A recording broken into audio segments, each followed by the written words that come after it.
Ladies and gentlemen, the program will begin in 5 minutes.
Ladies and gentlemen, please take your seats and silence all cell phones.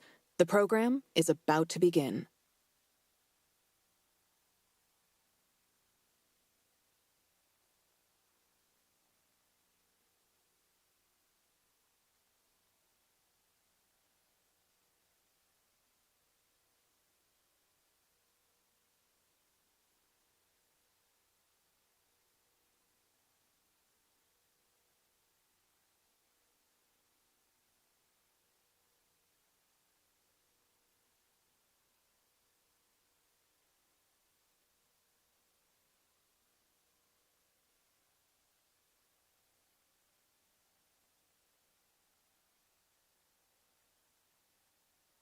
Ladies and gentlemen, please welcome David Jolly with Robert Shrum.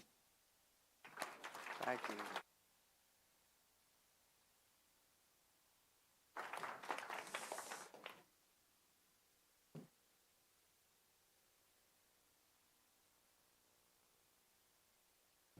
First of all, let me thank David, who braved the weather to get here.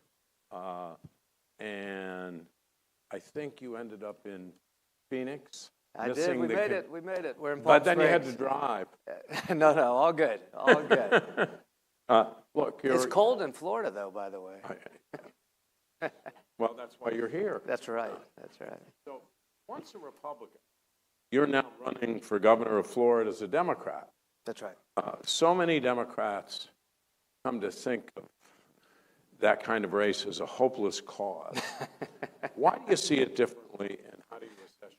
Because I believe. I'm a true believer. I'm a true believer. Yeah. You know, people tell my story, and they say he was a former Republican, now a Democrat. I spent 5 or 6 years as an independent as well. And just by way of political introduction, I'm in a very post-ideological space of life. One of the things that being an independent allowed me to do is I reject the left-right spectrum altogether now. I think it unnecessarily tethers us to this reflexive, calcified view of politics that all has to rest on ideology and labels. Particularly running for governor, I take a very enterprise approach. We just need big solutions to big problems. Sometimes those solutions are on the left, the right, the middle, wherever they might be. We just need big solutions to big problems, and I think we're litigating our partisan ideologies of the past generation when we need new ideas for the next generation. So the other element in here, though, that you hit on that I think is always very important, you know, a lot of times people are curious about the change, right? You change your positions, but sometimes at the root of that conversation is trust. I mean, to be honest, running for governor of the state of Florida, sometimes when people ask about my change, it is coming from a place of suspicion, right? Can you trust someone who's changed their mind? And so I think it's funny, in politics, we look at change as sometimes a bad thing. That's our reflex. And in some ways, because I don't think politicians have handled change in the past very well. One of my former colleagues, I mean this very respectfully, many of you know Governor Charlie Crist from Florida. He made a similar journey, but he spent 10 years trying to convince us he had never changed. And it wasn't believable. I tested different theory in politics. Is it okay to change your mind? Is it okay to grow? Because as a Republican in Congress, I started taking votes that I didn't really like the impact of. And I began to change and evolve as a Republican and eventually became someone, you know, not wanted by my own party, but not welcomed in the other one either. And so change is part of my journey. So I think it provides an interesting conversation on the trail. I've done maybe 200 town halls now across the state of Florida, deep red, deep blue, purple, and everywhere in between. In the last 10 or 20 town halls, I've started to try something new. I play a little bit of a Maury Povich role. And when we start, I won't ask you to do this today, but go through the mental exercise. I ask people at the start, I say, hey, think of a moment in which you have changed. Your politics, your faith, a relationship, a career. And then I get to a point where I ask people, I say, if you would, stand up and share it. You know, one woman stood up and said, hey, I changed when I had kids. Another woman said, I changed when, she said, I'm a down-the-line Democrat, lifetime Democrat. I changed when Donald Trump got elected because I had to learn to love people that I was having a hard time loving. Another woman said, I grew up in a very evangelical Christian family, and I walked away from my faith, and I decided to exercise and celebrate a different faith. And I say that because change is at the root of many of our lives. It's not just politicians. But also for politicians, if you think about it, for the down-the-line Democrats in the room, imagine if Hillary Clinton had stayed a Republican. He was the college Republican president at Wellesley, but moved by the civil rights movement and Vietnam to become a Democrat. Imagine if Elizabeth Warren at 47 years old had remained a conservative Republican, which she was at the time. She took a tour of bankruptcy cases across the country, thinking she was going to find, in her words, deadbeats, and discovered that actually they were cases where people's lives were disrupted by a health care issue or a loss of job or a divorce. Imagine if Barack Obama had never decided to support marriage equality.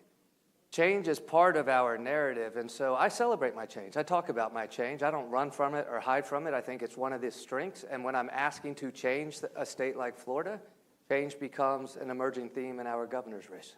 So I want to follow up on that, but first, how has Florida changed so it's possible for you to win? Yeah. What's happened here? Some of you, if you're regular viewers of MS Now, you'll know John Heilman. John told me for a long time, stop being an analyst and start being a candidate. But I'm going to be an analyst for a minute. One of the ways we consume politics, it's natural, it makes sense. We think about politics first by thinking about candidates, about the personalities. And so when you think about a contest, an election, you're thinking about the candidates, myself and Byron Donalds, a Republican in Florida. I would suggest as an analyst, we need to think first about the cycle, not the candidates. What do I mean by that? We all remember the 2018 cycle, right? A blue wave cycle 2 years into the first Trump administration.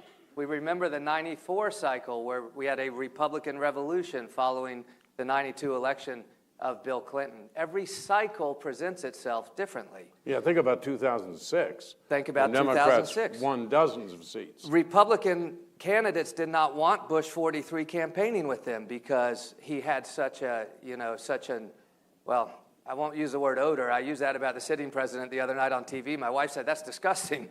But in the primary is still as strong as it's ever been.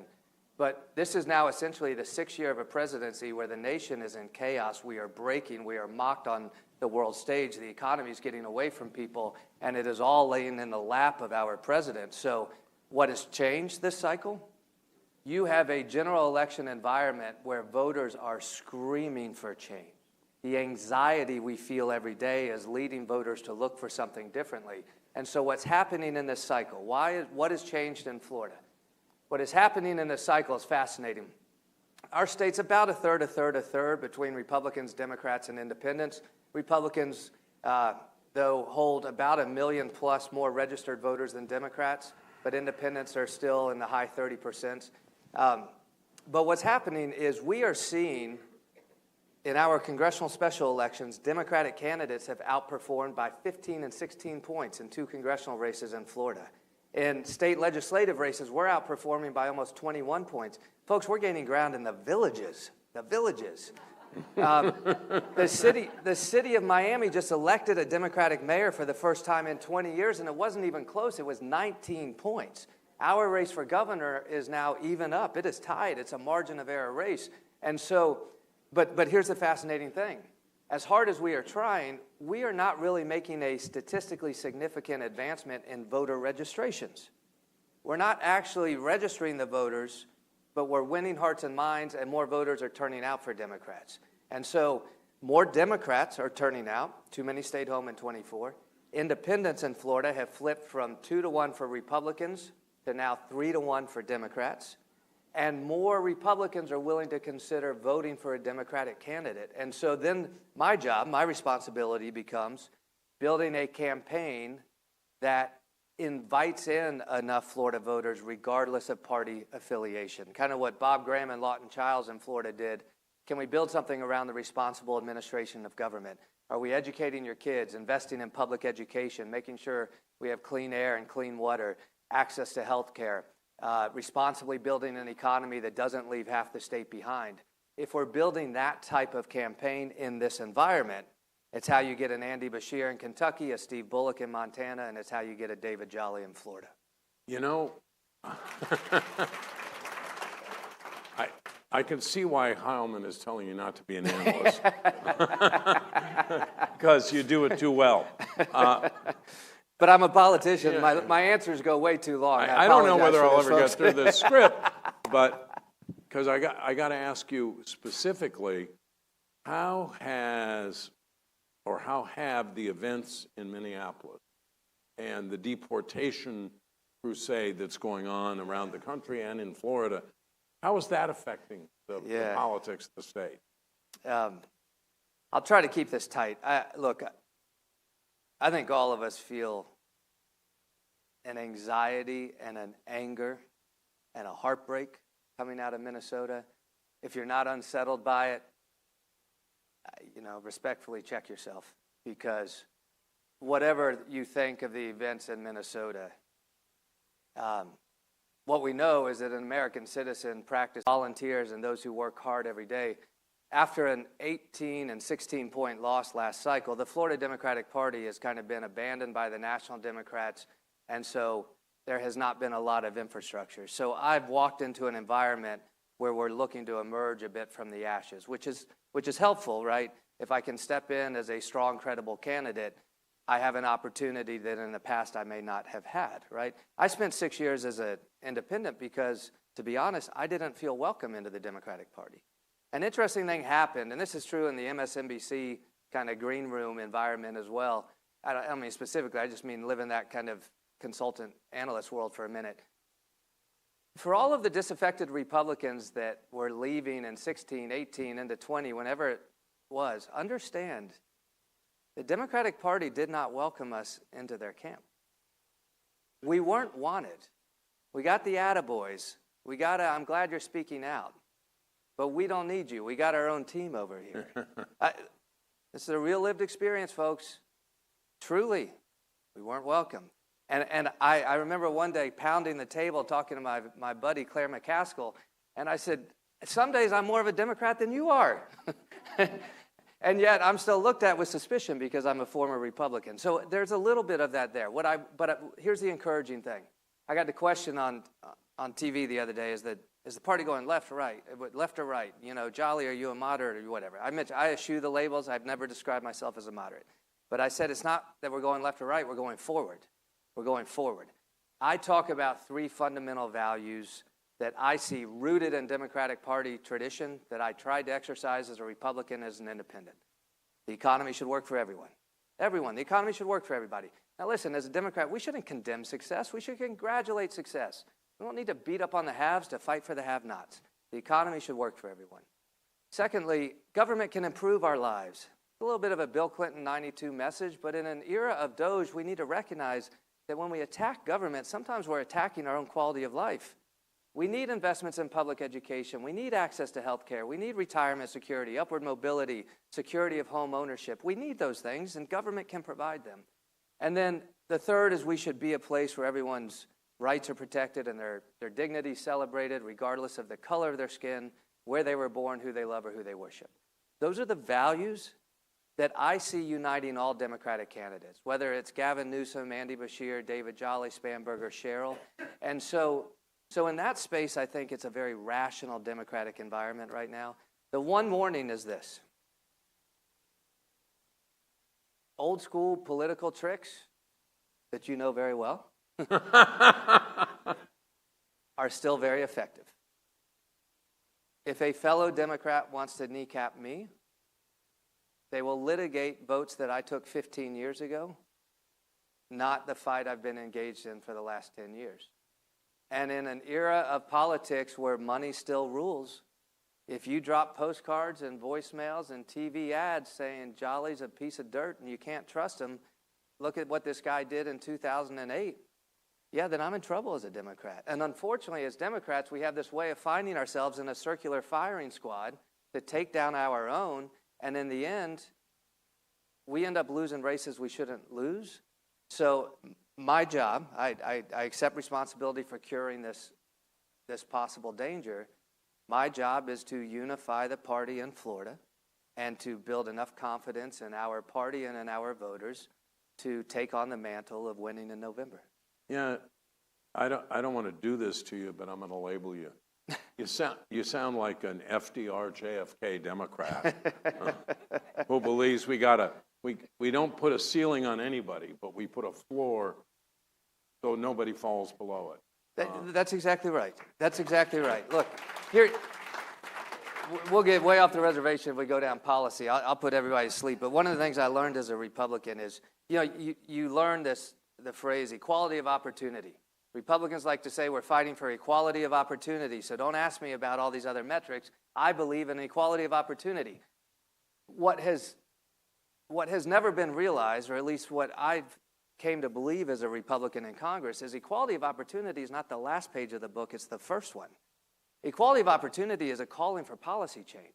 My wife and I have a 6-year-old and 4-year-old, okay? I'm 53, you don't have to Google it. They're 6 and 4. I'm a preacher's kid. I didn't grow up in wealth. I'm going to be working into my 70s, but I've had a very fortunate life. I'm an attorney, finance member of Congress, and so forth. But today, a kid born 5 miles to the north of my children do not have equality of opportunity. They do not. Particularly when you move into black and brown communities, the disparate impact of a history of discrimination is still real, and it's actually still active in states like Florida, where through voter integrity laws and through the denial of access to health care and transportation and schools is still creating inequality. But even if you accept that equality of opportunity is the goal, that's a calling for policy changes. My former party still today does not realize that, but I know the Democratic Party does. So let's talk a little bit more about how you get accepted inside the Democratic Party. I beg. What do you say? I beg. Yeah. What do you say when you're asked about abortion rights or Yeah. LGBT rights?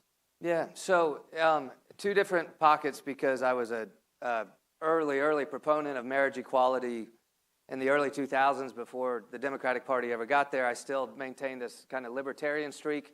It's odd, in 2026, I'm making Republican arguments back to Republicans saying, shouldn't we just stay out of people's lives, stay out of their doctor's office, their bedrooms? That was the Republican Party that I belonged to.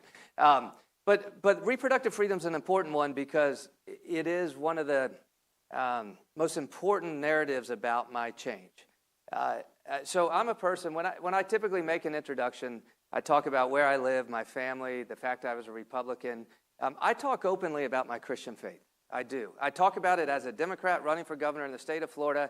I say it as part of my introduction and nothing more than that. I say it not to evangelize, but if you want to know who I am, you know, I have 2 kids, I'm married, this is where we live, this is where I grew up, and yes, I very openly practice my Christian faith. But I say it to baseline that we need a governor who understands that their personal faith stops at the steps to the State House. Right? I don't use it as a crutch in policy.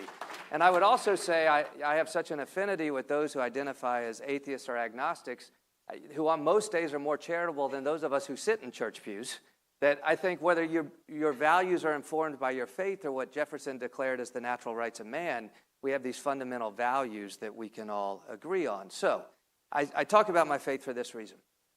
When I got into Congress, first time I was elected to anything, it was Congress. And what I learned as I was serving, not now, as I was serving, I was wrongly applying my personal faith to a constitutional question. I got it wrong. I sponsored a lot of pro-life, anti-choice legislation, but what happened for people who cared to follow the career of a backbencher is I started to move as I served. So in 14 or 15, I became the only Republican to vote against the Planned Parenthood investigation. The only one. I went to the House floor. I said to Boehner, I'm voting no and I'm going to hide. Don't come find me. That's a hard vote in that environment. When they moved to take, I think it was $400 million from Planned Parenthood, that train had left the station. They were going to defund it. I authored the compromise to say, let's move the 400 to community health centers to at least ensure continuity of care. It was my effort to try to reconcile what I was feeling on the inside with also what I thought was good public policy, not to represent just my party, but the entire community. I became kind of that axiom in politics, if you stand in the middle of the road, you get run over. Boom, that was my congressional career. But then I got by 16 or 17 to a full embrace of the Roe-Casey framework. Roe in 73, Casey v. Planned Parenthood in 98. I'm an attorney. I started to discover, the court really got this right. An issue that's very hard for people to, it is not a simple issue for people. It is not. For some it is. But for most of the country, it's not a simple issue. And for a very difficult issue, the court got it right. Lead with personal freedom, constitutional freedoms, bodily autonomy, the ability of someone to make their own decisions, and at a certain point, the state has an interest in the full viability of a fetus. That was the Roe framework, and then moved to the Casey framework. It was good enough for 50 years, and it's good enough for another 50 years in my mind. But what I was able to do is also reflect on my support of marriage equality, and what it unlocked for me is I realized in moments where your faith is informing your policy, that should be a blinking red light. Because this notion within that underlies the entire pro-life movement is one that is rooted in faith. You see, science supports the viability balancing test of Roe and Casey. And it's fair, I believe, to bring in science into policy making. But faith is what moves the pro-life movement into this very early stage restrictive environment. And once I unlocked that, just as I shouldn't let my faith teachings impact my view of marriage and marriage equality, nor should I let it impact my view of reproductive freedom either. And that created a place where I was very comfortable then supporting the Roe Casey framework while also defending the faith community to win hearts and minds and go evangelize. That is a constitutional freedom they have, just like the constitutional freedom of bodily autonomy.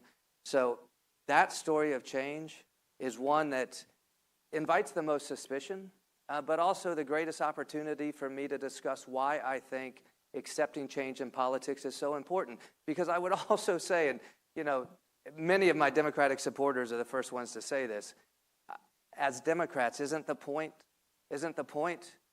to get people to change, to win people over to our side and bring more people to our cause and to our party? Isn't that the point of politics? Addition, not subtraction. And mine is a story of finding a home in a party. And so what I ask of Florida Democrats is, please allow me a seat at your table. You talked earlier about kids born and miles north of your kids. Yeah. Brown kids, black kids who don't have the same opportunity. The fact is, the majority of poor people in this country are white, and increasingly you have the middle class pressured. How central is this new buzzword, affordability, to your message, or does the message reach beyond that? You just mentioned community health centers, and that made me think of it. Yeah, so we started, I've been on the trail maybe 14 months. We were using the term affordability crisis for the last year. I've moved now to using the term economic crisis. The K-shaped recovery is real.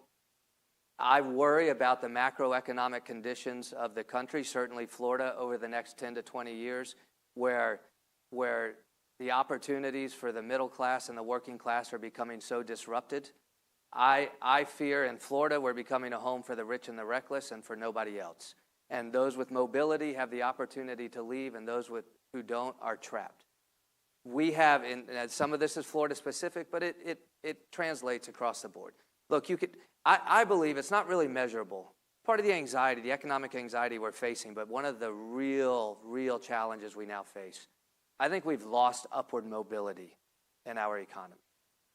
We've lost upward mobility. This is a massive macroeconomic question. One of the things I say is, our current governor in Florida is not the smartest person in the state.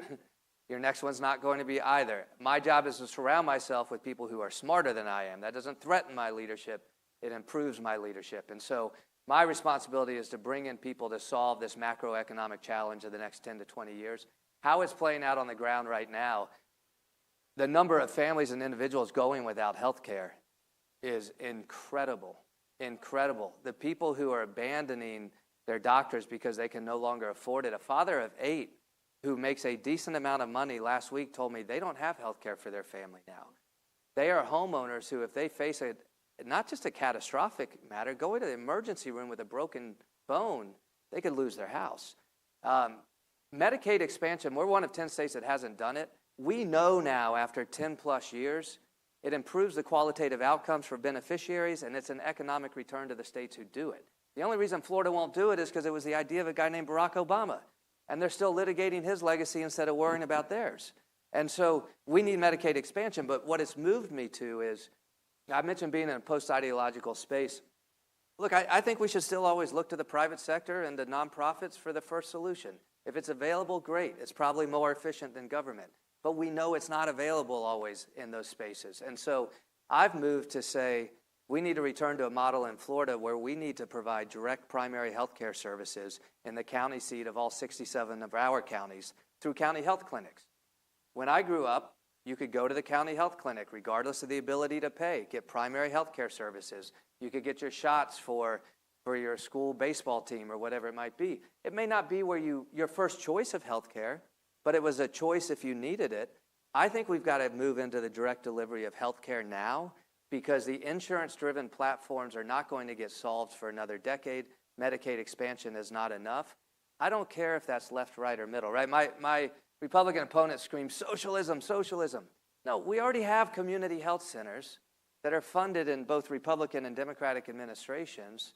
It's just they're underfunded and they're not available in enough communities. Those types of personal economic crises are emerging. I'll also tell you another area that we have yet to have a national debate on in the framing that I'm about to mention, the abandonment of public education. The abandonment of public education, people understand as an assault on values, as leaving kids behind. But we have framed it in the past 20 or 30 years, this debate around unions and freedom and all this other stuff. Here's what's happened, though. Florida's ground zero for this. We've abandoned public education. So your local school is 80 years old with a trailer or portable in the backyard with a leaky window air conditioned, and the playground's a dusty field under an oak tree. And now families are being offered a new private choice school that's new construction, ballistic glass, small classrooms, fancy ball fields, computers. Here's the problem. Here's the problem. Choice schools in Florida and many other states don't have to teach your kids to read. They don't have to teach your kids to read. There are no standards. There are no requirements. There is no curriculum. A first grade kid who can't read, they get to kick them out. They get to kick them out. They don't have to provide an individual education program, access to excellence in academics, trigonometry in 10th grade, the arts, the trades. They don't have to do any of that. And so they're leaving a generation of kids behind. But Florida's families are trapped because when they realize that, this is a real story. This isn't fiction, a real story. First grade kid in my daughter's school getting kicked out because he can't read. Now, you go down the street to find your local school, it's not there, it's been abandoned. We need a celebration of public education in the country. We need a 10-year renaissance in Florida of public education. Pay teachers more, better facilities, platforms of learning for the next 20 to 30 years so that Florida's families want to rush into the public school environment instead of into a choice environment that's leaving kids behind and charging you money on top of your tuition. So if you're an economically challenged family, it's not even accessible to you anyway. We talk about it through the education lens, but it's part of the economic crisis as well. Because Florida's families can't afford tuition just so their kids can be educated, but now their public education has been completely abandoned as well. There's a crisis in public education that now has become foundational to the economic crisis as well. Yeah, I would, I think, be remiss if I didn't ask you a couple things about your old party. How did you first react to Donald Trump? How did your opinion then change? And did you think you had any viable choice except to leave the GOP? Yeah, so understand, I'm a protagonist within my own party. I became an increasingly less friendly protagonist in the Republican Party. But I heed George Washington's words. I think we should, as a nation, as we participate in parties, we should also be suspicious of our own construct. So I say that for one reason. There was one little glimpse where I started watching Trump early, thinking maybe this guy's just going to shatter all the norms and break up business as usual, right? If Donald Trump had been elected and his first call was to Chuck Schumer to say, come to the White House, let's smoke cigars and figure out how to do some deals and break past everything that's consumed our politics. But obviously, that has not ever been the journey he chose to take. So, if I had any hope, it was very short-lived. My immediate response, though, was I stepped out in 2015. In December of 2015, he called for the Muslim ban. Called for the Muslim ban in December of 2015. At that point, I was supporting, I think Jeb Bush was still in the race, and I was an early supporter of Jeb and had been with Jeb. Donald Trump calls for the Muslim ban, and those of us in the Florida congressional delegation were on a flight up to D.C., and it was fascinating to see my colleagues kind of chuckle about it. And I just felt it as this pure assault on our constitutional freedoms and liberties, but also a raw ignorance, just a raw nativist ignorance rooted in anger, xenophobia. And so by that night, I had enough courage and probably a few drinks that I went to the House floor and I called on Donald Trump to drop out of the race. And you know what I did? I wanted to speak to Republicans and to the Christian right. And so I stood on the House floor and I gave my profession of Christian faith. And I said, the reason I've done this is to show you that I can stand here in front of my colleagues and in front of the country and speak about my personal faith. But if Donald Trump has his way, we may not have the opportunity to do this. And I called on him to drop out of the race in December of 15. I never changed. I never wavered. when he secured the nomination in 16 coming out of the Indiana primaries. The last two of us standing in the resistance, if you want to call it that, were myself and Paul Ryan. We both used the same language without coordinating. They said, well, now are you going to support your nominee? And I said, I'm not there yet. I never got there. I ran that 2016 cycle on the same ballot as he was as a Republican, saying no. Some would argue I lost my race because of that. I will tell you, this was before the Kinzinger-Cheney era, right? And so I really mean this with humility, what I'm about to say, but it's a lesson in politics I've taken now. The reason I am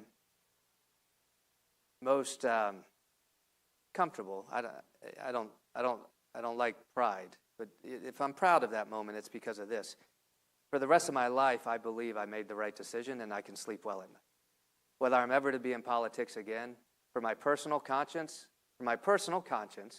if not the politics, I might have gotten the politics wrong, but I got for my personal conscience, I got that decision right. And so I never came around. And for those of you who we later developed a relationship on because of TV work, it was because of that moment. I left Congress and into the green room because I thought it's because they thought I was smart. It's just I was the only Republican willing to say no to this guy in 2016 and 2017. I'll never understand the way my former colleagues negotiated with themselves around some of the more critical moments of the administration.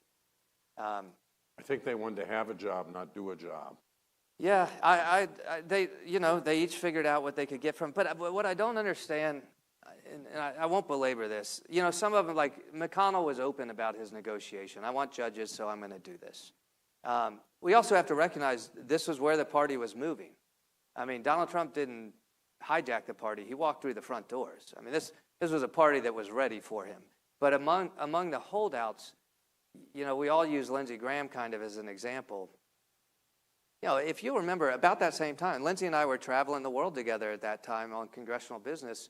He went on CNN, I'll never forget it. He said, you want to make America great, tell Donald Trump to go to hell. That was Lindsey's posture then. And so I think the disappointment many of us have felt, and it's a small sector of society, right? The former Republicans who left ultimately because of Trump. But we all get to kind of judge each other and evaluate each other. I'll never understand why some have done what they've done other than just the quest for power and prestige. But they have to live with their decisions. I have to live with mine. Yeah. You kind of exemplify John Kennedy's line that sometimes party loyalty asks too much. Yeah, I mean, that's obviously what you decided. I agree with that. But, a functioning republic needs at least two parties because every once in a while the other party is going to win. Yeah. You're not going to have a permanent, I hope, one-party system. Any prospect that you see that the GOP will ever return to being the party of Ronald Reagan, George H.W. Bush, Jeb Bush? No, I don't. And I would also say constructively, I think we always need to revisit adherence to ideology just for adherence to ideology. Some of the ideological posture of the Reagan era is not appropriate today even for Republicans. I think we always have to refresh kind of where we are. When I say I'm in a very post-ideological space. But I think of Reagan saying immigrants are welcome in this country because they help make America great. Yeah, the opposite of what we're hearing now. The party I belong to was very much, my coming of age was Reagan into Bush 41. And that was an era where you accepted some role of government, right? It was still less government, but we moved from less government to no government to now government's the enemy. I don't see us moving back to a defense of government. What I worry most about the direction of the Republican Party without a correction, look, wherever their ideology goes, we'll see. It is the adoption of this nativist culturalism that I believe is too often rooted in white Christian nationalism. You can use that as conjecture or pejorative or just accept it as academic. The truth is, the elements of white Christian nationalism really are there in many of these spaces. I don't know if the party can find its way through that. I think it's still a decade away because the intensity of that is just so high right now. And so we need voices to successfully correct that journey. And unfortunately, everyone we've tried to see do that within the party has failed. Yeah. Well, I'm going to just say that I hope we have free and fair elections in 2026, because if we do, I think there's a good chance that people in Florida will turn their TVs on and see David Jolly. And I'm just listening to you and the impressiveness of your performance. Thank you very, very much for being here. And thank all of you in this audience. I love this festival because it brings such interesting people together for conversations that really matter and make a difference. David Jolly, thank you very much. Appreciate it.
Ladies and gentlemen, the program will begin in 5 minutes.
Ladies and gentlemen, please take your seats and silence all cell phones. The program is about to begin.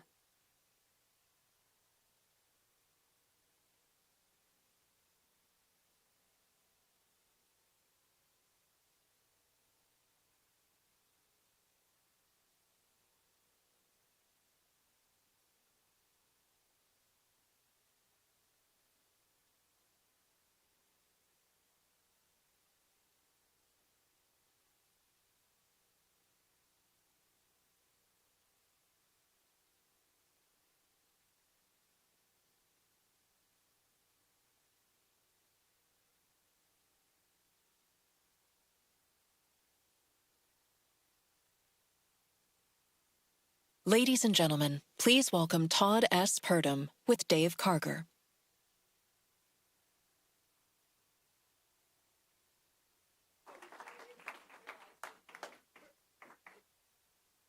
morning. How's everyone doing?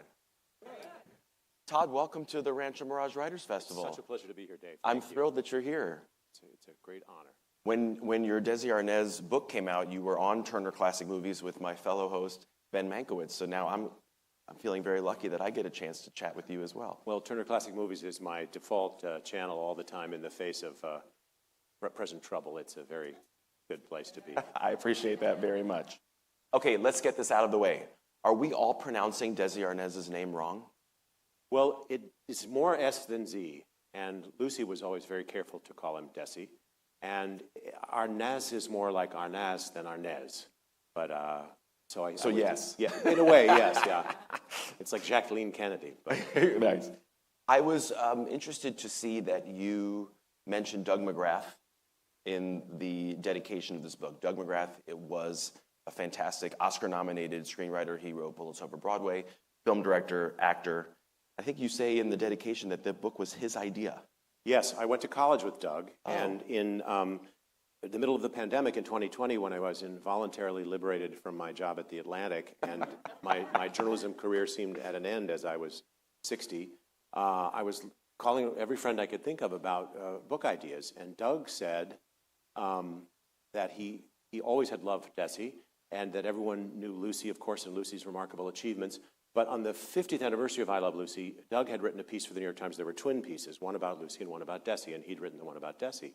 And he said, you really should pursue this. And then only because of the incredible generosity of Lucy Arnaz, who's here today, did I have the opportunity to do that. And sadly, Doug died way too young of a heart attack while he was starring off-Broadway in a play about his life directed by John Lithgow. But I owe the book to him. How far along were you in the process when he passed? Far enough to know that I had a contract, that it was really going to happen, that I was getting cooperation, and I sent the first bound galley to his widow. Oh, that's great. Well, since you mentioned Lucy, hi Lucy, how's it going? Nice to see you. And you'll be on stage with Lucy later in the festival, by the way. We should tell people as if you didn't already know. How did you go about connecting with her, getting the permissions and access to the archives that you did, and how would you say that changed the way this book turned out? Well, it made it completely possible. It would have been impossible without Lucy's generosity. We had known mutual friends. We had a good mutual friend, actually, and a wonderful man named Alan Sviridoff, who was Rosemary Clooney's longtime manager, and Rosemary Clooney had lived on Roxbury Drive next to the Arnazes, down this block from the Arnazes.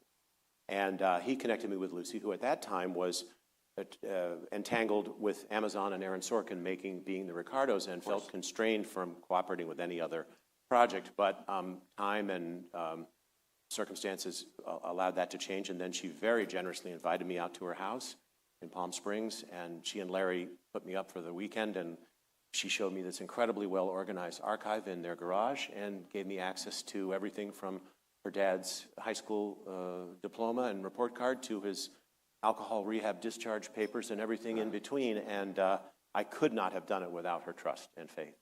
That's great. Your writing, you're such a great writer. I so enjoyed going through this book. And you've written about so many interesting and varied things throughout your career. You know, a lot of your books are about the performing arts. You'll be speaking about Rodgers and Hammerstein with David Zippel right after this in this very room, so people should know that.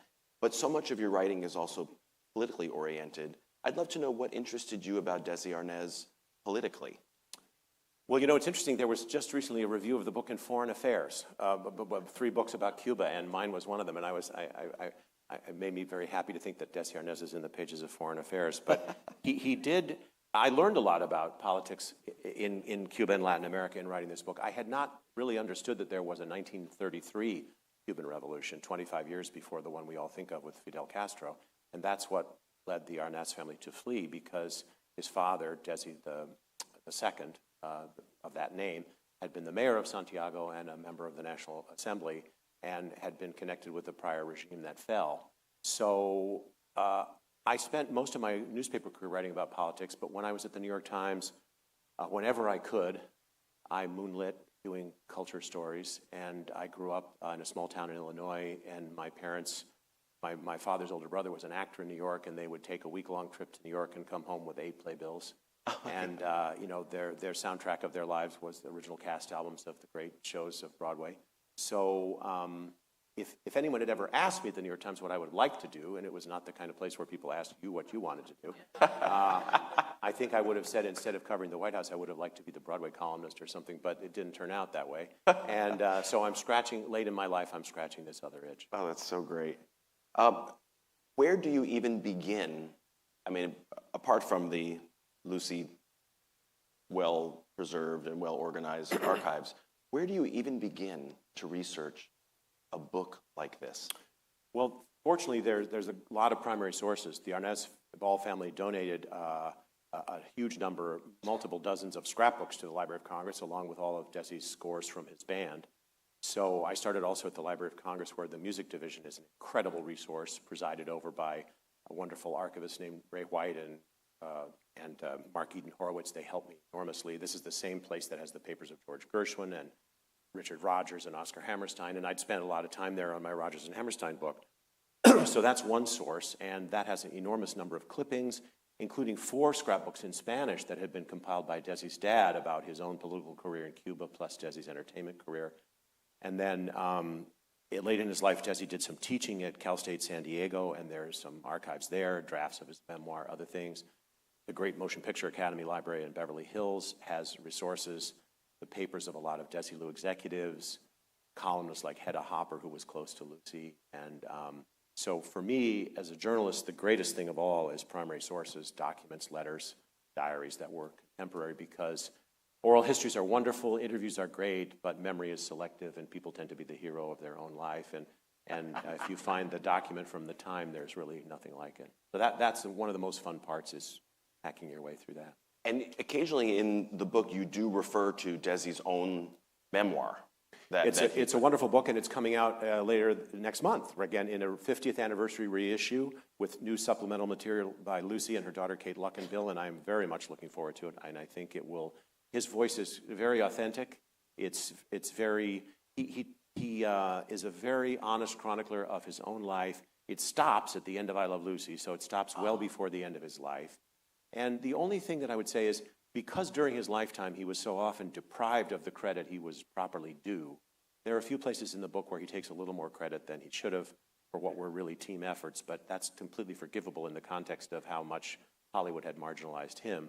Also, when it came out in 1976, because it's very frank about SEX, among other things, some reviewers said it was, he was TMI.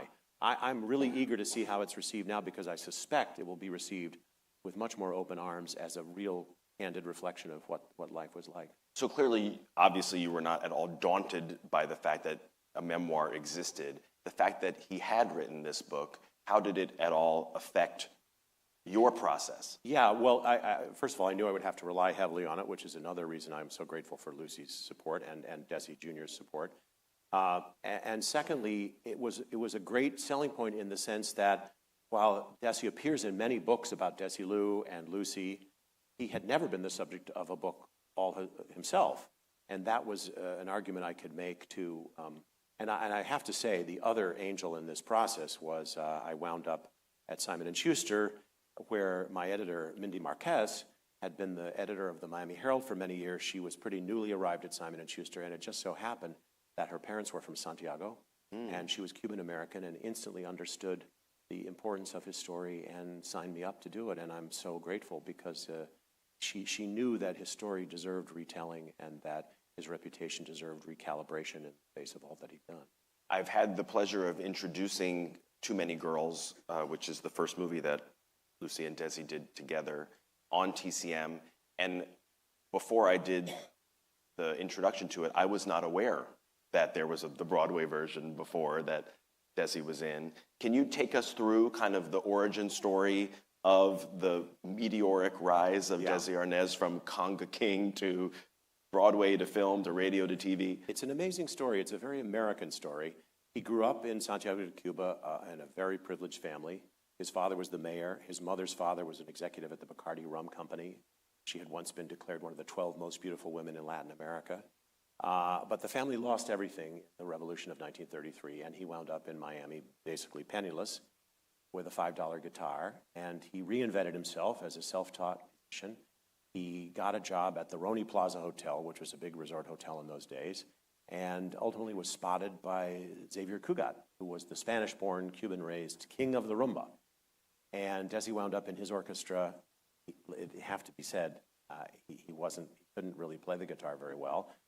He broke some strings at one point so that he couldn't be heard when he was playing in a band in a German restaurant in Yorkville in Manhattan. But he got a job in the Waldorf Astoria, and then Cugat said, you can go create your own band. And he went back to Miami to a small nightclub that was opening in Miami Beach at New Year's time of 1937-38. And Cugat sent him such a motley crew of musicians that he was essentially fired after the first set, but they had to keep him on because of the union rules.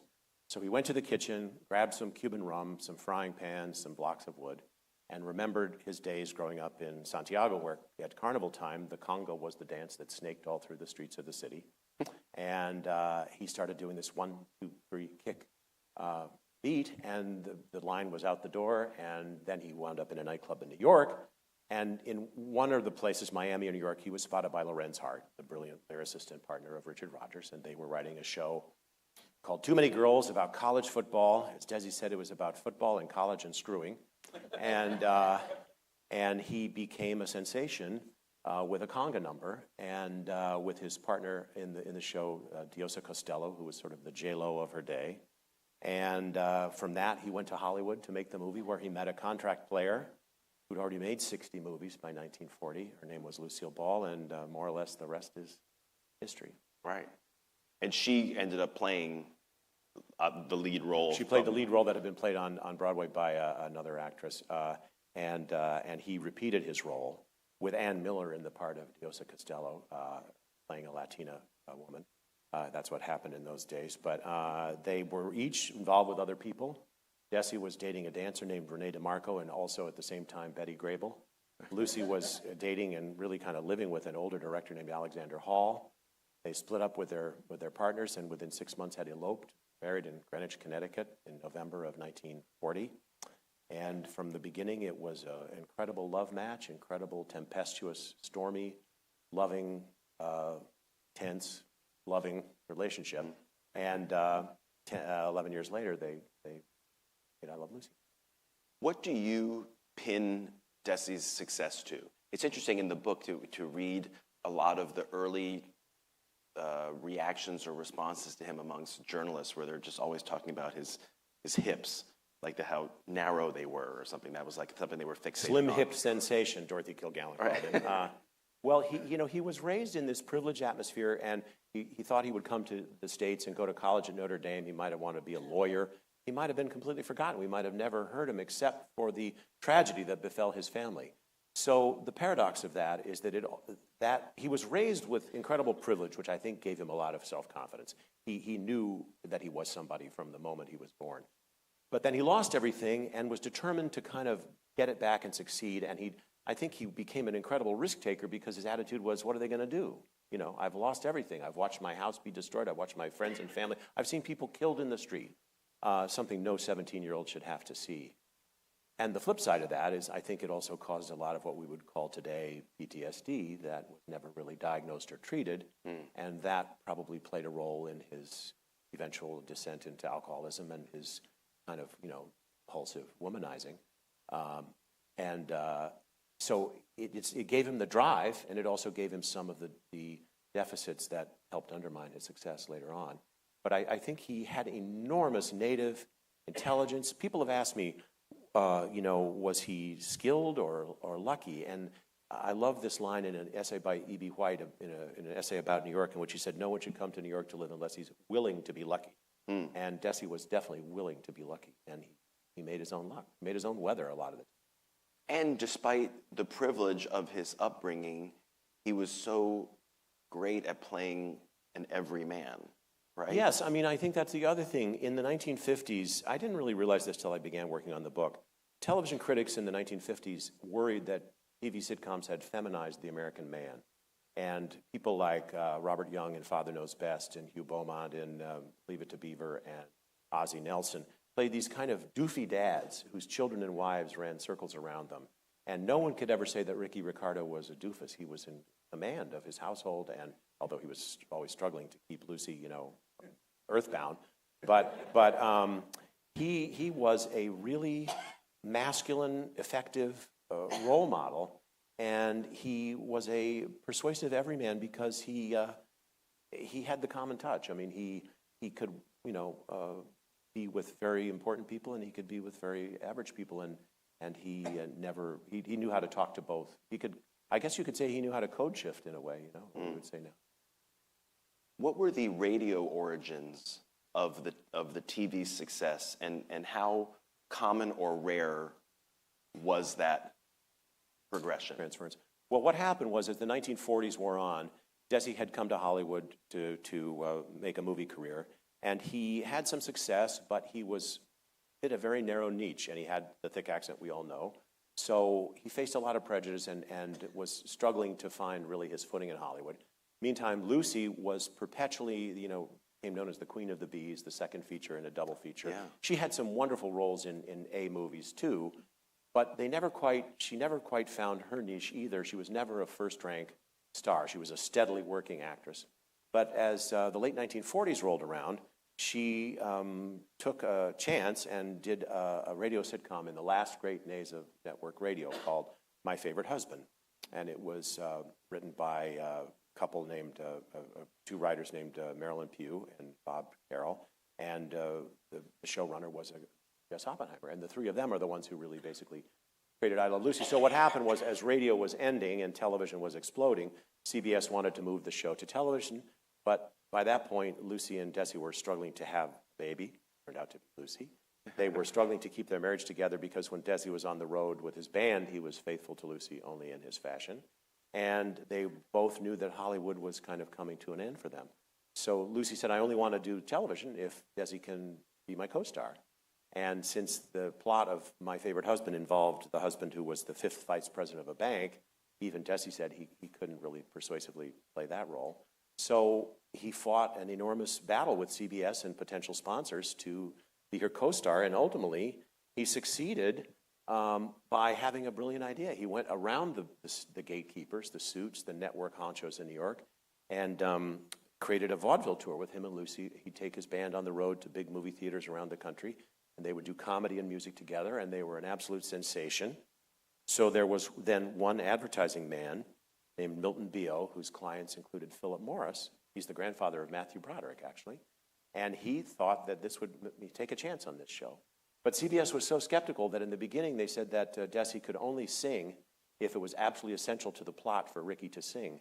And, of course, when it became the #1 show on television, that clause disappeared. But it was really a remarkable testament to Desi's unwillingness to take no for an answer and his perspicacity in going around the gatekeepers to make his own breaks. And Lucy, to the end of her life, despite all that had passed between them, and was always the first to give him credit for that and for the whole engine.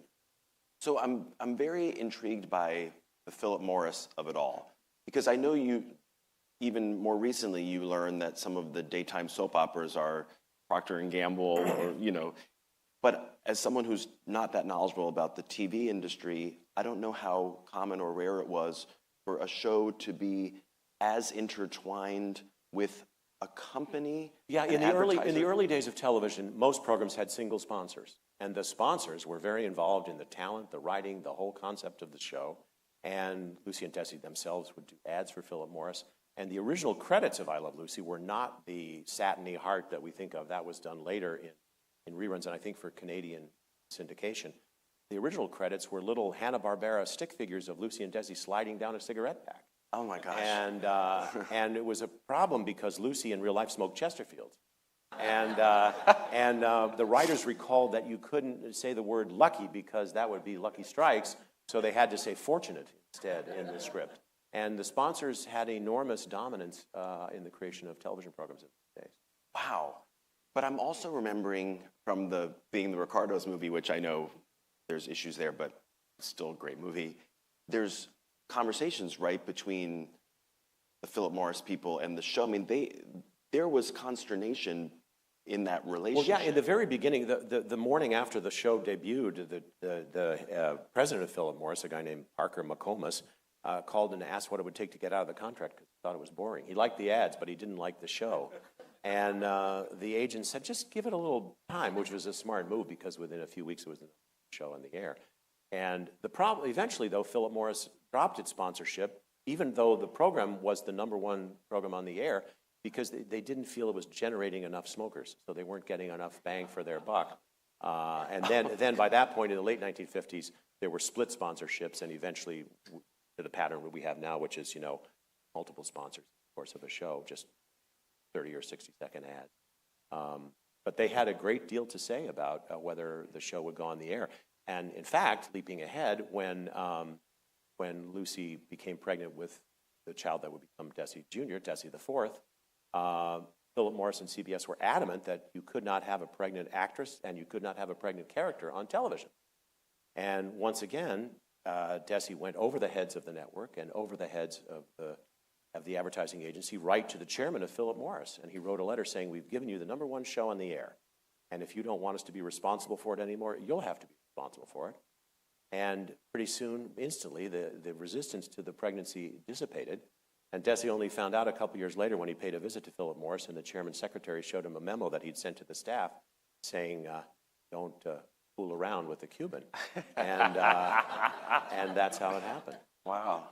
So this is fascinating. So throughout all this, I mean, I love hearing about how Desi was kind of so headstrong, but also very strategic in these machinations. It sounds like he was able to maybe burn a couple bridges, but maintain a great reputation in the industry. There's still a lot of respect surrounding him. Yes, I think that's absolutely true until as the 50s wore on and the empire got bigger and the show got incredibly successful and they spawned other series and they became a large landlord and eventually bought RKO Studios and were the landlord for shows like Danny Thomas and eventually Dick Van Dyke and Griffith and on. Desi, the pressures led to increasing reliance on alcohol, and then he became unreliable after about 10 o'clock in the morning, and I did burn a lot of bridges. Very hard for him to ever repair for the rest of his life. But so it's a tragedy. I mean, there's a part of the story that's really sad too. But I was wondering when I started to write the book how I would handle the last part of his life, and Lucy and Larry Luckenbill, her husband, said, tell the truth. And the happy truth at the end of the book is that Desi's legacy is everywhere with us. So when you watch a situation comedy today, the odds are very high that it's filmed with 3 cameras in sync, which is the method he pioneered. And the whole reason that television is centered in Los Angeles and not in New York owes an enormous amount to Desi and I Love Lucy because of the decision to film the show in the first place and not have it disappear into the ether. So that the happy part of his legacy is that even if people don't know as much about it as they should, he's in the air we breathe. And if I've done any small part to recalibrate that, Let's delve into those 2 things that you just talked about, which is the reason why the book is subtitled The Man Who Invented Television, which is talking about this idea of filming the show in Los Angeles as opposed to having it be live from New York. And secondly, this idea of having it be filmed with 3 simultaneous cameras. So my understanding, I want to hear from you, is that there were other networks kind of toying with this. There were some NBC shows maybe in the years before that had used this 3-camera, but it really was, I Love Lucy was the show that, pioneered is the way to really phrase it. Yeah, there was some experimentation with it. There had been some use of multiple cameras in the silent era in Hollywood. Sound made that harder because moving the cameras was bulky and noisy. When I Love Lucy was getting off the ground, Ralph Edwards was experimenting with 3 cameras in sync with Truth or Consequences, his game show. But no one was really doing it with a situation comedy, and certainly no one was really doing it yet in front of a live audience where you'd film the show in continuity and sequence like a little play. So they had to figure out a number of things, how to do the cameras and once with lighting that would correctly light a close-up, a long shot, and a medium shot. And for that, they hired the Academy Award-winning cinematographer Carl Freund, who had won an Oscar for The Good Earth, and Lucy knew him in her days at MGM. And at first he said, you can't possibly do it. And then he took it on as an intellectual challenge. He devised a system of overhead lighting that would light the set appropriately for all the camera angles. And then the CBS executive said that Lucy had performed so well with the spontaneous live audience on the radio that they wanted a live audience, so they had to figure out how to do that. They looked at theaters, nightclubs, nothing was big enough. And they realized the thing to do was a motion picture soundstage, but that's a working factory floor with fire hazards and So they had to build bleachers, cut a special hole in the wall. If you go to Hollywood and you go along to what's now called Sunset Las Palmas Studios, you can still see a little crack in the stucco on the exterior wall where they made the entrance to the Desilu Playhouse, which was, and they had a live audience of about 300 people, including both Lucy and Desi's mothers. Apparently Lucy's mother's laugh was so distinctive that people who were veterans say that all through the years you could hear her laugh on other laugh tracks that were borrowed from I Love Lucy, and you could hear Dee Ball's distinctive laugh. So even though we may not realize it as we're watching an episode of I Love Lucy, how would you say that 3-camera technique, if you want to call it that, adds to the proceedings? What does it do? Well, you know, Gail Gordon, who was Lucy's co-star in the later series, who played Mr. Mooney, the banker, and then her brother-in-law Harry, and Here's Lucy's series, he said, if you're filming drama, use a single camera, fine. But if you're filming comedy, the thing that 3 cameras at once did captured action and reaction in one moment. Because making a movie with a single camera is about as exciting as watching paint dry. And if the camera's on you, and then you have to retell the joke and have the camera on me for the reaction. So like comedy directors like Paul Feig of Bridesmaids and all those other comedies, he still, even though cinematographers find it harder and they don't like it as much, he uses 3 cameras today on a lot of his movies because it's lightning in a bottle and you can capture it, and the timing is perfect because it's preserved there in actual real time. You don't have to recreate it. So that, I think, and then also the fact that they filmed it on 35 millimeter film like a movie, it's why it looks so beautiful today and why 75 years later we're still watching this instead of so many early television programs which disappeared forever or exist only on cruddy 16 millimeter films shot off a video monitor, the television set itself, called a kinescope, and that has everything to do with I Love Lucy's durability and its role in popularizing the rerun. Well, that's fascinating. So what you're saying is that the reason I Love Lucy, one of the reasons I Love Lucy kind of remains to this day and lasts to this day, it's kind of the combination of how great the comedy and the content is, but also the technology of it and that it looks good. Exactly. And it was born of necessity because the first thing Philip Morris and CBS asked the Arnazes when they signed the contract was, when are you moving to New York? Because television was a sponsor-driven medium. It was based in New York, and there was not yet a coaxial cable that could broadcast a television signal coast to coast. So if a show was produced in Los Angeles, it was filmed using a kinescope off a video monitor and then seen maybe even a week or two later in New York, and they said, we're not going to take the market for 2/3 of the country, the whole eastern part of the country, and subject them to this kinescope. So if you want to do the show in Los Angeles, which was the whole point, to stay in Los Angeles, then you'll have to film it, and that will cost more. And Desi and Lucy were roughly in the 90% tax bracket at the time, and Desi realized that taking a $1,000 a week pay cut wouldn't hurt them that much after taxes. So he said, okay, we'll take the pay cut, but then I want to own the negative. And that became the basis of the Desilu empire. I bet he made that money back. And yeah, and you know, as you know today in Hollywood, if you own the IP, that's why filmmakers like Ryan Coogler have made the deal with Warner Brothers so that, I forget what the window is, but at a certain point, the copyright to Sinners will revert to him and he will own the movie entirely. Wow. And that was a pretty smart move on Desi's part. So, okay, so I'm clear. At the time, this whole idea of doing the show from LA, was that a quality of life decision of Desi and Lucy? That's just where they wanted to be? Yeah, they had a new baby. They had a ranch in the San Fernando Valley that was called Desilu, which Thornton Wilder said sounded like the past participle of a French verb. And they wanted to live in Los Angeles. And they also, I think there was in the back of their mind, they wanted to preserve their viability to maybe make a movie from time to time in Hollywood, which they did do during I Love Lucy. But they were Californians by that point, and they didn't want to uproot themselves. And so, yeah, paradoxically, just before the show went on the air, the coaxial cable and microwave relay were completed. And then pretty soon the Colgate Comedy Hour with Martin and Jerry Lewis and others began broadcasting live coast to coast from LA. So the whole reason that I Love Lucy was done the way it was wouldn't have really been necessary, but because it was filmed, we see it, and the Colgate Comedy Hour exists on Kinescope, and somebody doing archival research might see it in the Paley Center, but on Paramount Plus. I feel like there are times in the book where you touch on this. How would you say the quality of Lucy and Desi's personal relationship was at any given moment? how much was that dependent on how the show was doing? Well, another paradox is that the show was created partly to help save their marriage, and its success isn't what ruined their marriage, but its success caused a lot of tensions. I think, for one thing, working together 24/7 and being together, it was a lot of togetherness. It was very intense, and Lucy was happiest when she was working hard. It was hard for her to relax. Desi was a champion relaxer in all sorts of ways. And I think that became increasingly a point of tension between them. You know, and they fought. The thing that at the end I think you have to focus on, and this is reflected so beautifully in Lucy's new book about her parents' World War II love letters, they always, I mean, they fought like hell, but they never lost respect for each other, and they never ultimately lost deep, intense love for each other to the end of their lives.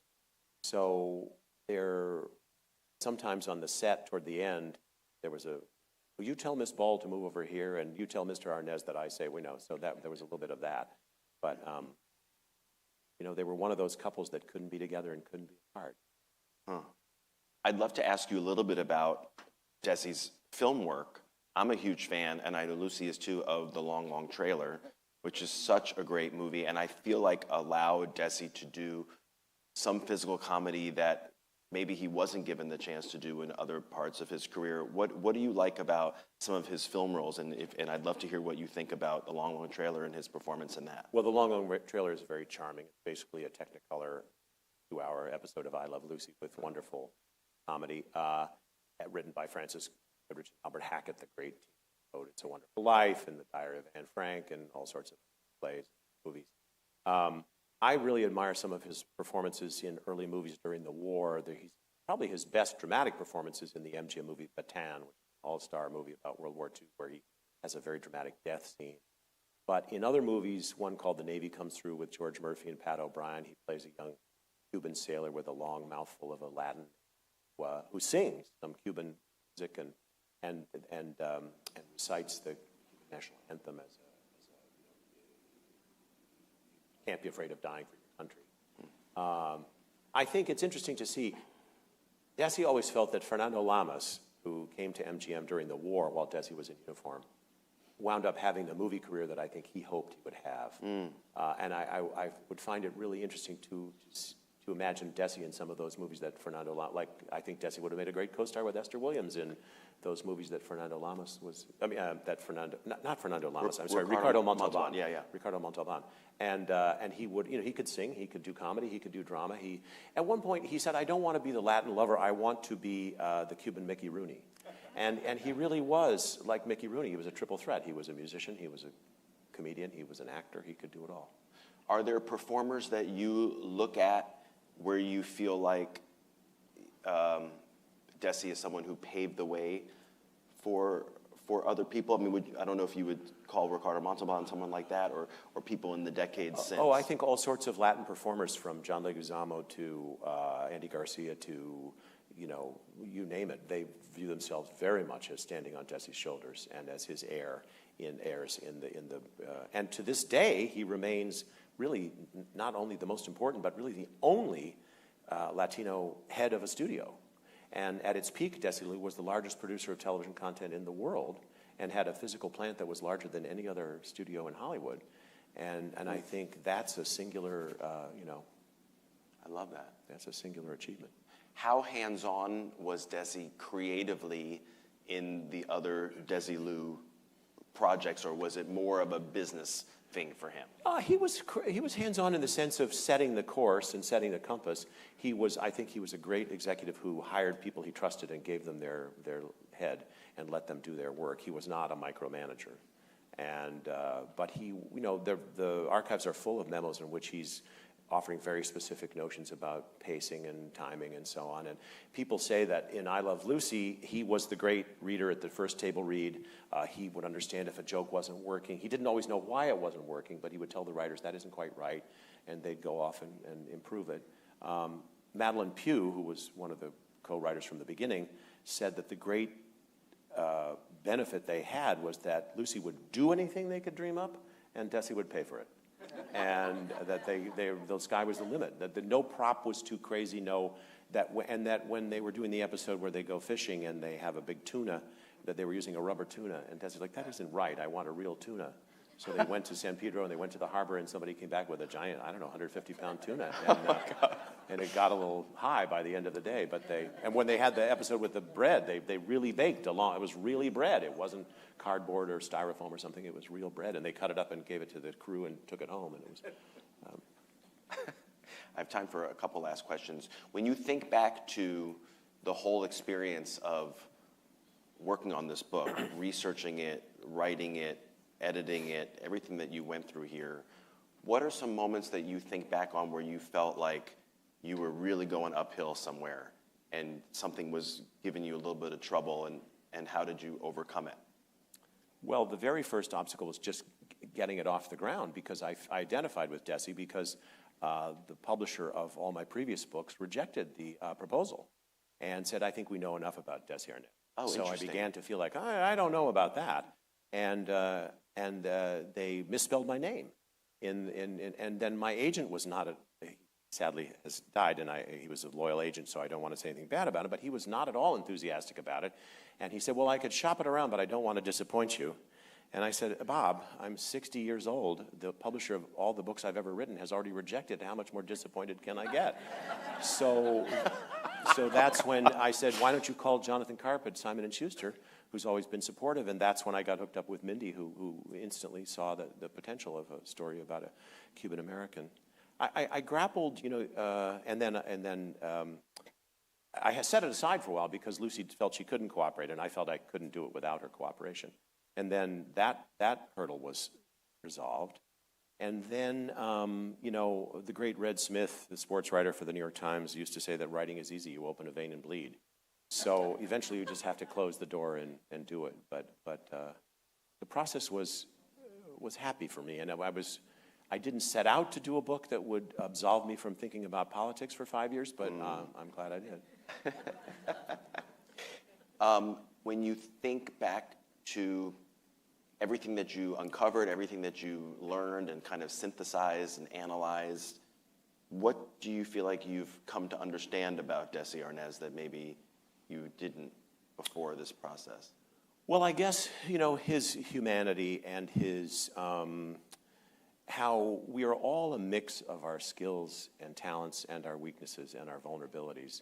And I have said in other public places, and I don't mind saying here too, that when I was undertaking the book, I came to realize that I myself had developed a bad drinking problem, and I sought help and got help, and in June, God willing, I will have 6 years of sobriety. So I felt a great deal of, thank you, but at one point, Desi Jr. said to me, you're writing this book for reasons you don't even understand. And I think at some level I was. And I was very, no pun intended, sobered to grapple with Desi's story and to see how, in a very real way, alcohol had ruined his life. And he lived in an era in which getting help was harder.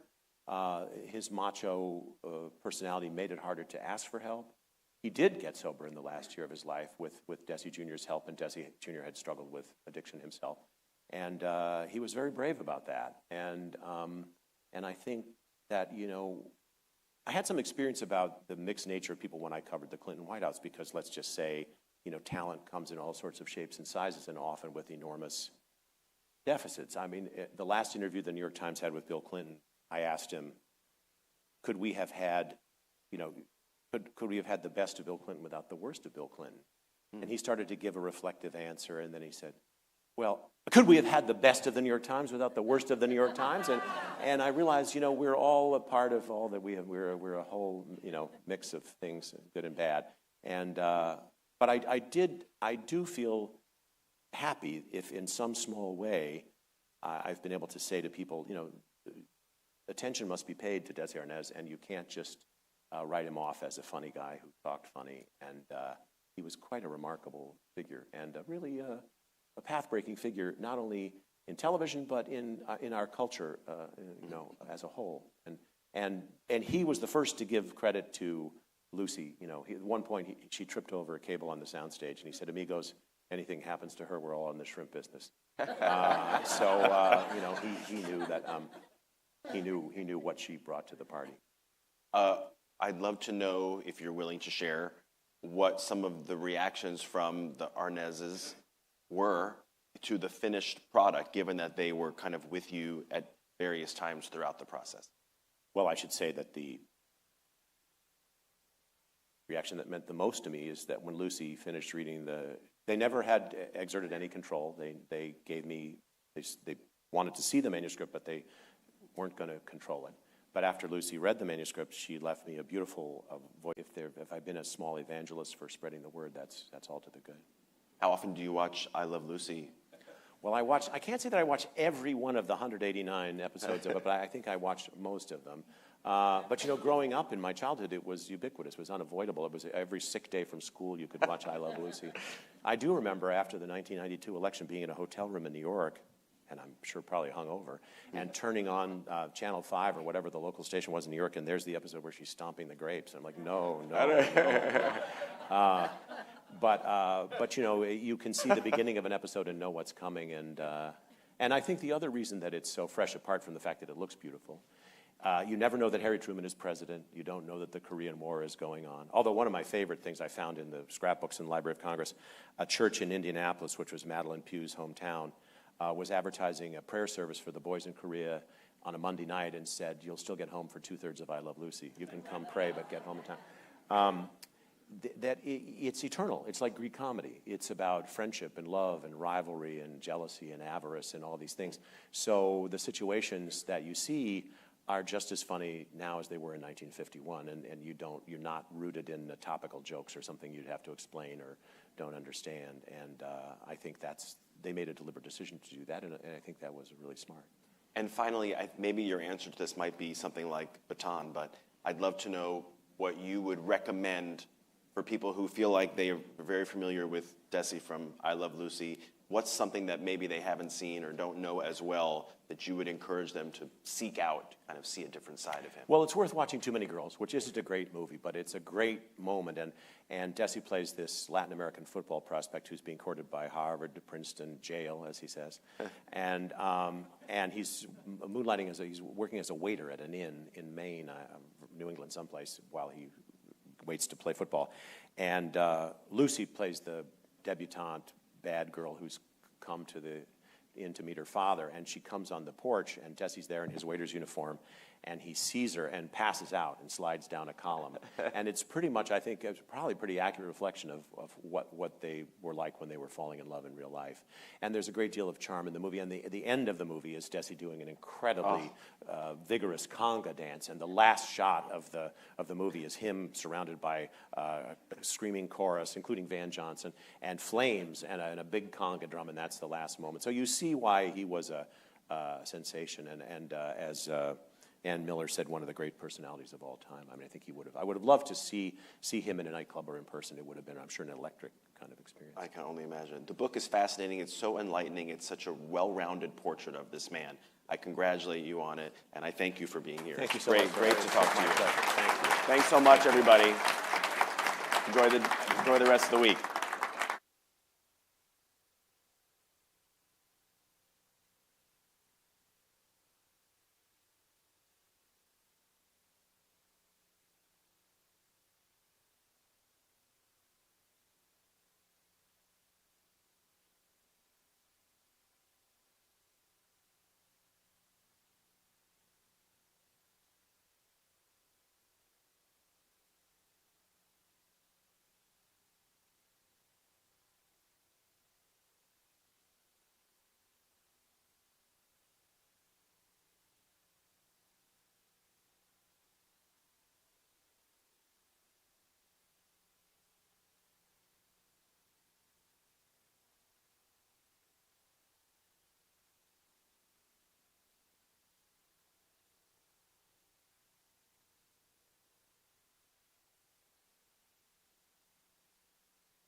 Ladies and gentlemen, the program will begin in 5 minutes.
After this session, please remember to take your belongings with you as this room will be cleaned during lunch.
Ladies and gentlemen, please take your seats and silence all cell phones. The program is about to begin.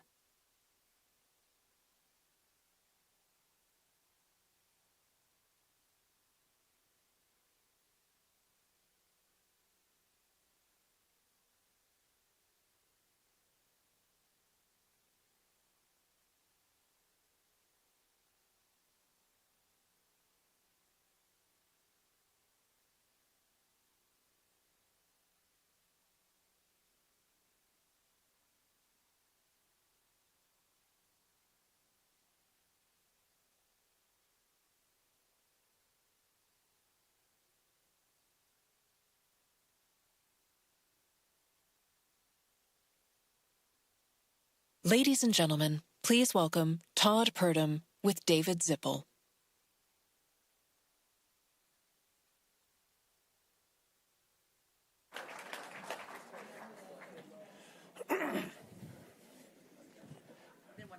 Oh, thank you.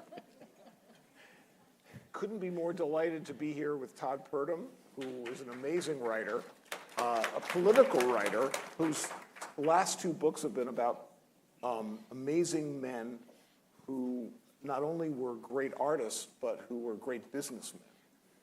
Talk to me about your, I don't know if a lot of you were here for the last interview that just a moment before with Todd and Dave Karger, but so we're going to cover a little of the same territory, but talk about your switch from being a political writer in the New York Times to being covered in the arts. And well, in my career at the time, thank you so much. It's such a pleasure to be here with you, David, and I'm such an admirer of your work over these years. Thank you.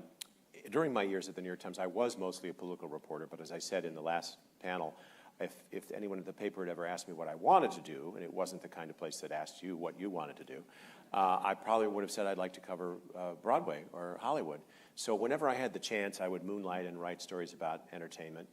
And I wrote a story about a revival of the Rodgers and Hammerstein Cinderella for television in the late 1990s. I wrote a story about the 40th anniversary of the Sound of Music movie. So when I left the Times and went to work at Vanity Fair, that's an itch I continued to scratch. And one of the things that Desi Arnaz and Rodgers and Hammerstein have in common, as you point out, is they were both great business people. They were entertainment moguls. And in both cases, they contrived to own their own work, which was a crucial part of controlling it. And there's an overlap, too, because Desi became a star because Rodgers and Hart, Lorenz Hart had spotted him in a nightclub and brought him to Broadway and then eventually to Hollywood where he met Lucy. But when I wrote the Rodgers and Hammerstein book, which came out in 2014, the task I set myself was to try to write a book that would show what they were like as people, as men, that would explain how they made their art, how they made the stories and songs that we still know in our sleep. And also this business empire that they created, because they were really the kings of Broadway in their day, and not uniquely among songwriters, but Irving Berlin had his own publishing company. They really contrived, they created their own publishing company named for their fathers, who were both named Williamson Music. And they early on realized that the best way to make sure their work was performed with the integrity they wanted was to own it, and to own the copyright, and they did. well, and a little disclosure, Williamson Music is my publisher. I don't think Jamie or Debbie knew when they asked me to interview Todd that was Mary Rodgers, who was Richard Rodgers' daughter, had invited me to be, I guess, the first living author that they published, because they hadn't, they had done Rodgers and Hammerstein, and then they were controlling the works of Irving Berlin. So a lot of the people that you interviewed for the book are my friends and people that have been a part of my life. And of course, their model of owning their own work and producing their own work inspired one of my collaborators, Andrew Lloyd Webber. He basically followed everything that they did in his career. But let's talk a little. One of the things I loved about the book was the way you talked about them as humans, as men, but not sensationalizing their flaws, just being really honest about them and their strengths as well and their characters. Well, thank you. They were complex people. The thing that I found fascinating about them, they had known each other virtually their whole lives. Richard Rodgers' father was a doctor who had actually delivered Oscar Hammerstein's two oldest children. They had gone to Columbia, not together. Oscar was older, but they had been members of the same fraternity. They'd grown up in the same circle. And in fact, Richard Rodgers went to the Columbia Varsity Show, which is the amateur musical comedy that is still done by Columbia, and saw a show that Oscar had written and resolved then and there to become himself a composer. And yet, during the whole 25 years of their collaboration, neither one was really sure the other really liked him. And they didn't really socialize very much. They signed their letters love, but they were very different approaches to life. Stephen Sondheim once famously said that Richard Rodgers was a man of infinite talent and limited soul, and his mentor Oscar Hammerstein was a man of limited talent and infinite soul. And those are overstatements in both cases, but But I found the fact that they could make such beautiful music together and collaborate so effectively and yet be a little bit uncertain about each other's personal regard for the other was a poignant thing. My book, I undertook it in 2002, on Richard Rodgers' centennial, a very skilled writer named Meryl Seacrest had obtained the cooperation of the Rodgers family to write a book in which, for the first time, she really detailed the dark side of Rodgers' life, his status as a depressive alcoholic who was quite difficult, and a compulsive womanizer, which he has in common with Desi. And it had another thing in common with Desi, which is that neither of them had affairs with women whose last names were known. They were, Richard Rodgers was fond of chorus girls, and Desi was fond of prostitutes. But that book had done a great deal to talk about Richard Rodgers' personality and his dark side, and I felt it had not adequately explained the creation of these unbelievable melodies. So I'm only deal with words, and I'm a middling amateur pianist who took a lot of lessons when I was growing up. But I was confident in trying to analyze Oscar Hammerstein's lyrics and libretti. But it was much harder for me to know. It's hard to write about music because music is better than words. I mean, as Comden and Green said in a wonderful movie song. So I was fortunate to have a tutorial one day from Bruce Pomahak, who was the longtime director of music at Rodgers and Hammerstein. And he sat with me in Racine, Wisconsin at my in-laws' piano and explained to me a little bit about the mechanics of how Richard Rodgers made these melodies. And basically the 32-bar song of the American Songbook is a journey through a cycle of musical keys and moods, returning to home plate, pretty much, back to do, to borrow a phrase. And these songs are a satisfying trip through the woods or through the mountains or through whatever you want to say, and then they bring you back to almost an inevitable ending. You could only figure it could end in one way. One of the geniuses of Rodgers was that he would make melodies that veered off the beaten path in a way that you might not expect, and would have a blue note or a flatted note where you wouldn't expect it. And it's hard to sum up the alchemy of what he did, but Jonathan Schwartz, who was a well-known DJ in New York and was the son of the composer Arthur Schwartz, said that Rodgers' music, in his estimation, had been heard by more people more often than the music of any other composer who ever lived in human history. And he wrote about 1,000 songs.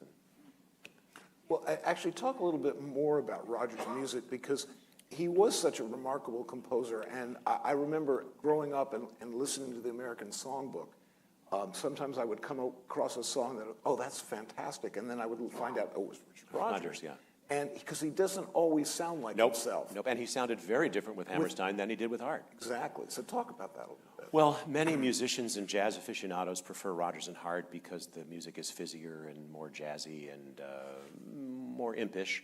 There's a lot of stentorian songs with Hammerstein, like You'll Never Walk Alone and Climb Every Mountain, and but there are wonderful comedy songs too, like Can't Say No and Honey Bun. Oh, yeah, exactly. Or a song that our children love that was cut from the film of The Sound of Music is called How Can Love Survive? And it has these wonderful rhymes about Max and Elsa explain how Elsa can never get married to Captain Von Trapp because they're both too rich to be happy, and that it's hard to be happy if you're rich, that poor lovers can struggle in the garret, but if you're chasing the freezing breezes in one of your Mercedeses, it's hard to be happy. So Rodgers had a great facility with music. Noel Coward once said he could pee melody. But he resented that because he said, yes, he wrote quickly, but only after he'd thought about it for a long time. And one of the remarkable things about the durability of Rodgers' songs is that they survive in so many contexts when they were almost all of them, except really Blue Moon, were written for specific characters in specific situations. And yet, Frank Sinatra can sing Hello, Young Lovers, and it has nothing to do with a Welsh school teacher, or Sammy Davis Jr. can sing some song that has nothing to do with its original context. And Rodgers' explanation for why he could write so quickly was that he'd been thinking for months about what the character was doing, what the mood was, what key it might be in, what tempo it might be in. So yes, he wrote Bali High in 10 minutes over lunch, but he'd been thinking about it for a long, long time. And this frustrated Hammerstein, who was a craftsman and took forever and ever and ever. And he took weeks to write the lyric for Hello, Young Lovers, had it delivered to Rodgers by special messenger. Rodgers called him and he talked about a whole bunch of other business, and then he said, oh, by the way, I got that lyric, it works fine. And Hammerstein was completely crushed, and he went to his friend Josh Logan and said, I just can't believe this, you know. But they worked together very well. They didn't work in the same room usually. It wasn't cinematic. Rodgers would work at his apartment or his house in Connecticut. Hammerstein worked at his townhouse in Manhattan or his farm in Doylestown, Pennsylvania, in Bucks County. And then the other thing that changed is with Rodgers and Hart, Hart was so mercurial that Rodgers had to drag him into the same room so they could work together. And they more or less wrote the music and lyrics simultaneously, whereas in almost all cases, not every single case, but most cases, Hammerstein wrote the lyric first, and then Rodgers wrote the melody. And the effect of that is, I think, in Rodgers and Hammerstein's song, the words are really important. The words drive the meaning and the mood of the song, whereas before the words were sort of fit to the music. You know? Well, and by the time that Rodgers and Hammerstein were writing musicals, and they're part of the change, the songs were much more dramatic, and they served the story more. A lot of the songs that Rodgers and Hart wrote were kind of, as you said, fizzy, funny songs that were dropped into light-hearted shows. They didn't really advance the plot, whereas in a scene like the so-called bench scene in Carousel, which is the scene that introduces If I Loved You, which is Jack Vertel in his wonderful book calls it the conditional love song, what I would do if I loved you, you know, or people will say we're in love, or we can't say we're in love, but people, and this whole scene, it has underscoring, it has music, it's very close to opera, but Rodgers also did not like the recitative of opera, which is the kind of, and then I went to the post office. He's like, you know, when I write recitative, it's called melody, and he would, you know, so the characters would sing their thoughts. And in fact, you know, one of the things that Sondheim has famously talked about is that an effective song can compress 10 or 12 pages of dialogue into, you know, 1 page of words if it's backed by music. So that was crucial. That was a crucial innovation that they were a big part of doing, starting with Oklahoma and then continuing all through their work together. Talk to me a little bit about what initially inspired you for how you chose Rodgers and Hammerstein as a subject? Well, I had grown up in a small town in Illinois called Macomb, about 250 miles from Chicago. My father's older brother was an actor in New York, and when I was a little kid, my parents would go to visit him for a week and come home with 8 playbills. And my sister and I would pore over them, and they had the music they had on the stereo was all these original cast albums. So I would start listening to them, and then and I just always was a fan of it. And I grew up thinking I wanted to go to Yale because Cole Porter had gone there. And then I took one look at New Haven in the rain and went to Princeton. But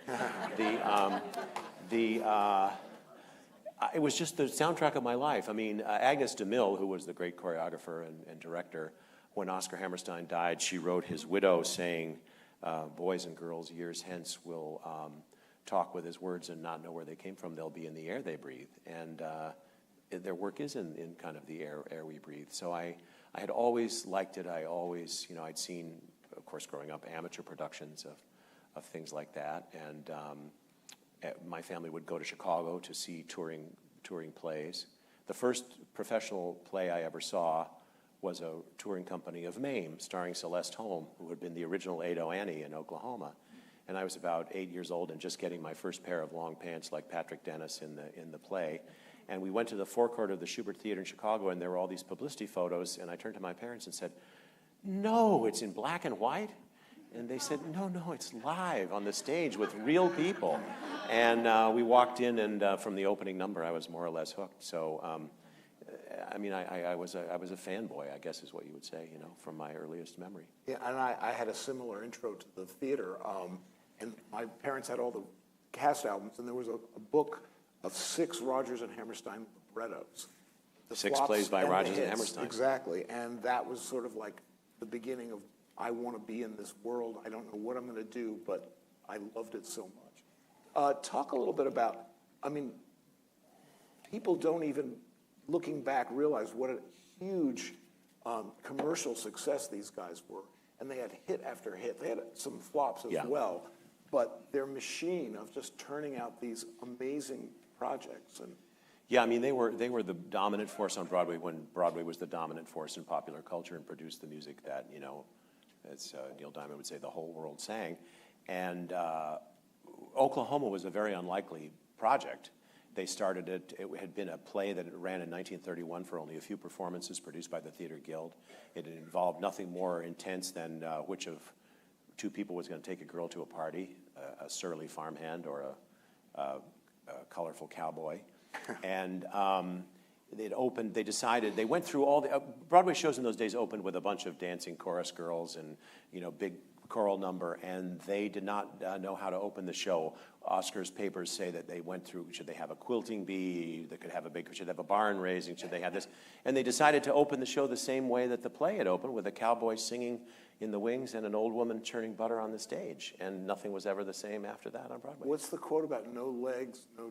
Oh, yeah. Well, it was supposedly Michael Todd had seen it in New Haven in the tryout and said, no legs, no jokes, no chance.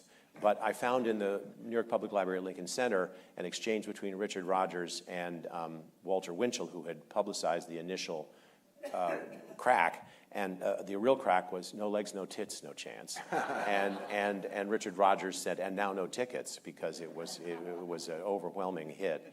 And one of the wonderful things I found also in Rodgers' papers at Lincoln Center, there was a letter that he received late in his life from John Hersey, the great New Yorker writer and war correspondent, who talked about being in Italy in 1944 during the war. And they were near the front, and conditions were terrible, and people were sleeping in the mud and the dirt. And the dawn broke, and a soldier went to shave in a helmet with a bowl of water and began singing, "Oh, What a Beautiful Morning." And people said at the time that all the show was nominally about Oklahoma Territory on the eve of statehood. It was really about the United, I mean, it became a big hit in the same way that White Christmas became a big hit, because it was World War II, and it was about what would happen, the values that the country was trying to hold together, and you know, arguably that you could say, I don't want to get too intense about it, but the farmer and the cowman should be friends was really kind of anticipating the United Nations in a way. I mean, you know, that we have to get along. Didn't South Pacific have the same pull on the American psyche because of the war? Yes, almost everybody in 1949, when South Pacific debuted, had been in the war or knew somebody who was in the war, who'd been affected by the war, who'd lost a family member. And it became such a monster hit that souvenir companies made phony ticket stubs that people could leave on their coffee table as if to say they'd been to the play when they couldn't get in. Even James Michener, on whose book it was based, said that he had to watch it in the wings because there were no seats in the house when he wanted to go see it. It was like, just the hottest ticket by far. And enormous scalping, enormous, inflation of prices. And it's my favorite show because it's the most journalistic. It has a character who went to Princeton. The libretto was co-written by Josh Logan, who was in the Triangle Club at Princeton, which I was in when I was an undergraduate. And it's very journalistic. It has a rip from the headlines feel about the war, and it's very current. I mean, the war was only 4 years old by that point. And it's just a very compelling. And the 2008 Lincoln Center revival with Kelly O'Hara was just one of the most beautiful. And they did a remarkable thing, which is there was a screen, the play was directed by Bartlett Sher, who went back to the original rehearsal script and included some lines that had been cut from the original production because they were thought to be too political, especially involving things like race. But he began with the prologue from Michener's book and ended with the end of the prologue, in which it says, these men of Guadalcanal, and everybody, they're on everybody's lips now, but eventually the war will pass and time will pass, and they will be as distant as Shiloh and Antietam and the battles of the Civil War. And people you could see at the end of the show were in tears just looking at that. It was really great. Who actually did tie I Love Lucy and Rodgers and Hammerstein together. There's an episode of Lucy where Lucy is repeating a story of her saving somebody, helping Ethel out. She repeats it over and over, and Ethel says that story has had more performances than South Pacific. There's another show where there's something involving the plot, and they're going to see a production of The Most Happy Fella, right, or something, and so Broadway was very intertwined with all of because they're living in New York, of course. But, I want to talk a little bit about their failures. Well, so they had Oklahoma, which was just the bomb. It was a huge success. And then Carousel, which was based on a very then popular play by Molnar called Lilium, about a man who beats his girlfriend and wife and, then dies, goes to heaven, comes back. And it's like, really? But that was a success also, not the monster success of South Pacific. But then that's Rodgers' favorite show. That's Rodgers' favorite show. And there's a wonderful story. Mel Torme was listening once in the theater, and he told Rodgers that "You'll Never Walk Alone makes me cry." And Rodgers just said, "It's supposed to." But so then they come up with this idea to tell the story of a man's life from birth to almost, not really to death, but and they make him a small-town doctor who comes to the big city. And both their fathers, Rodgers' father was a doctor, and Oscar, it was seen at the time as a story about the virtues of the small town versus a big city, but what it really was, in Oscar's view, was about the catastrophe of success, because he'd become so busy being Oscar Hammerstein that he didn't have time to do what he really loved, which was write lyrics and shows. And the idea was that it was going to be almost an Our Town-like experimental Thornton Wilder type of play, but by the time it got produced, it became this big, very complicated thing with mechanical scenery and all of this. And as a young guy, the gopher on the show, the intern helper, was Stephen Sondheim. And he was Oscar's kind of surrogate son. And he said at one point that the whole of his career was really an effort to fix the second act of Allegro and make it, and it was a disaster, which is partly why South Pacific was so important to them in later years. And isn't Merrily, which Stephen Merrily We Roll Along, the central character as a writer who has to choose between being a producer and a writer? I think a lot of that was inspired by Richard Rodgers. Very clearly. And Franklin Shepard, the protagonist of that show, who starts out as a brilliant creative force and becomes corrupted by power and politics, and especially money and celebrity, and becomes a sort of odious person. Rodgers and Sondheim, after Hammerstein's death, collaborated on a show called Do I Hear a Waltz, which Rodgers did partly as a favor to his friend Mary, Richard Rodgers' daughter. And it was an unhappy collaboration, and by that point Rodgers had become very difficult. He was not only the composer but the producer of the show, and he and Sondheim really did not get along. And I think there's no doubt that character is partly based on what happens when you become a muckety-muck instead of a creator. And again, that was not, it may have been a failure, but I think the intentions were to break new ground, to do something really interesting. And I don't think Rodgers and Hammerstein had a formula. I think they really tried to do original, interesting things every time. Exactly. There's a wonderful interview that Adam Gettle had, Rodgers' grandson, the author of Light in the Piazza and Floyd Collins and other works, said that they didn't set out to do these path-breaking things. They set out to tell wonderful stories about real people and meaningful things, and those just happened to find an audience and become big hits. Rodgers said at one point, the worst way in the world to try to create a hit is to reverse engineer it, to think that this will make a fantastic thing, we'll have this and that. And I was struck by a comment by Timothy Krause, the son of Russell Krause, who wrote the libretto of The Sound of Music, and also with his partner Howard Lindsay Life with Father and so many other things. He said, the criticism of The Sound of Music is as if these guys took so many grams of nuns and so many grams of Nazis and so many grams of children and created a unhealthy snack, a sugary snack. Instead, it all sprung from, a very sincere vision. And you can quarrel with the vision, and you could say it's too sentimental, although the story of the Von Trapps in the play is more true than not. They didn't hike to Switzerland. They took a train to Italy, but it's more true than not. And I think the thing that marks their work is they're unabashed about their sincerity. They wear their hearts on their sleeves. And Oscar said at one point, he was being interviewed by Mike Wallace, who was trying to portray him as, a sap for being so sentimental. He's like, I think most people are sentimental about children and trees and nature. And, what's the point of going through life being jaded? There's a wonderful letter he wrote his daughter Alice when she was in college and going to Europe. He's like, don't think you have to be a smarty pants and sneer at everything. I mean, if you see St. Mark's Cathedral and it bowls you over, then let yourself be bowled over. So I think that's a wonderful tribute, a wonderful quality of them, too, is that they didn't set themselves above the rest of us. They understood that, they were enthusiasts, I guess I would say. They were enthusiasts.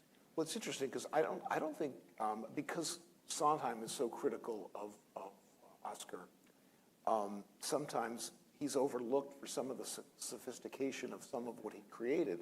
I'm sure he wrote Climb Every Mountain and Edelweiss, but he also wrote, that the intro to Wonderful Town. Oh, they say I'm naive as a babe to believe any fable I hear from a person in pants. Yeah. I mean, it's so in character. It's so clever. Yeah, I mean, I think, and Sondheim always appreciated Oscar's skill at dramaturgy. Green Grow the Lilacs, which is the play that Oklahoma is based on, the final denouement in which, Curly has accidentally killed Judd and they resolve and they have a quick trial. It takes about 20 pages in the play. It takes about 3 pages in Oklahoma. And Sondheim has this wonderful quote about, yes, Oscar was sentimental, but at his best he was monumental. And it's the monumentality that counts.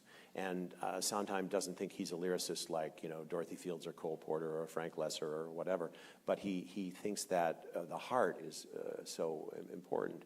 And Oscar was a very sophisticated, urbane man. He was totally a man of the theater. His father, his grandfather was a major impresario in opera and musical theater. His uncle, he started out as a stage manager and did everything there was to do. He was a director, a producer, a writer. And there was nothing of the hayseed, or he had a farm in Pennsylvania, but there was nothing of the bumpkin about him. He was as sophisticated as you could possibly get. And I think he was also a great believer. He was a very passionate liberal. Things like he was advocating for the integration of baseball way before Jackie Robinson. He was You've got to be taught. Yeah, exactly. Which the critics at the time said was had no place in something like a musical comedy. The Saturday Review of Literature said, or maybe the New Yorker said, smacks of dragged-in didacticism.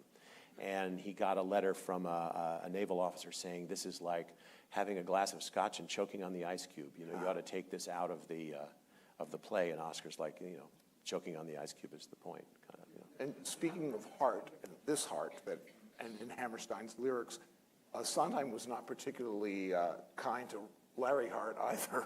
No, Sondheim is awfully tough on everybody, including himself. But I mean, he's tough on Ira Gershwin, who was thought to be the jeweler of lyrics, and he gets on Ira's case for reverse syntax, and he gets on Hart for laziness, I think, in some of his rhymes. Sondheim loved the lyrics of Dorothy Fields and Frank Lesser and Johnny Merce, people who had elevated conversation to a wonderful kind of heightened speech. But it's an interesting thing because Richard Rodgers once said of Sondheim, I knew him when he was a little boy before he became a monster. And but I also found in the archives in Lincoln Center a note that Sondheim wrote when Rodgers died, saying, "Dear Dorothy," to his widow, "despite all that's passed between us, I just want to say what a privilege it was not only to work with Dick, but simply to be alive when such a composer was alive." And I think he was under no illusions about the enormous skill behind it all. Which brings us to Blue Moon. I don't know if you've seen it, but it's a film about the day that Oklahoma opened, and it's fictional, but it's based on the characters of Larry Hart, Rodgers, and Hammerstein. And talk a little bit about how accurate you think the film is. Well, I'm a bad audience for that. A lot of people I really respect love the movie. I found things to admire in Ethan Hawke's performance, and he's been nominated for an Oscar for Best Actor, probably very deservedly so. I didn't find the characterizations particularly persuasive at times. I thought they portray Oscar particularly as a kind of a bumpkin and they also portray Hart as being very bitter about the success of Oklahoma. When all I can tell from the research is that he knew that wasn't the kind of show he could write, but he admired it. I think he admired the craftsmanship behind it, and then he died, very shortly afterwards. When the movie begins, not to have a spoiler, but it begins with Hart trudging through the rain, and what it doesn't really explain is that after the success of Oklahoma, Rodgers and Hart worked together one more time on a revival of a Connecticut Yankee. And they wrote a new song, the great song "To Keep My Love Alive," in which Morgan Le Fay talks about all the men she's killed, through history. And during the opening night of that show, Hart was drunk and was making a disruption, and Rodgers had him ejected from the theater. And this led to his wandering around the streets of New York and ultimately falling drunk into the gutter, and then dying of pneumonia. Basically, penicillin had just been on the market. They tried Mrs. Roosevelt to get some penicillin, and it didn't come in time, and he died. And it ended a 25-year partnership with Rodgers that was probably really devastating for him. So I found lots of things in the movie annoying. That's too on the nose for me. Like a little guy named Stevie appears and it's Sondheim. Right. E.B. White is there having a martini, and the opening night party wasn't at Sardi's. It was at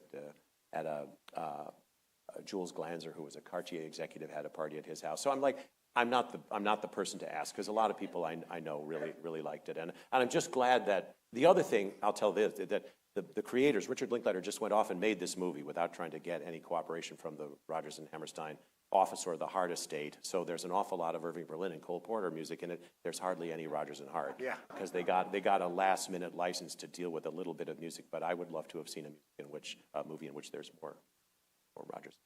And actually, the guy who is the pianist is particularly adept at. No. But Bobby Cannavale as the bartender is great, and there's a lot to like in the movie. It's very talky, kind of Mankiewicz-y, but it's like a play. Yeah, like a play. Let's go back to talk about some of. Well, let's talk about Cinderella, because that was an extraordinary moment. In fact, it was so important to Andrew Lloyd Webber that he ended up writing a Cinderella with me, which was successful in London and not in New York. But it was a monumental event in American television history. Yeah, in 1957, they did an original musical for CBS. NBC had Peter Pan with Mary Martin, which was a spectacular success. So CBS wanted to get into the act. And on a Sunday night in November of 1957, they did a live 90-minute color broadcast starring Julie Andrews, who was even then on, either still in or just out of My Fair Lady on Broadway and the hottest thing on Broadway. And an all-star cast and a wonderful score. But coming back to the Desilu situation, videotape had not been invented. So the only way it was preserved is on a kinescope filmed from a television monitor, which had reposed in the archives, but not been really widely seen. Then in the 60s, they remade it with Leslie Ann Warren in Hollywood in color in Television City. And that's the one that I grew up with. And my family didn't have a color television set. We had to walk across the park to my grandparents and see the colored television whenever The Wizard of Oz or Cinderella came on, and CBS broadcast it every year. I love the score of that. There's some wonderful songs in it, wonderful Rodgers waltzes.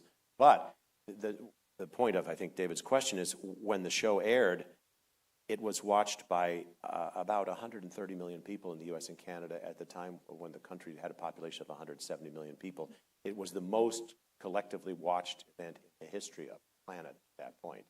And that's the sign of it. Yeah. And John Cipher, who later went on to be the police commissioner in Hill Street Blues, talks about walking out of the studio at intermission on Upper Broadway, where they were broadcasting it, and seeing that the entire street was deserted because everybody was watching the show, and that there was like a bomb had gone off, and no cabs, no nothing. New York was silent.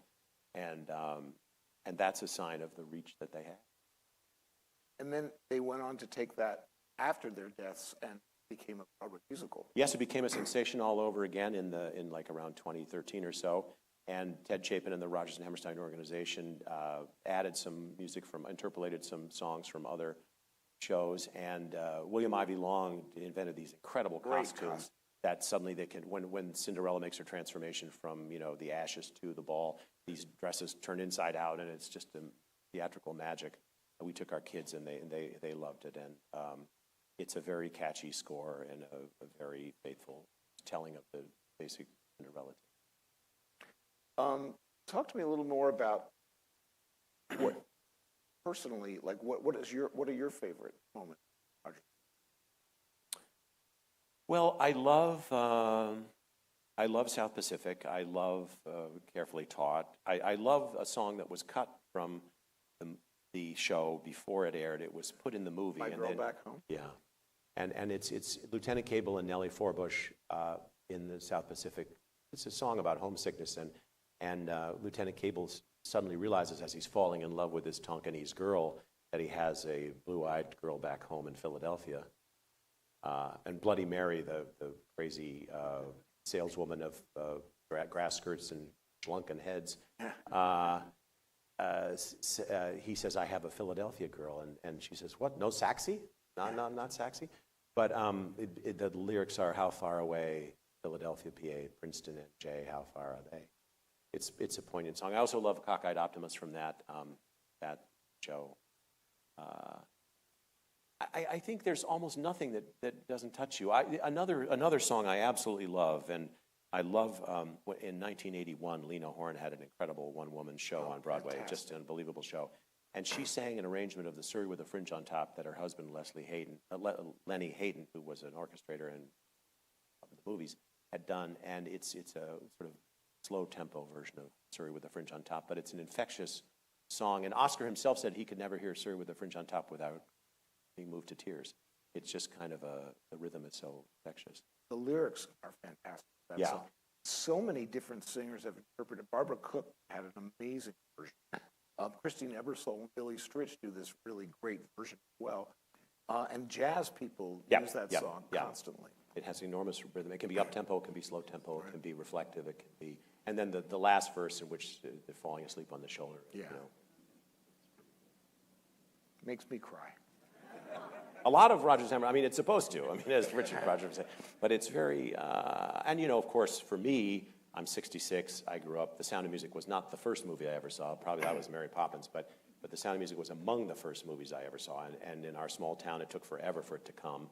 And my sister and I went 5 times in a row, you know, I'm sure, to see it. And it's cast iron success to me. I mean, it's just... it was scorned at the time by everybody but the audiences. And you know, it's indestructible. And it's still, I think, one of the most successful movie musicals of all time. Oh, yeah, for a long time. I mean, it was in 1965 when it came out, it was racing neck and neck with Gone with the Wind, which was already 26 years old. And The Godfather surpassed it, and others have surpassed it. But in adjusted dollars, I think it's still probably, in inflation-adjusted dollars, I think it's probably still in the top 10. It's interesting. You talked a little bit about both men and their infidelity, but it was very different. Yeah, Rodgers was serially unfaithful, I think, with... he apparently had a little hideaway apartment in the Edison Hotel, and his secretary kept the key that he would have assignations in. Oscar had, as near as I can tell, only one dalliance, and it was with an actress who was in one of their biggest flops called Pipe Dream. Her name was Temple, Texas. Her real name was Dora Jane Temple, and she's the kind of person who had a rhinestone collar for her dog, but she was a close friend of Ethel Merman's. And I tracked down her son. She said, well, my mother never really acknowledged that they had an affair, but she did show me the ring Oscar had given, the signet ring that Oscar had given her, and she always talked with enormous sentiment about him. But that's the only... And in fact, Pipe Dream was based on a John Steinbeck work, and it was set in Monterey, and it involved a whorehouse. And somebody, I forget, Billy Rose, I think, the theater impresario, said the problem with this show is not believable because Oscar's never been in a whorehouse in his life. And they tried to pull their punches on it. But yeah, I mean, I think, you know, people are people. People are human beings are a mix of, what did Shakespeare say? The elements were so mixed that nature could stand up and say, this is amazing. So you don't get to pick your geniuses. I think Rodgers' infidelity and womanizing side was an open secret that almost everyone knew. Barbara Cook told me a story that she had an interview with him, and she was so afraid that he was going to make a pass at her that she talked about her husband through the entire audition. And she told me that he had gout that day too, so he couldn't run as fast as Shirley Jones diffused it by saying that he reminded her of her grandfather, and that put the kibosh on it.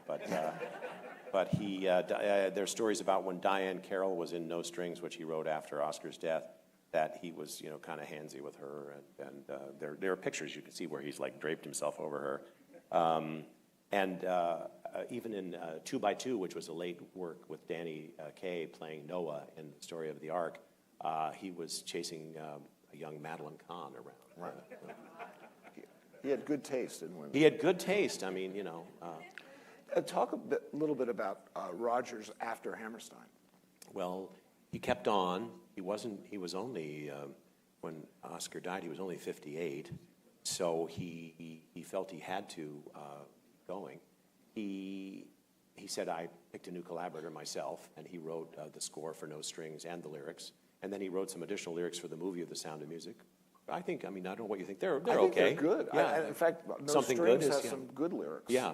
And it's very poignant. The sweetest sounds I ever heard are still Yeah. inside my head. That's a pretty optimistic thing for somebody to be saying at 60. And a gorgeous melody. Yeah, yeah. And then he like Desi, became fell prey to increasing alcoholism and really ultimately severe depression. And ultimately he kept plugging away, but he became kind of dysfunctional. And I think he, in that incredible fountain of melody, he kind of ran out of steam. But his daughter Mary said something about, he was all locked up, but he was inside churning out these beautiful tunes. One of the things I also found in the papers in Lincoln Center was a letter that a young woman had written him in the 1960s. She'd been in New York, having lunch in a French restaurant, and on stationery from the Waldorf Astoria in perfect penmanship, she says, "Did you notice the lady across from you in the restaurant? Did you notice that when you smiled at her, she started to cry?" And Rodgers wrote back and said, "I did notice you that day, and I thought perhaps I'd known you from some other context, and may I congratulate you on having the sort of emotional life that allows you to so easily give vent to your emotions. I hope you..." Well, thanks to the internet, I tracked this woman down who still lives in Salt Lake and is completely zippy and peppy at 84, and I've had 2 lunches with her in Sun Valley at the writers' conference there, and we've become great pen pals, and she had Rodgers' letter to her, which she'd always kept, but she didn't have her letter to him, so I made a copy of it and sent it to her. And when you write books, it opens doors you didn't even know were there, and that's one of the great parts about it. Well, Oscar was a much happier person. Yes, he was a much happier person, although one of his children said he was a great father to everybody except his own children. And Sondheim said he was great once a child had reached the age of reason, but before that, he was impatient and a lot of scars had been inflicted. So he was the kind of father who would trip his son on purpose with a stick when he was ice skating to make him learn better and play tennis and chess with him in a cutthroat way. So he had a heart as big as all outdoors, but he had his own limitations too. But I think of the people that you would have probably rather had lunch with Oscar than with Dick. Right. Well, Rodgers, talk a little bit about his social circle. Who did he? Oh, everybody and his brother. I mean, I'm just finishing now reading a wonderful new biography of Bennett Cerf, the publisher of Random House, who had grown up with Dick and Oscar and went to Columbia and was in their fraternity.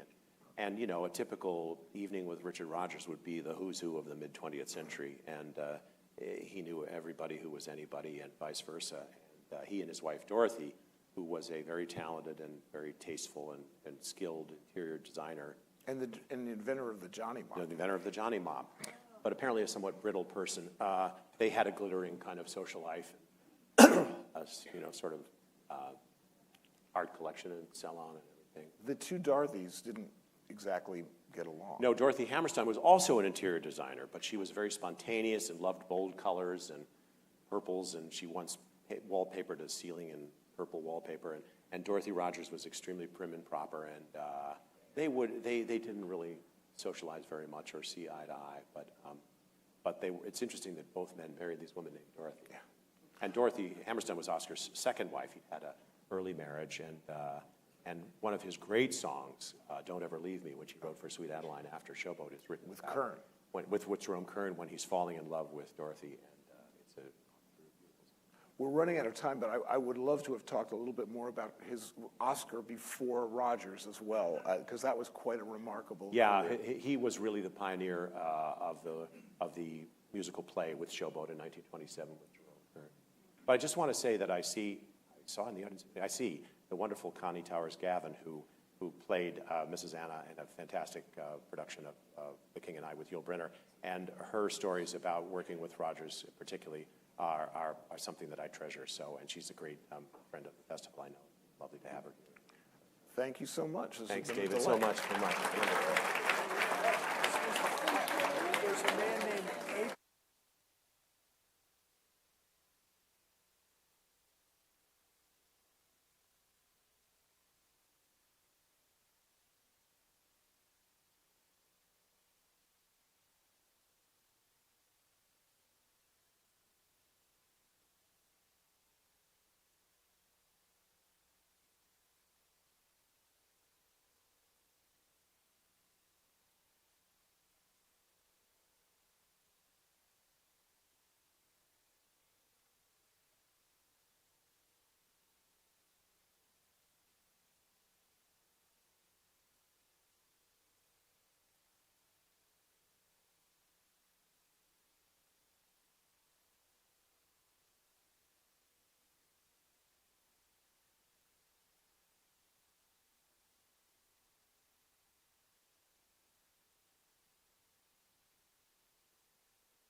Ladies and gentlemen, the program will begin in 10 minutes.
Ladies and gentlemen, the program will begin in 5 minutes.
Hi, ladies and gentlemen. Can you hear me? Hi. Hope you all had a great lunch. We have a slight programming change at 2 o'clock. This program is as you see up here, but at 2 o'clock, Corinne Jean-Pierre got trapped in the storm. She was due in the Steinbeck room, so we just want to give you a heads up of what's going to be in the Steinbeck room instead. We're going to have, did I hear a phone ring in my ear? Oh, thanks, Shrum. So in the Steinbeck room, you're not going to talk, Shrum. In the Steinbeck room will be Curiosity, the story of ... This uniquely human trait of curiosity turns out to be the single most important predicator of overall life satisfaction and longevity. Why is that? And what exactly is curiosity? The good news is we can cultivate it at any age or any stage of life. It'll be a conversation between Daniel Levitin and David Zippel. So that will be in Steinbeck at 2. Thanks very much.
Ladies and gentlemen, please take your seats and silence all cell phones.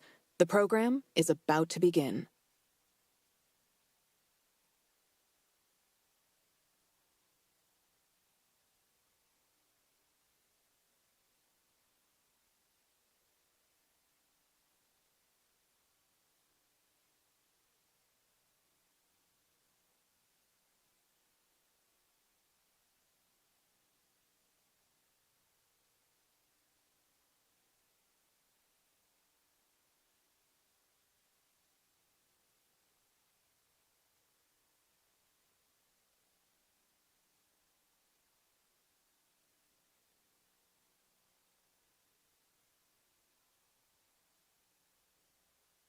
Ladies and gentlemen, please welcome Stuart Stevens with Robert Shrum.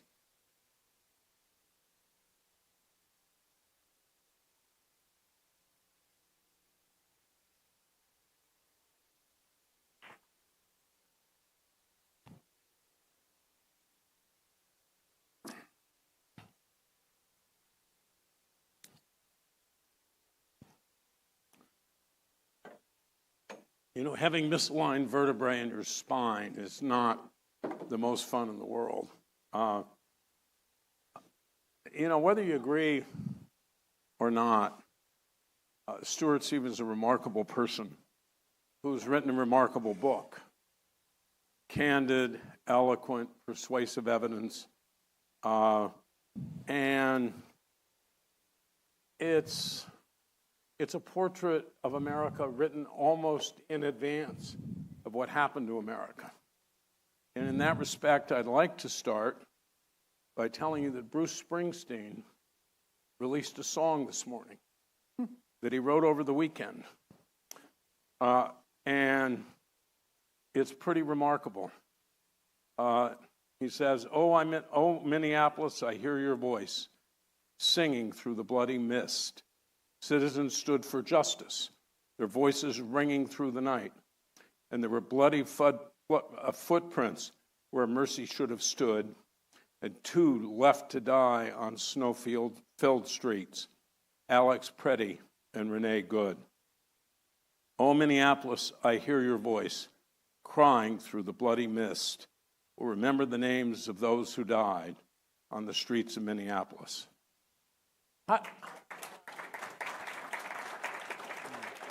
Stuart, how did we get to this? Oh, brother. You know, in 2016, there were a lot of people wrong about Donald Trump, but it's really hard to find anybody who was more wrong than me. I didn't think he'd win the primary or the general. And when he did, you know, I had worked at 5 Republican presidential races, helped elect a lot of Republican governors and senators. And I had to ask myself this question of, like, how did I miss this? Because I was there. And in that kind of high school English teacher way that if you can't write it, you don't understand it, I just started reading and writing, and then that became this book, It Was All a Lie, How the Republican Party Became Donald Trump. And, you know, my conclusion was that in post-World War II Republican Party, there'd always been these 2 strands. An Eisenhower strand that was boring, governing, sane, and a Joe McCarthy strand. Conspiratorial, xenophobic, often racist, non-governing. And, you know, I was part of Bush World, and literally there's a group of us, me, Nicole Wallace, Matthew Dowd, Mark McKinnon, Pete Wehner, Mike Gerson, who sadly we lost a little while ago. We used to literally all sit in the same room. And I think it's safe to say that we thought, in this idea of compassionate conservatism, which was ill-formed but something, we thought we were the dominant gene in the party. And that if only because the country was changing so much, the party would be more like what we thought it should be. And I don't know any conclusion to come to, but that we were wrong. We were the recessive gene. And the party has now become what the party wanted to be. And, you know, when Trump won, I had a lot of, in 16, I had a lot of friends who, Bush world, like, you know, Trump's hijacked the party. But I really wanted to believe this, but I never could get there because, like, the hijacker is never popular on the plane. You know, it's not like, great, we get to go to Cuba, not grandma's, you know. And Trump was all, I mean, the only reason he's won is because he's popular. It just doesn't make sense. So the only intellectually honest way that I came to, or conclusion to come to, is Trump didn't change the party, he revealed the party and allowed the party to become what the party really wanted to be. And it's a perplexing question. I worked for Mitt Romney. We lost. I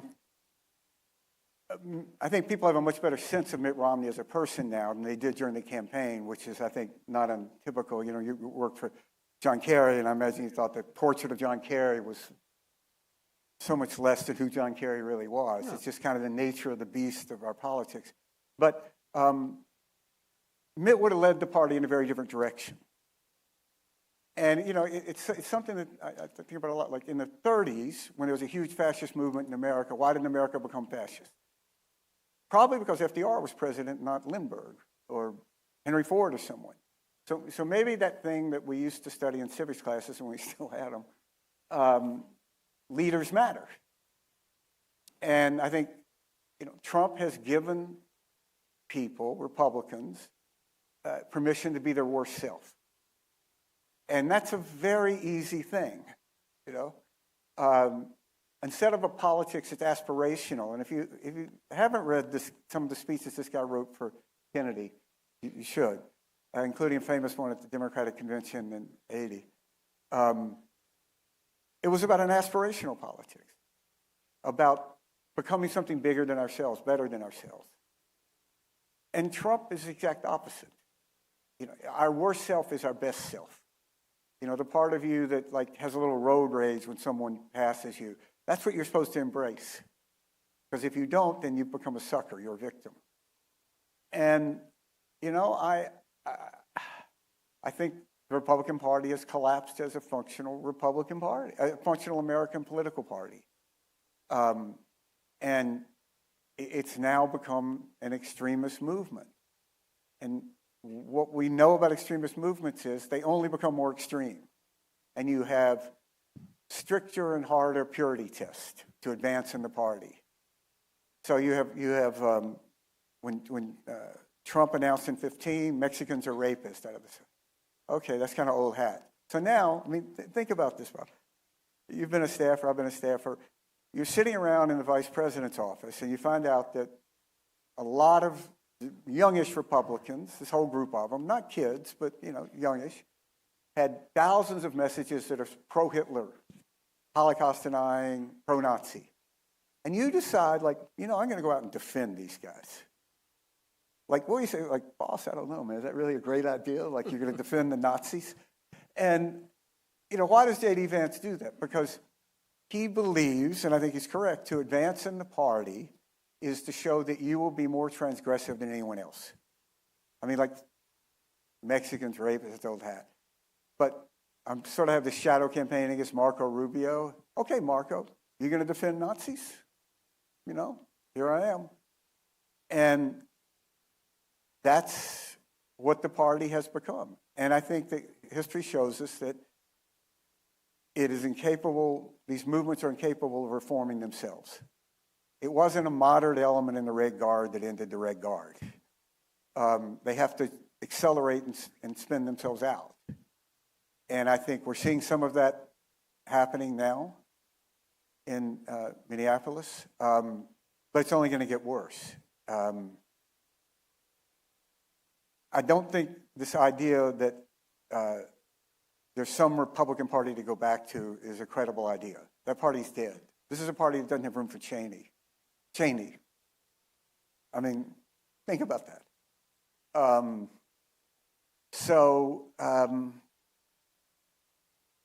That's. Well, let me bring you forward. After January 6, 2021, did you think that Donald Trump could come back from that? No. But that was sort of the line. I since sort of had a going out of business sale of any optimism about the Republican Party. It was like, this is it. That really is the test, January 6th, because think about it. If someone inspires a mob that comes into your workplace and tries to kill you, and you're still okay with them, do we really think there's going to be some policy point he's going to cross where you go, well, that's too much? His position on the law of the sea treaty. No. Once you accept that, he has so broken you that you will accept anything. And I think that Trump appoints people like Pete Hegseth, Kristi Noem, RFK Jr., knowing they're idiots, knowing that they're a disaster. But he wants to prove that he can make Republicans vote for him. That I'm going to humiliate you to show you that you will do this. The way Saddam would make families of someone he had executed pay for the bullet. And the Republican Party goes along with it.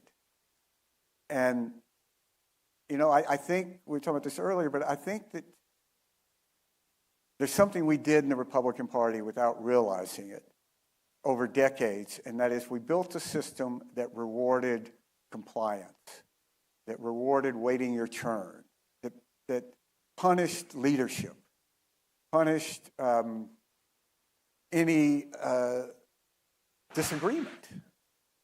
And you do that for decades and decades and decades, and what do you end up with? You end up with Republican Senate now. And I don't think that they're going to change. You just have to defeat them. You know, I want to go back to your point about rhetoric. Yeah. Because it strikes me, and I've actually written this, that despite their differences, Ronald Reagan and his conception of America almost echoes JFK and Ted Kennedy. They did go about it in very different ways. Right. But Reagan's given us a different kind of rhetoric. It's a rhetoric, as you suggest, that is the political equivalent of road rage. Reagan, like Kennedy, welcomed immigrants to America. Trump is in favor of a new nativism, a sense of America, not as a city on a hill, which, by the way, was a phrase from the leader of the Pilgrims that was used by both JFK and Reagan, but as a country facing carnage that had to become a fortress against and even a dictator to the rest of the free world. Are we ever going to restore our political rhetoric to a level of civility and aspiration, or are we doomed to go down this road? Yeah, it's such an important question. You know, I say what you will about Ronald Reagan, and you know, I think we in the party allowed ourselves to build Reagan up without acknowledging his faults enough, which I wrote about. But in Ronald Reagan's America, to be born an American, you had won life's lottery. You were the luckiest person in the world. There's inequality in America, but nobody was penalized for being an American. In Donald Trump's America, if you're born in America, you're a sucker. You're a victim. You're a chump. There are these powerful forces out there in the world that are taking advantage of you, like Canada. And which he did name a national security threat. And apparently now Greenland as well. And that is a completely different relationship between you as a citizen and your country and the world. It is, and what's so ironic about it, like so much of this is, in the Republican Party, we used to beat up on Democrats, unfairly, but we did it, for being victim shoppers. You were trying to make people victims. And, you know, we always said, you can't, you know, don't blame the victim. People are responsible for their own crimes. And he's completely put that on its head. So if you believe that you are being taken advantage of, instead of you are the beneficiary of this extraordinary heritage and lineage, it completely changes how you see the world. And, you know, the thing that really troubles me the most, and I find the most despicable and unforgivable about these Republicans, is that they are the heir to the greatest generation. And, you know, nobody's asking them to go take a beach or charge a machine gun nest. They just have to do things like have their comm shop put out a statement congratulating the President of the United States in 20 when Biden wins. That's a pretty low bar. I mean, you know, my dad... John Kerry congratulated George W. Bush on winning. And, you know, I mean, my dad spent 3 years fighting in the South Pacific. My uncle was wounded, never really recovered. But there were like hundreds of thousands of others. And that's who that has given them the ability to be who they are now as U.S. senators and congressmen. And they're like third-generation trust fund kids that have just completely lost touch with any reason why there was this amazing thing that we have benefited from. And I do think the rhetoric is going to play an important role, and I think it's going to be very important in the presidential election. And I think this is something, the negativity, usually, I mean, we used to always say, you know, that the most optimistic candidate usually wins a presidential race. And I think we're probably going to go back to that. And if you just listen to Republican rhetoric, what is it about it that makes you want to be part of it? You know, I don't, I mean, ultimately politics is about addition, not subtraction. What does it make you want to, you hear J.D. Vance say that a masked man who has a badge can shoot anybody with total impunity. You know, what does that make you, why does it make you want to be that person? You look at Stephen Miller. Who would want to be Stephen Miller? I mean, where are these people? You know, Kristi Noem. You know, they're just freaks and weirdos. And, you know, a lot of these people around Trump, it's not like they woke up in 2016 and want to get involved in presidential politics. We never would let them in. You know, Lewandowski or Stephen Miller or Steve Bannon. They always wanted to be part of it. It was just like, what are you kidding? Kellyanne Conway, are you kidding me? No. Like, first of all, I don't have anything to offer. Second of all, like, I mean, these are people you wouldn't want to sit next to on a plane. And then, you know, Trump let them in and elevated them. And Trump's management style is very mob-like. He takes people and elevates them to a position that they would not have were it not for him, which means that they are forever loyal, because without the him, you will revert to where you should be in the societal norm. And that's a dangerous sort of culture that it establishes. But yes, on rhetoric, I mean, look, you know, one of my frustrations with the Democratic Party is trying to poll its way to a message, which is something you've written about. And, you know, I don't remember a poll in 2007 saying hope and change was the #1 issue in America. And, you know, a pretty good candidate made it that. And I think that, you know, if I ran the Democratic Party, God help us, but I would have everybody wake up every day saying, we're right, they're wrong, there's more of us than there are of them. And the thing that drove me crazy after the 24 election was this Democratic Party self-doubt, this kind of identity crisis. Okay, you lost an election, that happens. It was an election that was very unlikely for an incumbent party to win. You know, the right track of the country was at 27%. No incumbent parties ever won when it was under 45. You know, Biden's approval rating was 40. You know, it's hard to get more than 2 points higher than that.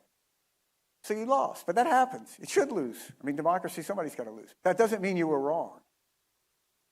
And, you know, I grew up in the South. My family was against segregation, supported a lot of candidates who lost, but I don't remember them sitting around the kitchen table going, well, maybe we should be segregation. I don't know. And I think that conviction is what Democrats need, and to have this absolute moral clarity. And there's probably sort of a hangover from Hillary Clinton's deplorables and stuff, but you have to forget all that. I mean, I don't want to understand the guy in the Camp Auschwitz sweatshirt in the Capitol. I don't want to meet that guy halfway. I don't care. I just don't want him to do any damage. And I think that's going to be the real test for Democrats, if they can be unblinking about calling out the criminality and evil that's been unleashed. I want to return to the point you made about managerial style. Yeah. And I hadn't thought of it in advance, or I hadn't thought I was going to ask you about it. Ted Kennedy once told me a story about his brother, President Kennedy. And they were sitting in the Oval Office one day in 1963, and President Kennedy said to his brother, someday you may sit here where I'm sitting. Regrettably, that didn't happen. But I want you to know one thing that you have to remember if you sit here, and that is that you always have to have 3 or 4 people around who are telling you when you're being a dumb son of a bitch, or you can't do the job of president. Yeah. And it seemed to me that in Trump's first term, he did have some people who at least would say, we can't do that. You can't get away with that. And now, I agree with you, you have a group of people who seem to just reinforce whatever he wants. So right now, if you were just from a political perspective advising Trump, because frankly I never would, you would say, you know, Mr. President, this would be a good time to get a strong chief of staff who would tell you when you're wrong. And by the way, Stephen Miller needs to go, and Kristi Noem needs to go, and Corey Lewandowski needs to go. And you need to recalibrate the immigration policy so you're just deporting folks who've committed serious crimes. That's where the priority ought to be. Seems to me we're a long way from that, and there's no prospect that we're going to get back there. No, you advance by your ability to agree and flatter Donald Trump. And, you know, that's something that foreign intelligence agencies grasp really quickly. That's something that Vladimir Putin realized in a heartbeat. If you pet Donald Trump, he'll follow you home. And it's a terrible quality in any leader. But, you know, for president, it's a national security threat, which is why, you know, I mean, think about it. If I had said to you, look, a year ago, we're going to wake up and we're going to have an army of masked men chasing brown people through Brentwood with a budget larger than the Marines, and we're going to be threatening to go to war with NATO over Greenland, you know, I mean, both of us would have said, no, it's too much. And it, you know, on one simple level about, I think the degree to which the Russian Federation has compromised the Republican Party is one of the great untold stories of our time. And on a very simple level, we know without a doubt, Marco Rubio's Senate Intelligence Committee agreed, that Russians wanted Donald Trump to win. Now, whether or not what they did made the difference, you never know that in politics. Causality is always the hardest thing in politics. But we know they did. And they won. And what did they get? It's got to be beyond their wildest dreams. And this has been an ongoing thing for a while. I mean, the NRA got a lot of Russian money. It's been this thing. You've seen how it's corrupted the Heritage Foundation. And it's very difficult to look at any of the stuff that Trump does to make sense out of it, except that this is exactly what the Russians would want. And it's extraordinarily dangerous. You know, I worked for Romney, and Romney got a lot of grief from Democrats about when he said that Russia was our #1 geopolitical threat. And, you know, the dirty little secret is he also got a lot of grief from Republicans just behind the scenes. I mean, they were calling us saying, like, what are you, crazy? It's China. You know, shut up about Russia. And believe me, there was no poll that said, like, we really could do well if we go out and say this about Russia. It's just something that, you know, Mitt really believed. And he proved to be very right. And I think that the weakening of America's position in the world is just of consequences that we can't really fathom. Let's talk about Russia a little bit more. Yeah. Because you began by talking about the McCarthy strain versus the Eisenhower strain.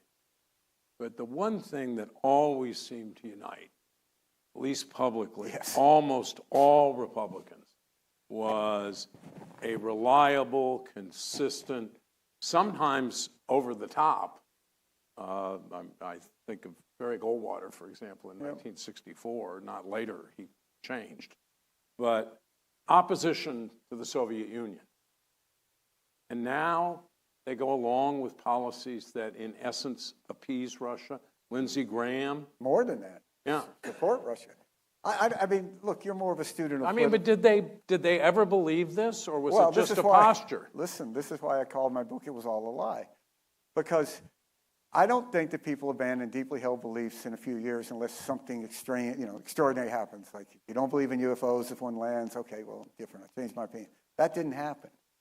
So how do you go from being the centerpiece of foreign policy was strong on the Soviet Union, strong on the Russian Federation? How do you go from that? And the most conservative elements of the party were the most committed to this. Bedrock principles, they call it. How do you go from that to the pro-Putin movement in American politics is the most conservative element of the Republican Party? You just have to say, I mean, a lot of these things we said in the Republican Party, and this is not like a fun thing to admit, somebody like me, I don't know any conclusion to come to, but what we were putting out as principles and values were just marketing slogans. We said, personal responsibility is really important. So, like Donald Trump, you won't take responsibility for anything. Character counts. Peggy Noonan wrote a book, When Character Was King. You have Donald Trump. We were the anti-tariff party. Now we're the pro-tariff party. The Republican Party is, trying to lose its mind over a guy that gets elected mayor. Maybe he's talking about 5 city-owned grocery stores, and the Republican Party's nationalizing Intel. And if anybody thinks it's going to stop at Intel, they're crazy. I want to see the look on Tim Cook's face when Trump comes and asks him for 10% of Apple, because that's going to happen. And all the little golden statues that Tim Cook can bring are not going to buy him out of that. So it becomes socialist, too. Yeah. Government owns the means of production. Yes, that's exactly right. It is a true statement that Bernie Sanders is to the right of the Republican Party on foreign policy. What do you do with that? I think it's just that the party didn't believe in what it was saying. Okay, I want to look at the other side of the coin, even though it's a small fraction of that coin. George W. Bush, Mitt Romney. They didn't convert easily and quickly to Trumpism. In fact, they didn't convert at all. How do you explain that? Were they just outliers who actually believed what they said? Well, I think of Bush listening to Trump's first inaugural address and turning to Barack Obama and saying, that was a pile of shit. That was some weird shit. Weird shit. When we get out of here, you get some time, go online and read the text of George Bush's acceptance speech at the 2000 Republican Convention in Philadelphia. It reads like a document from a lost civilization. It's all about compassion and service, humility. That guy couldn't get 5% in the Republican Party. And there's no denying it. I think you could make a case that, okay, in the 90s, we were doing all these races against each other and everything. Republican sort of best political issues were taxes, crime, and welfare. Like when we went up against each other in Massachusetts. Right. He worked for John Kerry, I worked for Bill Weld, he won. And then what happened? Well, crime plummeted. Taxes went down. Clinton ended welfare as we know it. And, I did all the Bush prep and Cheney prep in the 2000 debates, presidential debates. And one of our subjects that we focused on the much is what do you do with the surplus? First surplus since 1969 was achieved in 1999 and 2000. And Bill Clinton got up and said, what we're going to do with it is save Social Security first. We're going to invest it in the Social Security Trust Fund. So what did you guys say? Yeah, well, so you could say, and I think there's some truth to this, that Republicans come 2000, when Bush was running, needed a new series of issues. And this is what Bush was trying to evolve with compassionate conservatism. And people forget, because nobody doesn't really remember, but at the time, Bush got a lot of criticism from conservatives. Because they said, well, are you saying that to be an American conservative today is not to be compassionate? And Bush's answer pretty much was, yeah, that's what I'm saying. And then he gets elected. His first major piece of legislation, No Child Left Behind, famous picture of him signing the legislation with Ted Kennedy over his right shoulder. That would be submitted today in a war crimes tribunal in the Republican Party. And then 9/11 happened. So there's a great sort of parlor debate amongst those of us who work for Bush. What would Bush have been like if he hadn't become a war crime president? And the best evidence of that is how he governed. And he had a very strong lieutenant governor who's a Democrat. And it's just Bush's nature. Who's he best friends with? The Obamas, Clintons. This is just how he is. But there is no room for that in the party. I mean, if you look at the 2024 Republican presidential primary, there were two candidates, Asa Hutchinson and Chris Christie, both of whom former clients of mine, who were pretty much anti-Trump. I mean, they would get up there and say stuff, depending on what day it was. Nikki Haley was somewhere. But when they asked that question, would you support Trump if he's convicted of a felony? The only two people that didn't raise their hand were Asa and Chris. So what did they get together? I think maybe 8%. And they could have won. It wasn't illegal to vote for him.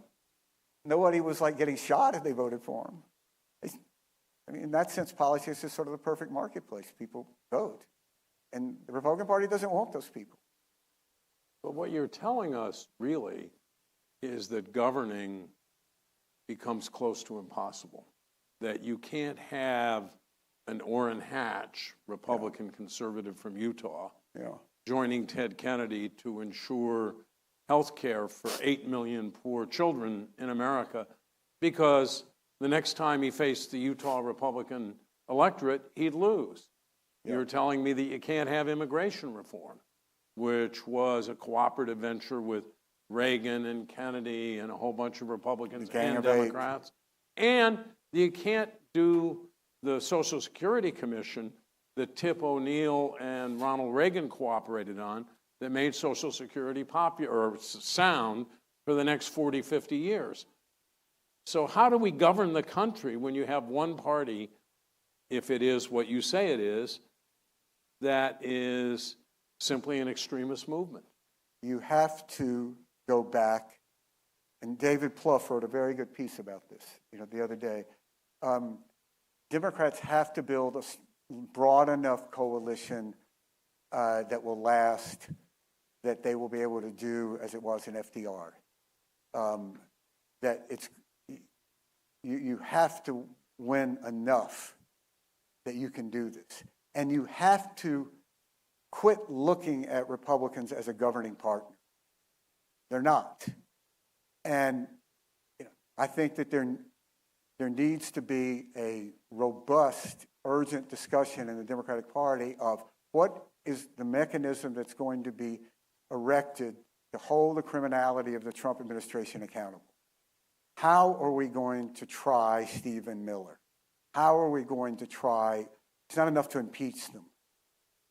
And I think it's probably the roadmap is the state attorney generals. You're probably going to need a coalition like you did the tobacco tort, and they came together to finally get the tobacco settlement. Trump will pardon all these people, but there's not a state in the country where you can legal to murder, kidnap, human traffic, what they're doing now. And that realization and live in the real world, this is where we are. And get out of this trying to meet them halfway stuff. You have to just dominate. You have to crush them. And that's what it'll take. And I think a sort of ruthlessness about it. It's interesting if you look at Gavin Newsom, he's not a bad politician. After the 24 election, he had this sort of instinct to attack right. He had like Charlie Kirk on his podcast. Right.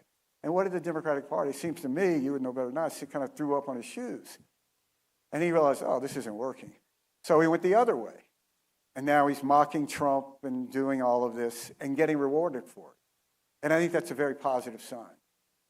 That the passion and the courage to stand up to Trump should drive the next nomination.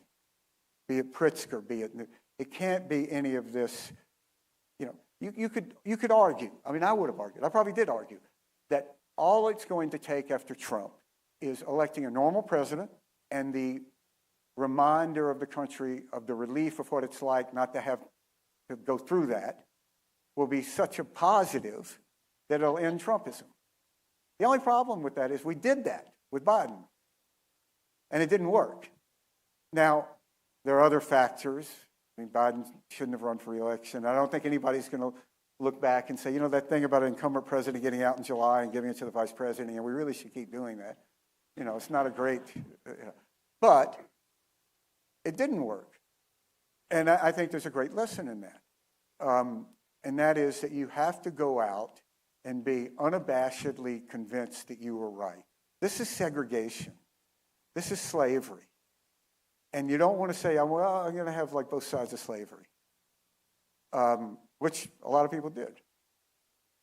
And you can't be afraid of that.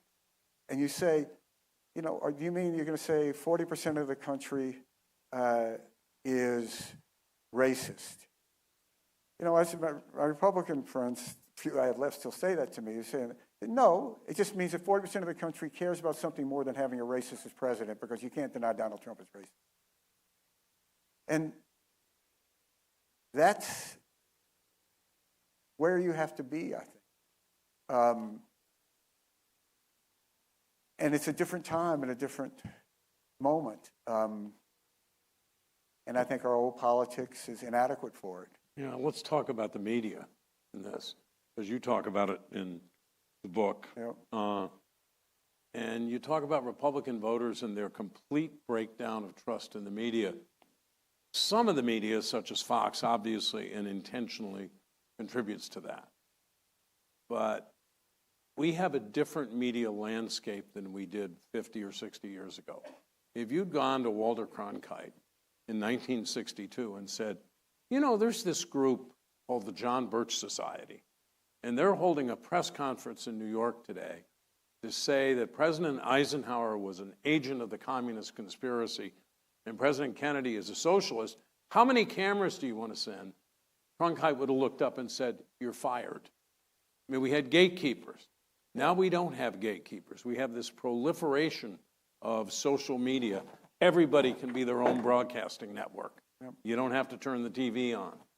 How do we restore some kind of common knowledge base, some kind of respect for the truth, some kind of non-Orwellian conception of what's going on in the country?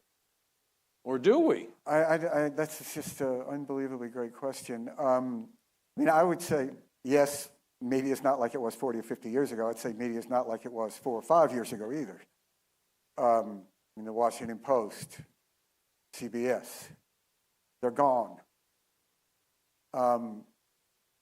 And I think that we're in a different world where we really, you know, I don't know if you read The Bulwark, but I'm a great fan of The Bulwark. And if you read The Bulwark, you should also read the Substack that we have that's affiliated with the Lincoln Project called Lincoln Square. But Jonathan Last, who runs The Bulwark, who I think is brilliant, wrote a piece last year that said that we need to start thinking of ourselves as not as an opposition party, but a dissident movement. And I thought that was so smart. And what do dissident movements have? They don't look to the state-supported media. They have their underground media, their own press. And that's what Substack is giving us now. And that's what the ability to go out and get this. And, you know, I don't think we're ever going to go back to an area where most people consume news to confirm their opinion. I mean, most people consume news to inform their opinion. Most of us consume news to confirm our opinion. And I don't see that changing. But, you know, you have Midas Touch out there. They get more views than Fox.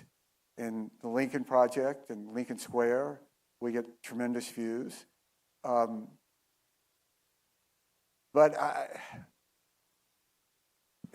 a world in which, you know, you have someone who doesn't really believe in the polio vaccine, head of American Health, what are you going to do?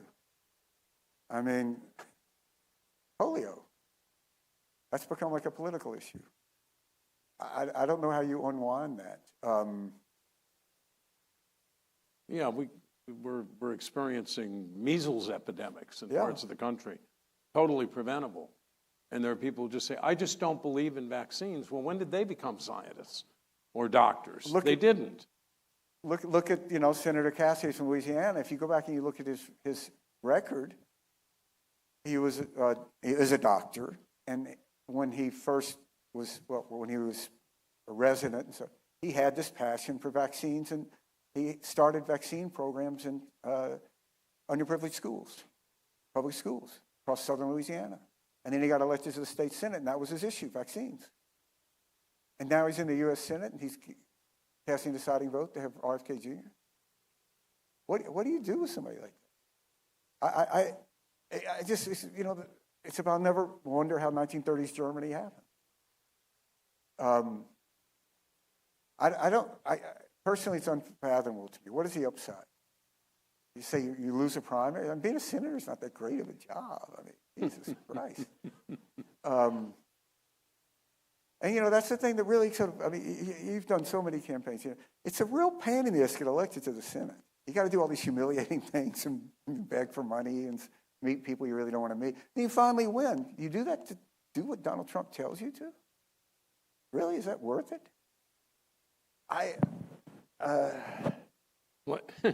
Let me conclude with this, which is probably not hopeful, but maybe it is. I'm going to give you a chance to be hopeful. You write that America is slipping into authoritarianism. In Hemingway's phrase, which you use, at first gradually and then suddenly. And you thought 2024 would be the decisive moment that would determine whether that happened. Do you still have faith in the democratic future of the country? Well, I think we're in an authoritarian state. The question is not, are we on the verge of it? And whether or not we can get out of it. And I do think we can. There is nothing that Trump is doing and Republicans are doing that is making them more popular.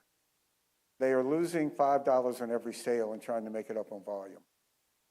And that's a way to go bankrupt. It's a way to go bankrupt. And you look at, immigration was Trump's best issue.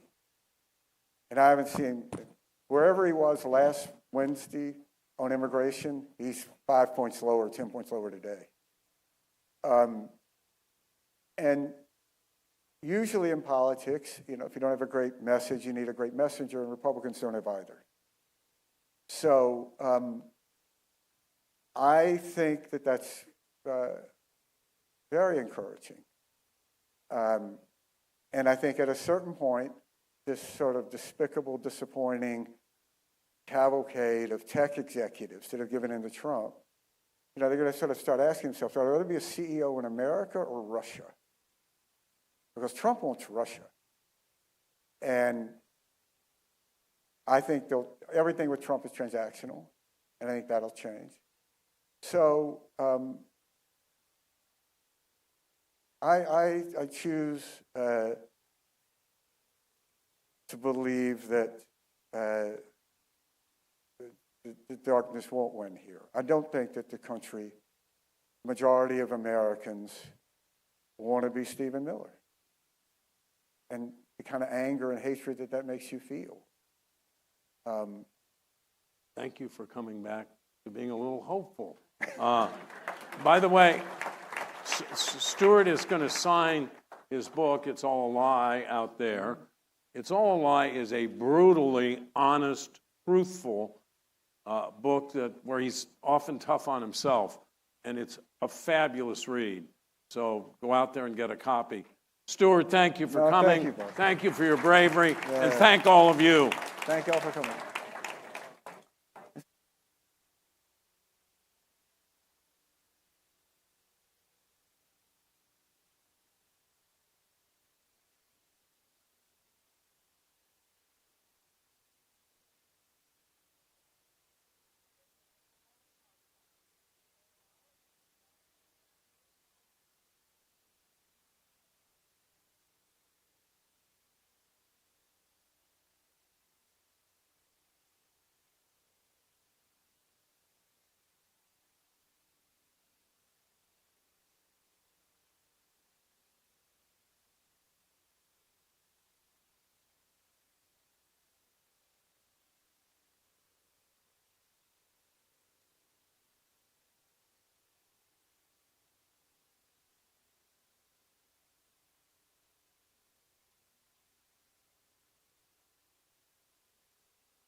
Ladies and gentlemen, the program will begin in 5 minutes.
Ladies and gentlemen, please take your seats and silence all cell phones. The program is about to begin.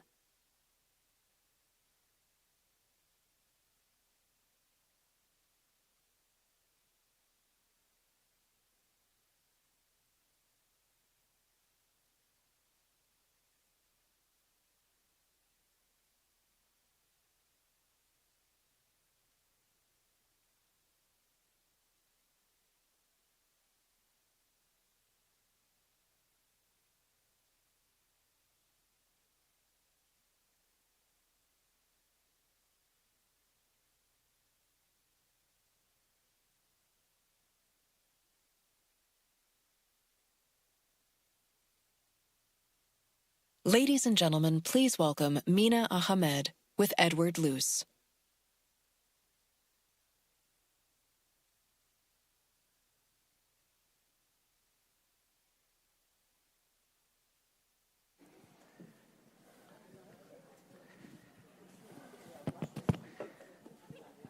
So, hello, I'm Ed Luce. It's a delight to be here to talk with my old and great friend, Meenakshi Ahmed, about this wonderful book, and to get into the difference between talent and genius and how Indians have done so meteorically.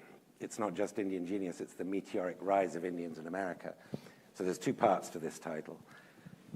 And Meena, of course, having first got here in 1970 to Boston, is as well positioned as any Indian in America or in the world to write about this subject. So it's a delight to be here with you. Now, let me just start, I guess, at the beginning, which is 1960s. There were probably a few tens of thousands of Indians in America.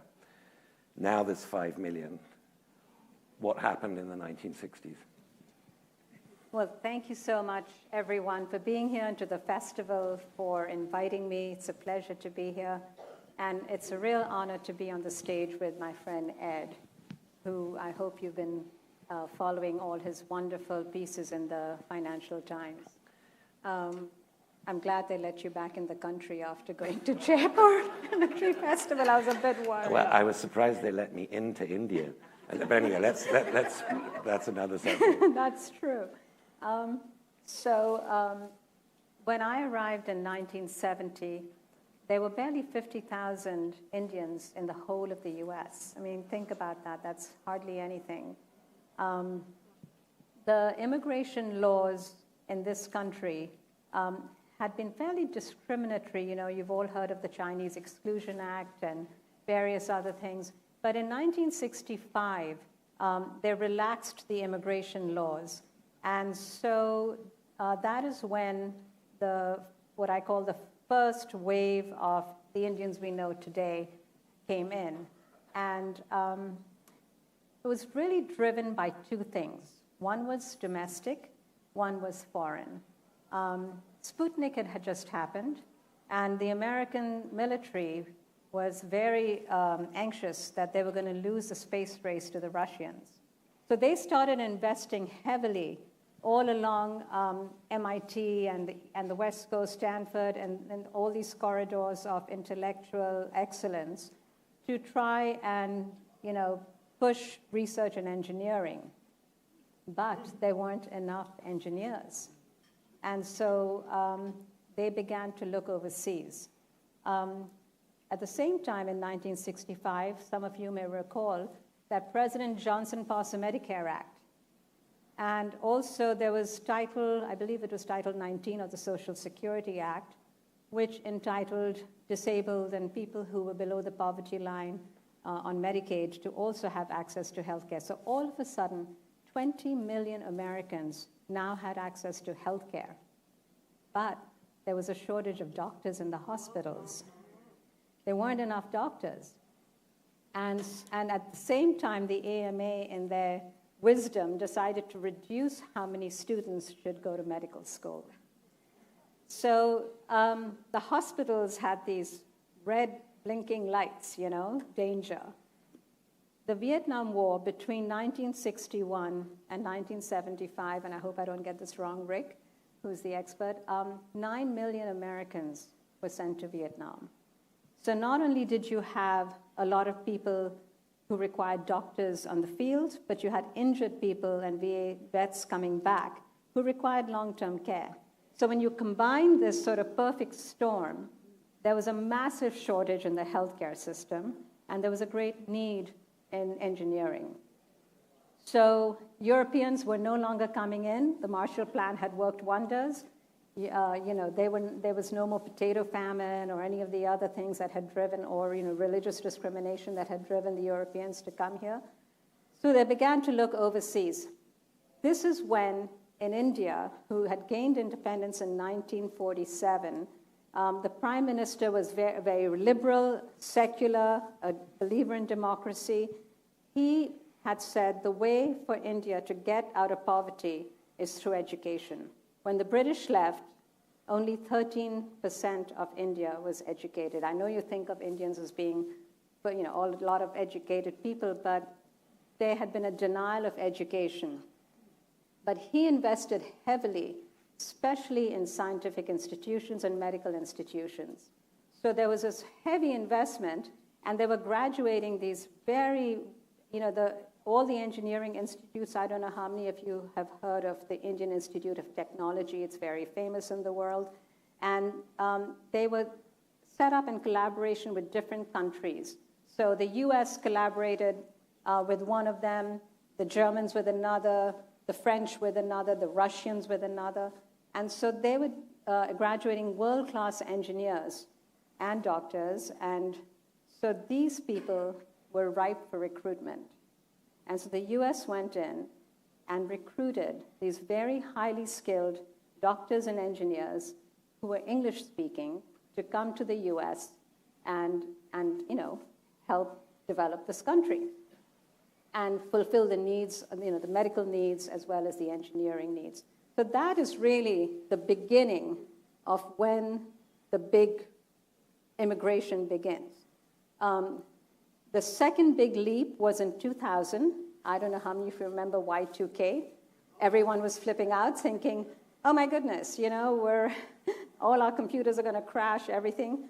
And a massive number, almost like until about 1990, there was still only about 900,000 Indians in this country. There were under 1 million. That is when the big wave of hiring took place. A lot of people in technology were hired, and a lot of Indians came in, and it hasn't stopped since then. So you see this big rise today. It's 5 million almost. And many of them are highly skilled, and they come from these universities in India, which were very competent. And it's very competitive to get into them. If you talk to any Indian today who wants to go to IIT, MIT is the backup plan. Well, that's a very good way of putting it. So I just want to plant a flag about then, as in the 1960s, not Y2K.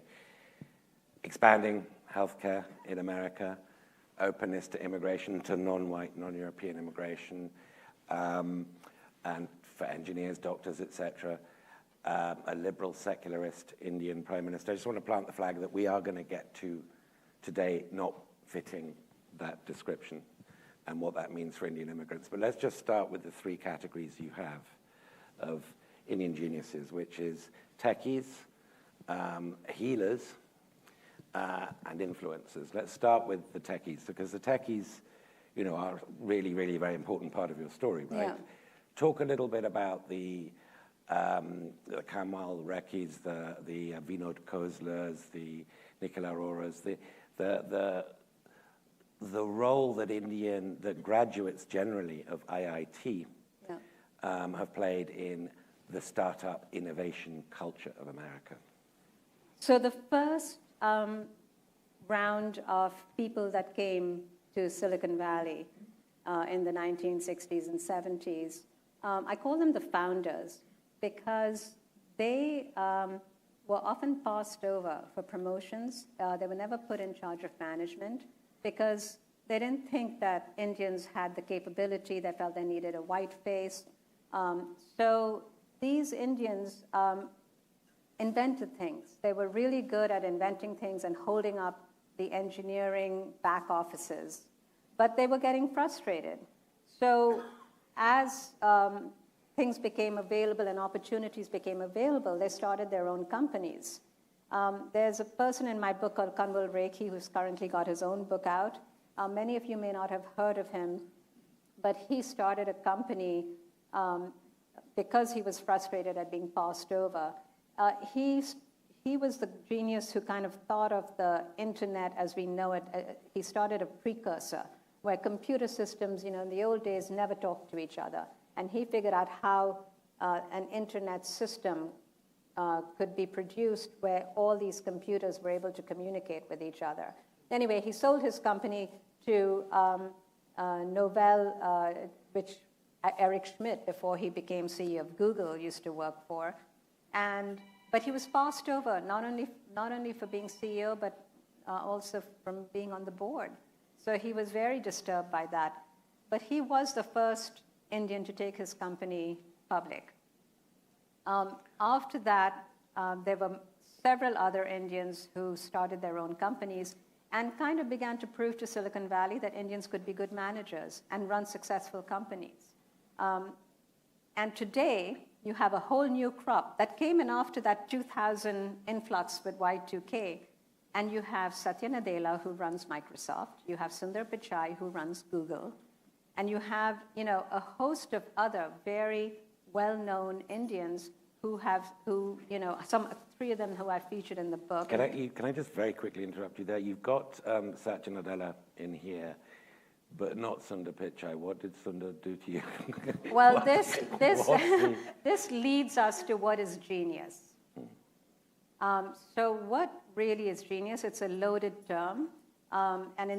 There's been a lot of controversy about the term that one shouldn't really look at people.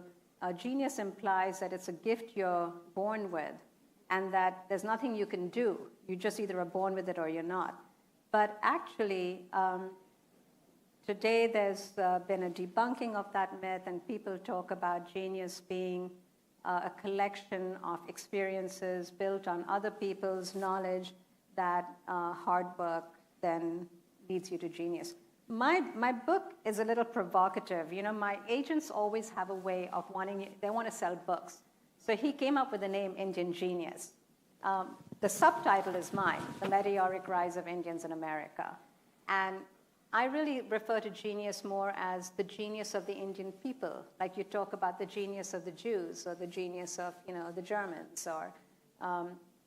So for me, it's more, I prefer to have genius labeled as a general term. I mean, Malcolm Gladwell has this theory that if you spend 10,000 hours doing anything, you can excel. You can become the perfect violinist. You can become the perfect, football player or whatever. And then there's this other theory, which Angela Duckworth, the famous anthropologist, who talks about, no, you have to have passion. Without passion, you can't actually achieve genius. You can be competent, but you can't achieve genius. And I think the answer really lies somewhere in between the two. So how many of you know about the spelling bee? Okay, good number, okay. And if you know about the spelling bee, you know that the last 7 or 8 spelling bees have been won by Indians. And some of them have been won where 8 of them have tied for first place. It's kind of crazy, right? So is that genius? I mean, India is a very competitive environment. When you have a country of 1.5 billion people, you are competing for everything from day one. For a place in nursery school, a gas connection, a phone connection, a job. So it's a highly competitive environment. As I said, the people that get into the IITs, it's harder to get into than MIT. It's, 100,000 people will apply for 10,000 seats. It's just, the scale is just enormous. So you have people who are really driven to succeed. Failure is not an option in India because the results of failure lie all around them in the poverty that they see. They don't want to be one of those people. They want to be the successful person. So their parents and everybody is driving them from the day they're born. When they come to America, it's a breeze. I mean, every one of them said the competition at Stanford and MIT was nothing compared to what they went through in India. So, these people who do the spelling bee wanted to make sure that their children didn't become soft in America. They wanted to find competitive platforms on which their children could compete. So they not only had the main spelling bee, but the Indian community nationally organizes all kinds of little spelling bees and little communities where the kids compete against each other before they get to the actual spelling bee. By the time they get there, it is a breeze.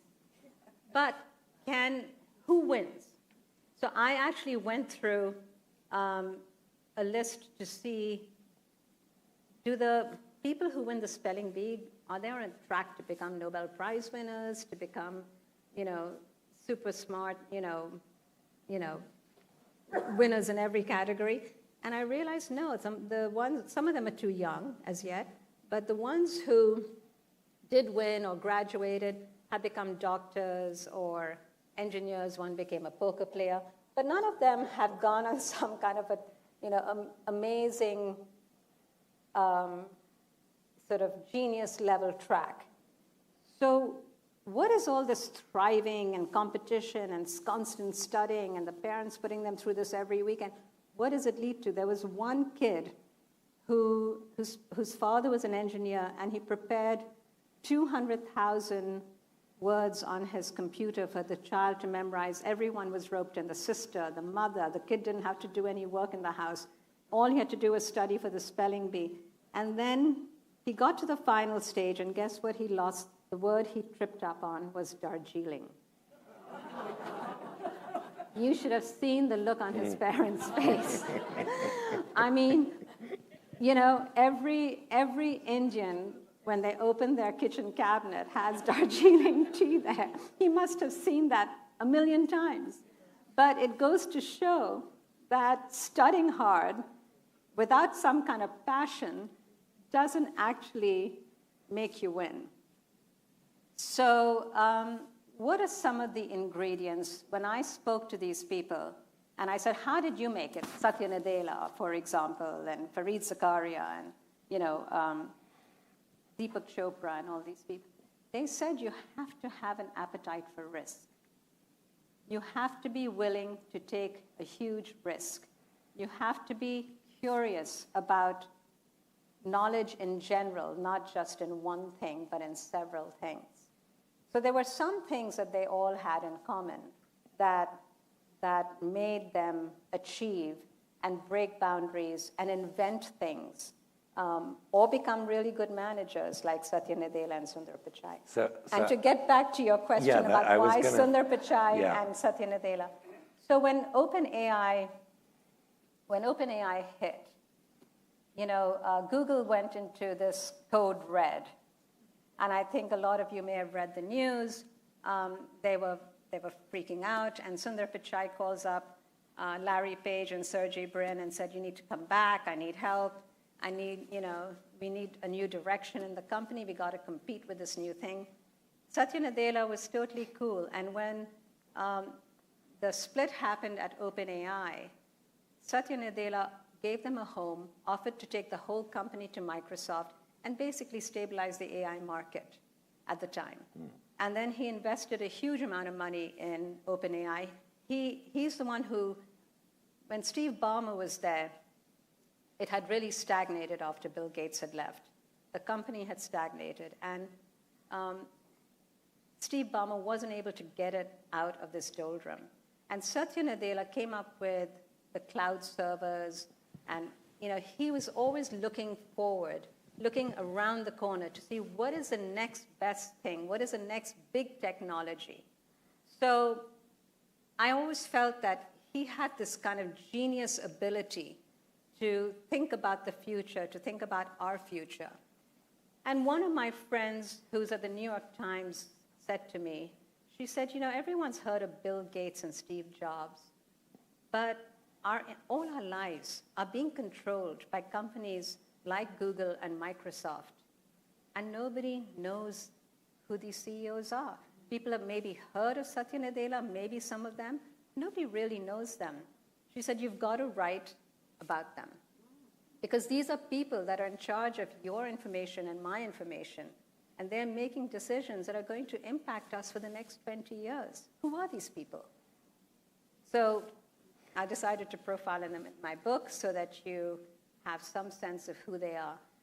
Sundar Pichai, I also felt at Google, they have caught up recently, so I will say since my book's been published, there's been some catching up. But Dennis Hassabis is really the genius in that company. And that is sort of slightly separate from what Satya does. I mean, Satya has been a very good manager. There was a toxic atmosphere, both at Google and at Microsoft. Bill Gates admits that he was not the best manager, that he would call people up at 2 in the morning and berate them and be rude to them and tell them they were stupid.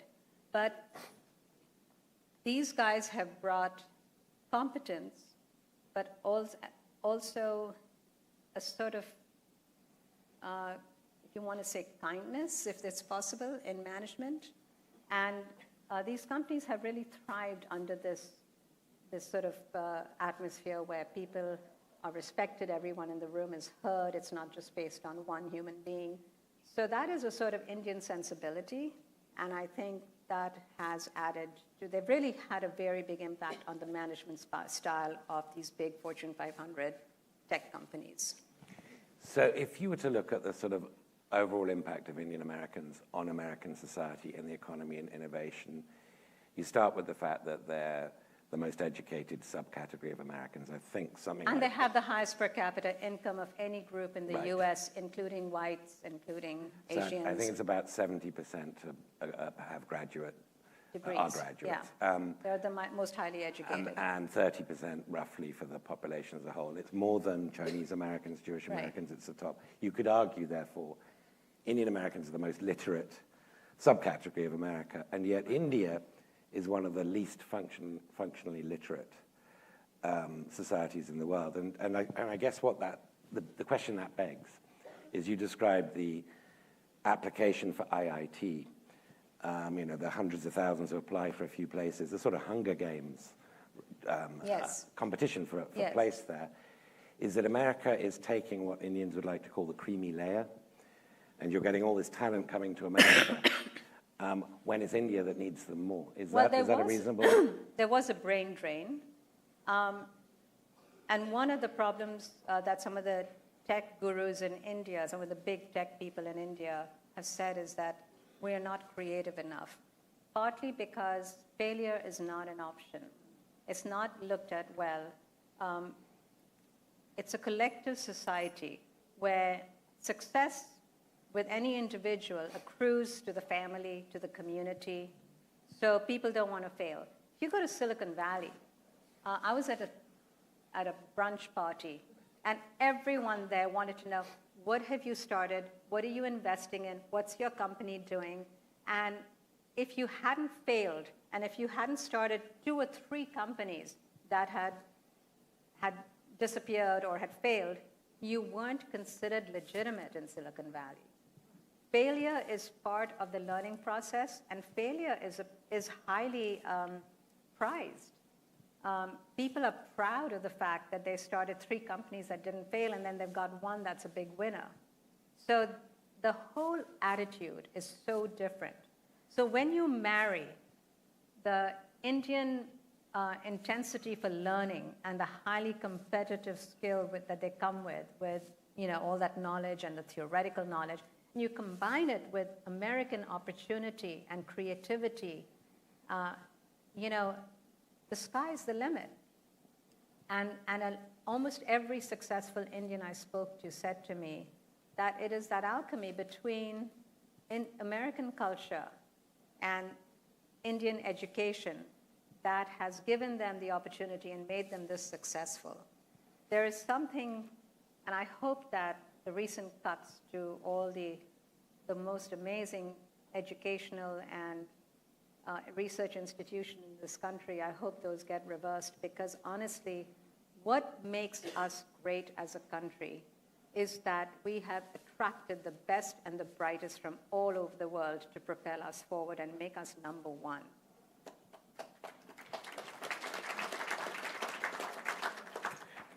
Now, the other 2 categories are healers and influencers. Let me just pause on influencers. I mean, I know we've got a lot of Dr. Atul Gawande's and Siddhartha Mukherjee's, et cetera, but just on the influencers for a moment. Clearly, since 2000, pretty much, your second wave, Indians have actually become very prominent in all kinds of other fields than just business, politics being among them. Now, in looking at the difference between Indian genius and the meteoric rise of Indians, I suspect a person who probably wants to be the first Asian American or Indian American president, Ro Khanna, is delighted that you've called him a genius. I'm sure.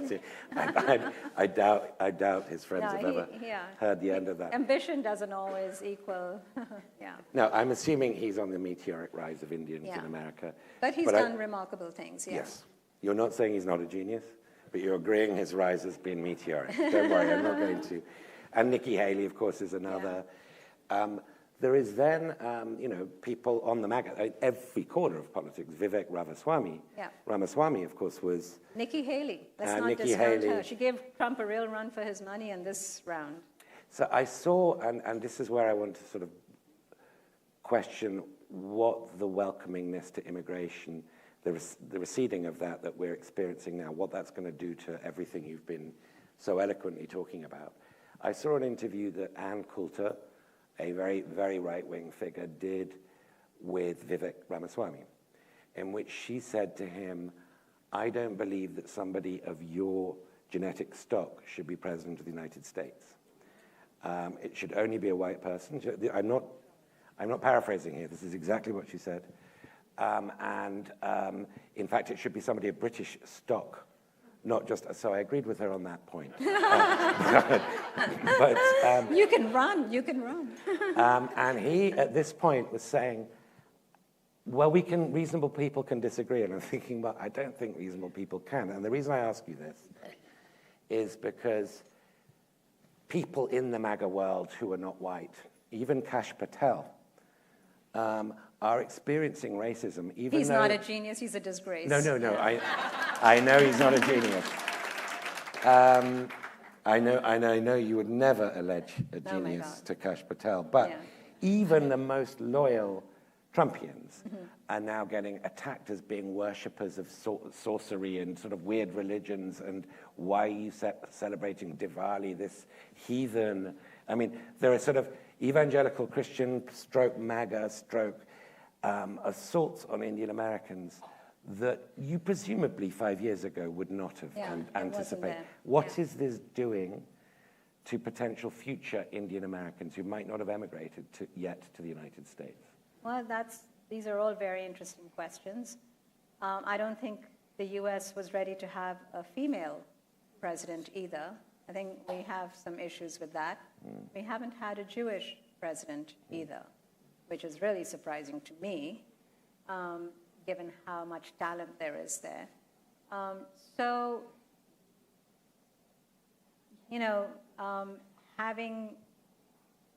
Having an Indian American, I think, is quite a leap. But I have to give a lot of credit to the Indian Americans for saying that I want a stake in my country. Most of the people who've entered policy work are second generation.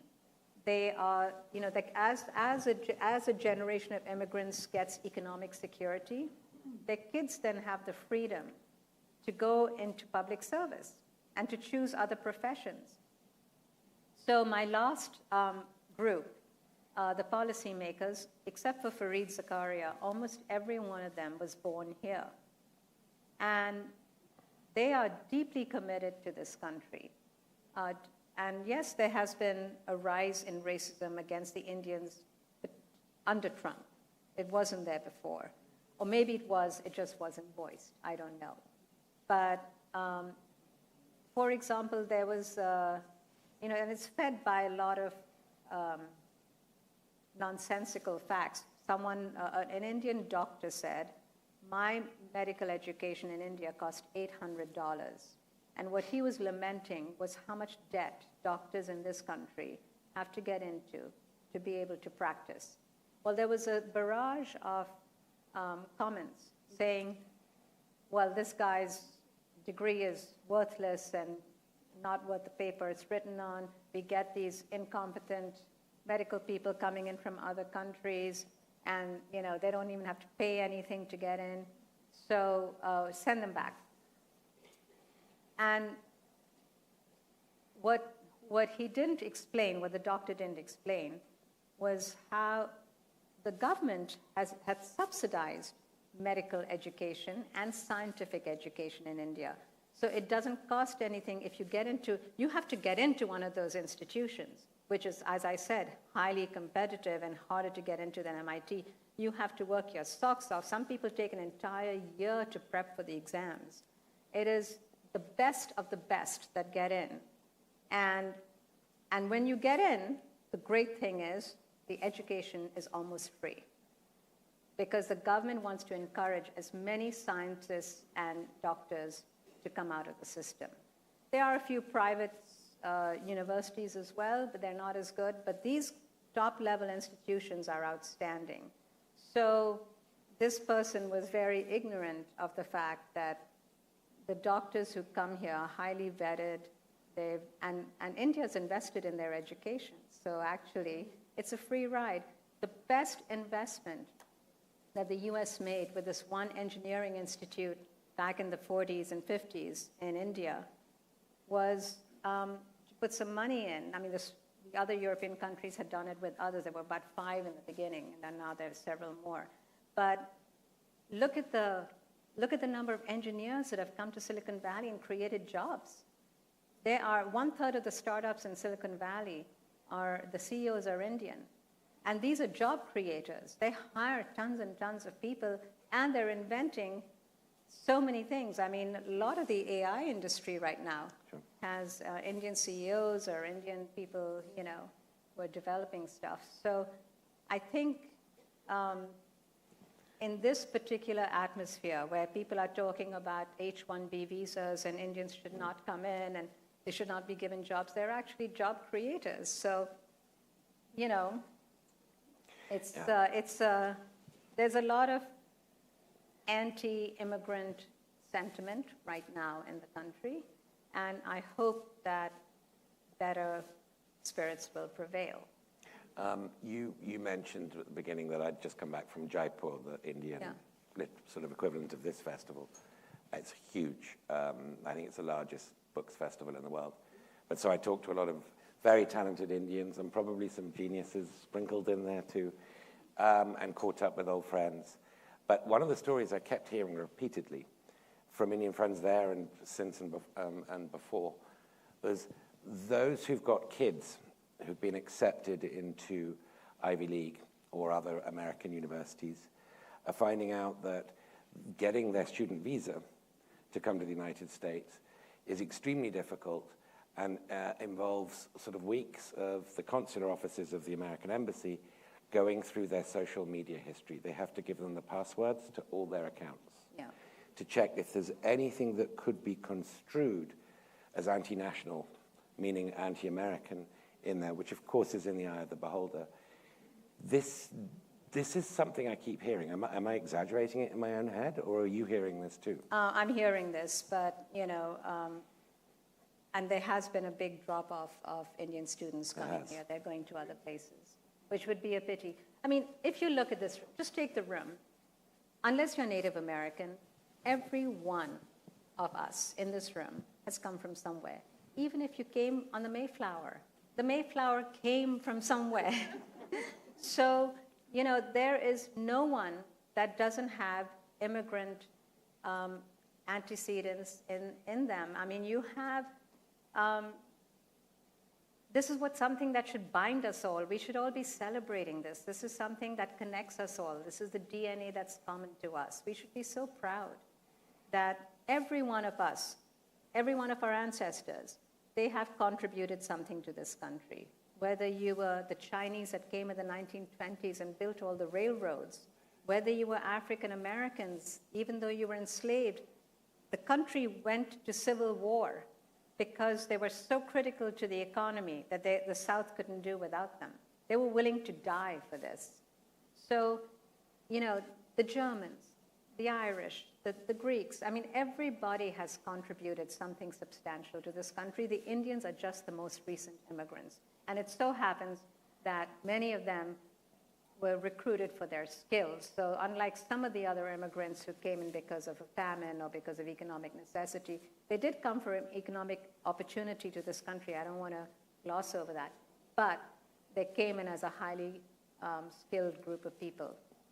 So there is a percentage, 20% of them, that came in, they waited the 20 years and then they got their economic visa and they came. But so many of them that you know of are recruited. But I do want to say something, that the children of the first generation of Indian immigrants are truly dedicated to this country. And I have someone in my book that I profiled. I don't know how many of you have heard of Neil Katyal. he fought the tariff case recently. I just want to read, can I read something? Please. So Neil, He was Solicitor General, right? yeah, he was acting Solicitor General, and he took on, he was a professor, a constitutional professor, but then he became an activist lawyer, and he took on a case, it was Hamdan, who was Osama bin Laden's driver, against George Bush. And he said that, I'd say for Katyal, the Hamdan case was an affirmation of everything good about America, a country where you could expect justice to be dispensed without prejudice. In his statement to the press, he said, when he won, by the way, the Supreme Court, what happened today? A man from Yemen with a 4th grade education, accused of conspiring with one of the most horrendous individuals on the planet, which is Osama bin Laden, being able to sue the most powerful man in the world, the President of the United States, and having his case heard, and winning, that is something that is fundamentally great about America, and something we should all be celebrating to the rest of the world. In no other country would that be possible. And then he took on another very controversial case when Trump tried to overturn the 2020 election, and that case was Moore versus Harper. And everyone told Neil, don't take the case, it's a career ender. You're never gonna win, it's a conservative court. He won that case in a 6-3 decision in a court dominated by conservative judges, 3 of whom were Trump appointees, and he made history. And he gets very emotional when he talks about the case. He says, this was one of the most significant cases of my career because the stakes were astronomical. It gets to the very heart of democracy. If you can have fake electors by state legislature, which was Trump's theory, then you no longer have checks and balances, and that to me is not a functioning democracy. Moore versus Harper was what I had taught, written about, and thought about for 20 years. This was a case I felt I was put on earth to do. Even though some people felt I would lose, I always thought it was winnable. And he said he thought that if he hadn't won the case, he would have given up practicing law. It was such an intensely serious case for him. He has recently argued the tariff case. I'm not sure why the Supreme Court hasn't ruled on that as yet. We're all waiting. It looked like he was going to win it, but let's see. So I am going to get onto the healers as an antidote to my final question on this negative subject, which is what J.D. Vance thinks of what constitutes being an American. And the fact... Can I just add one thing? I just saw in the news today before coming in here that the FBI had arrived at Fulton County in Atlanta, which is where they tried to claim that the election votes had been stolen. They've arrived with trucks, and they're taking all the ballot boxes. And the governor didn't even know about it, wasn't told about it. So anyway, I don't know where that story's going, but I just saw that as I was walking in. But it has Kash Patel's name on it. It has Kash Patel's name on it.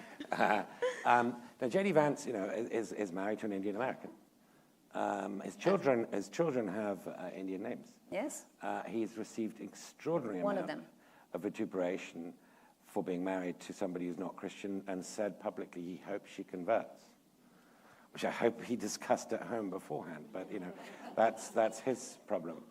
But he's defined an American in more like a blood and soil sort of old-style European nationalist way, which is the longer back you go, the more you are a heritage American. Heritage meaning Ann Coulter kind of American. Do you think this is a passing thing? I mean, your guess is as good as mine. Okay, we'll get on to the healers. Let's get on to the healers. Yeah. I don't like to talk too much about, J.D. Vance and Usha Vance. No. I mean, Ro Khanna, he got into a terrible spat on the internet where Ro Khanna said that, you have kids who are half Indian and you should be ashamed of the things that you're espousing. How do you explain it? And he said, the only thing I'm worried about my children doing is becoming a congressman like you, a liberal congressman like you. Yeah. So that was a stupid, juvenile conversation, and I just don't feel like they should get too much daylight. No, you're right, you're right. I apologize for that last question. I felt mischievous for even raising it. But, okay, here is the balm, here's the healing. Deepak Chopra, talk about him. So, I was in Jaipur, actually, last year, presenting the book with Eric Garcetti, when we actually had an ambassador in India, unlike now. So there was an Indian doctor who'd won a Nobel Prize who came to me and said, "I'm not in your book, and that imbecile Deepak Chopra's in your book." No, he didn't say imbecile, he said charlatan. So that was his word, That's charlatan. okay. So, so I said, well, you don't need me to tell you you're a genius, you won the Nobel Prize, so you've been confirmed by the world. But I said, there's a reason that Deepak Chopra is in my book. So I actually wasn't sure I hadn't considered putting Deepak Chopra in my book when I was first doing my research, getting my lists and stuff. To me, Atul Gawande, have you heard of Atul Gawande? He was sort of my star, who I felt, by the Checklist Manifesto, he'd brought infection rates down in hospitals across the country by 60%. That was transformational. That was phenomenal. And then he had a second act where his book, Being Mortal, started changing the way people look at end-of-life care.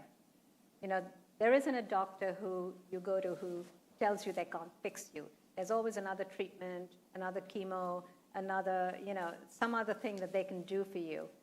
But he said, ending your life with dignity and listening to what the patient wants is really important. And that book, Being Mortal, became very influential in the medical community. So I really felt like, to me, he was the epitome of what a genius is, someone who's transformational and has changed the field that they work in. So Deepak Chopra. So Deepak Chopra. I want you to leave everybody in a calmer state than I've been goading you to get them so into. So Deepak Chopra, I was kind of, I like to read every book that someone's written before I go interview them and all. And I realized Deepak Chopra's written 90 books. I was no way I was going to read 90 books. But anyway, I read several. But he actually is very interesting. A friend of mine at the Washington Post told me, you have to have Deepak Chopra in the book.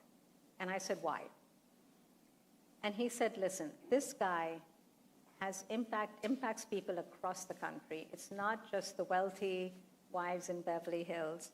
He said he was doing a drug stakeout in the hills of Virginia, driving around with this cop who was like a Trump kind of person, sort of redneck guy, and he was complaining about his divorce, his mortgage payments, all his problems in his life, and was telling him of what a tough life he had doing drug stakeouts.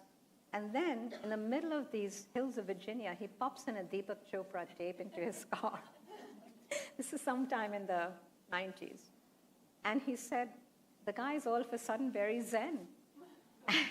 And he said, when I put a Deepak Chopra tape in, my life falls into place and I'm cool. So, my friend, the reporter, was quite stunned. And he just couldn't believe it. And he just said, everywhere you go, you'll see that Deepak Chopra has had an impact.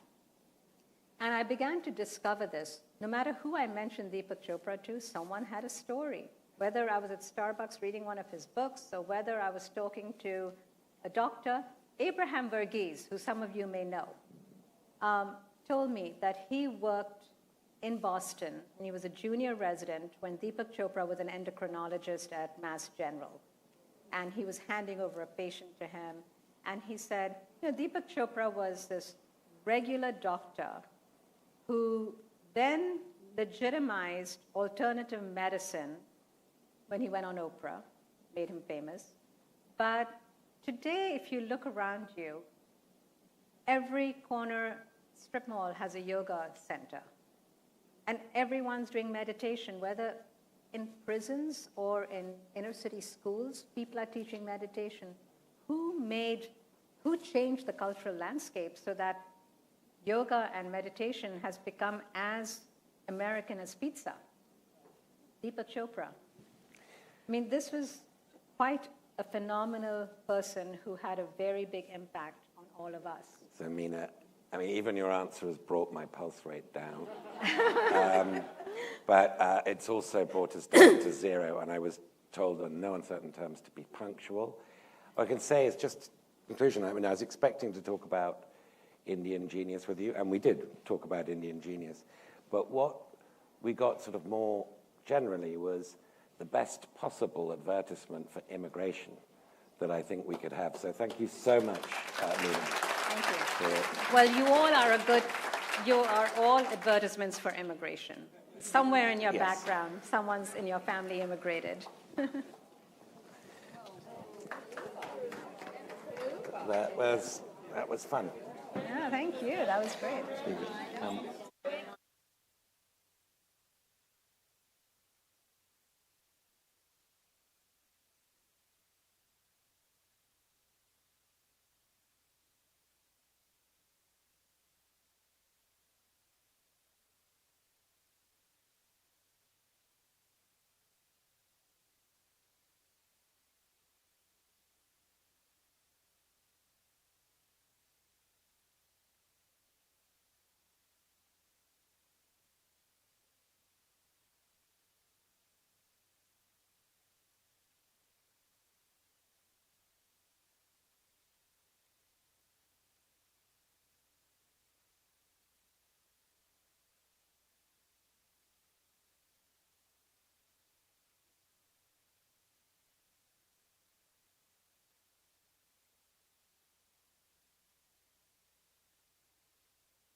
Ladies and gentlemen, the program will begin in 5 minutes.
Ladies and gentlemen, please take your seats and silence all cell phones.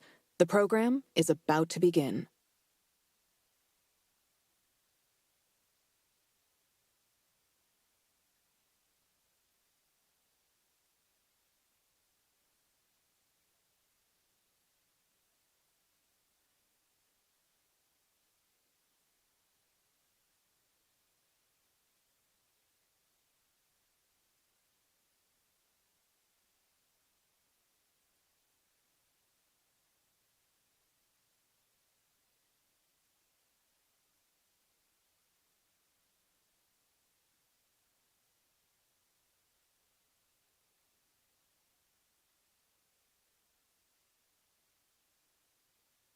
Ladies and gentlemen, please welcome Graham Moore and Sam Wasson.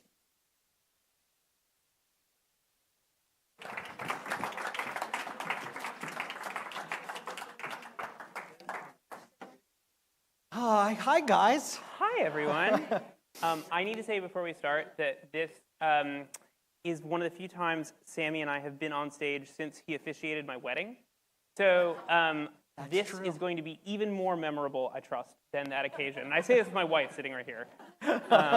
Maybe not more memorable for her, but for everyone else. I had a great night, which I'm happy to go into if anyone has any questions. So Graham Moore is married.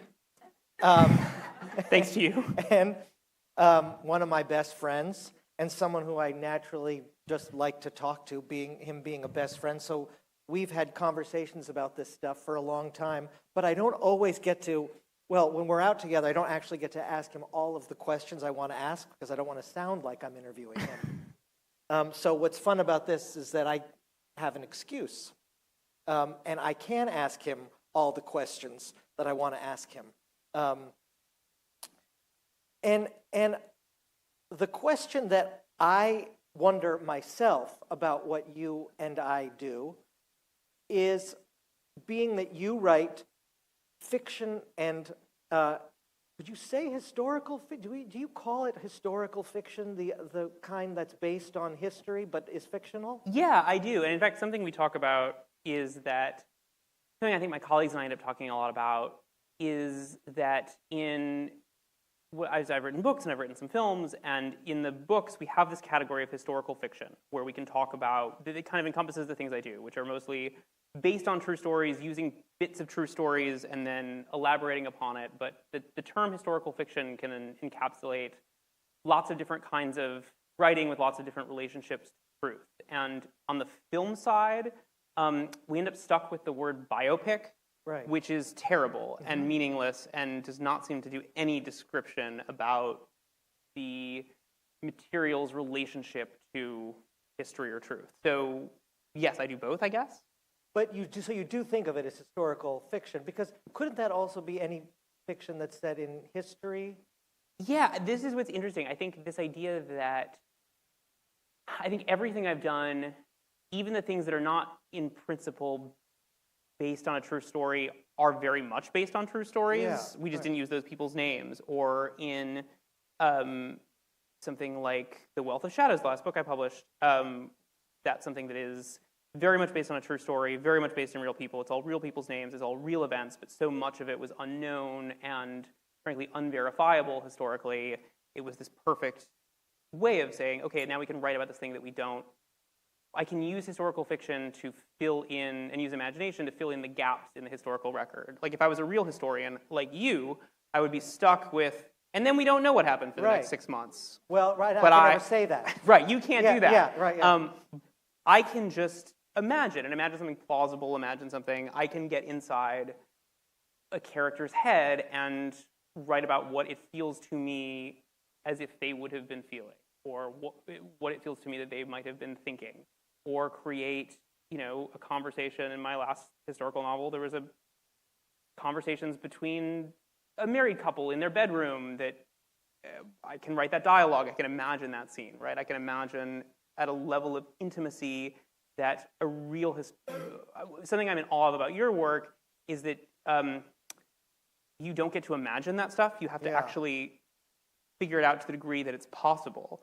Do you find that limiting? Is that Yes. What do you do when you bump up against that? Yes, I point? scream and I punch the wall, and it's not, that part of it's not fun, where you don't know and you can't invent, and there's no glory in that. I don't know. Maybe other historians feel like there's something cool about not knowing, but I love story so much that it bothers me to think that I will never be able to account for that missing moment, or that I'll never know everything.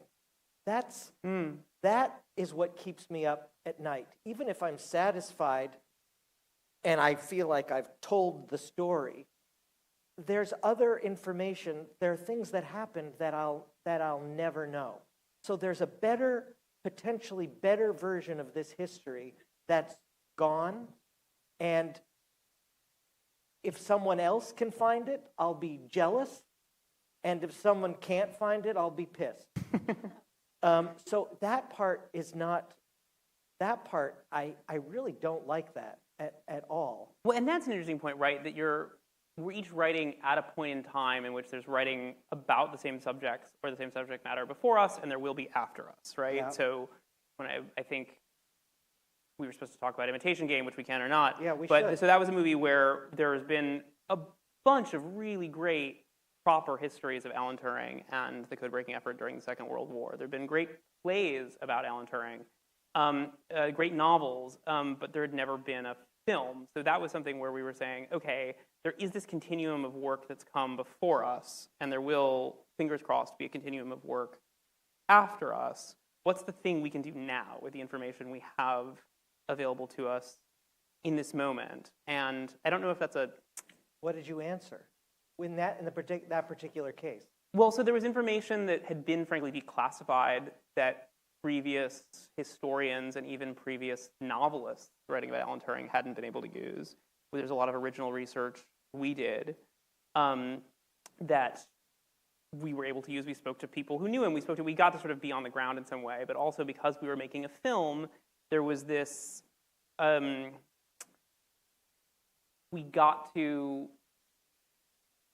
were things we were doing that other people weren't doing, right? So like recreating the way he spoke, recreating the way he walked, recreating what the wallpaper in his house looked like. Other people didn't have to worry about that stuff, and we did. And that got really exciting and presented different challenges. And, you know, with that movie, I mean, we shot a bunch of it in the actual locations where the real thing took place, like where those real events happened, which was really exciting to us. If we were doing a play, we wouldn't have been able to do that. Do the aesthetics of reality in that way translate to the audience? I think they do in some ineffable way. Definitely. But we got to the whole point from the very beginning, and even just writing the script was kind of like, okay, there are these great books about Alan Turing, there are these great plays, great novels. There hasn't been a film though.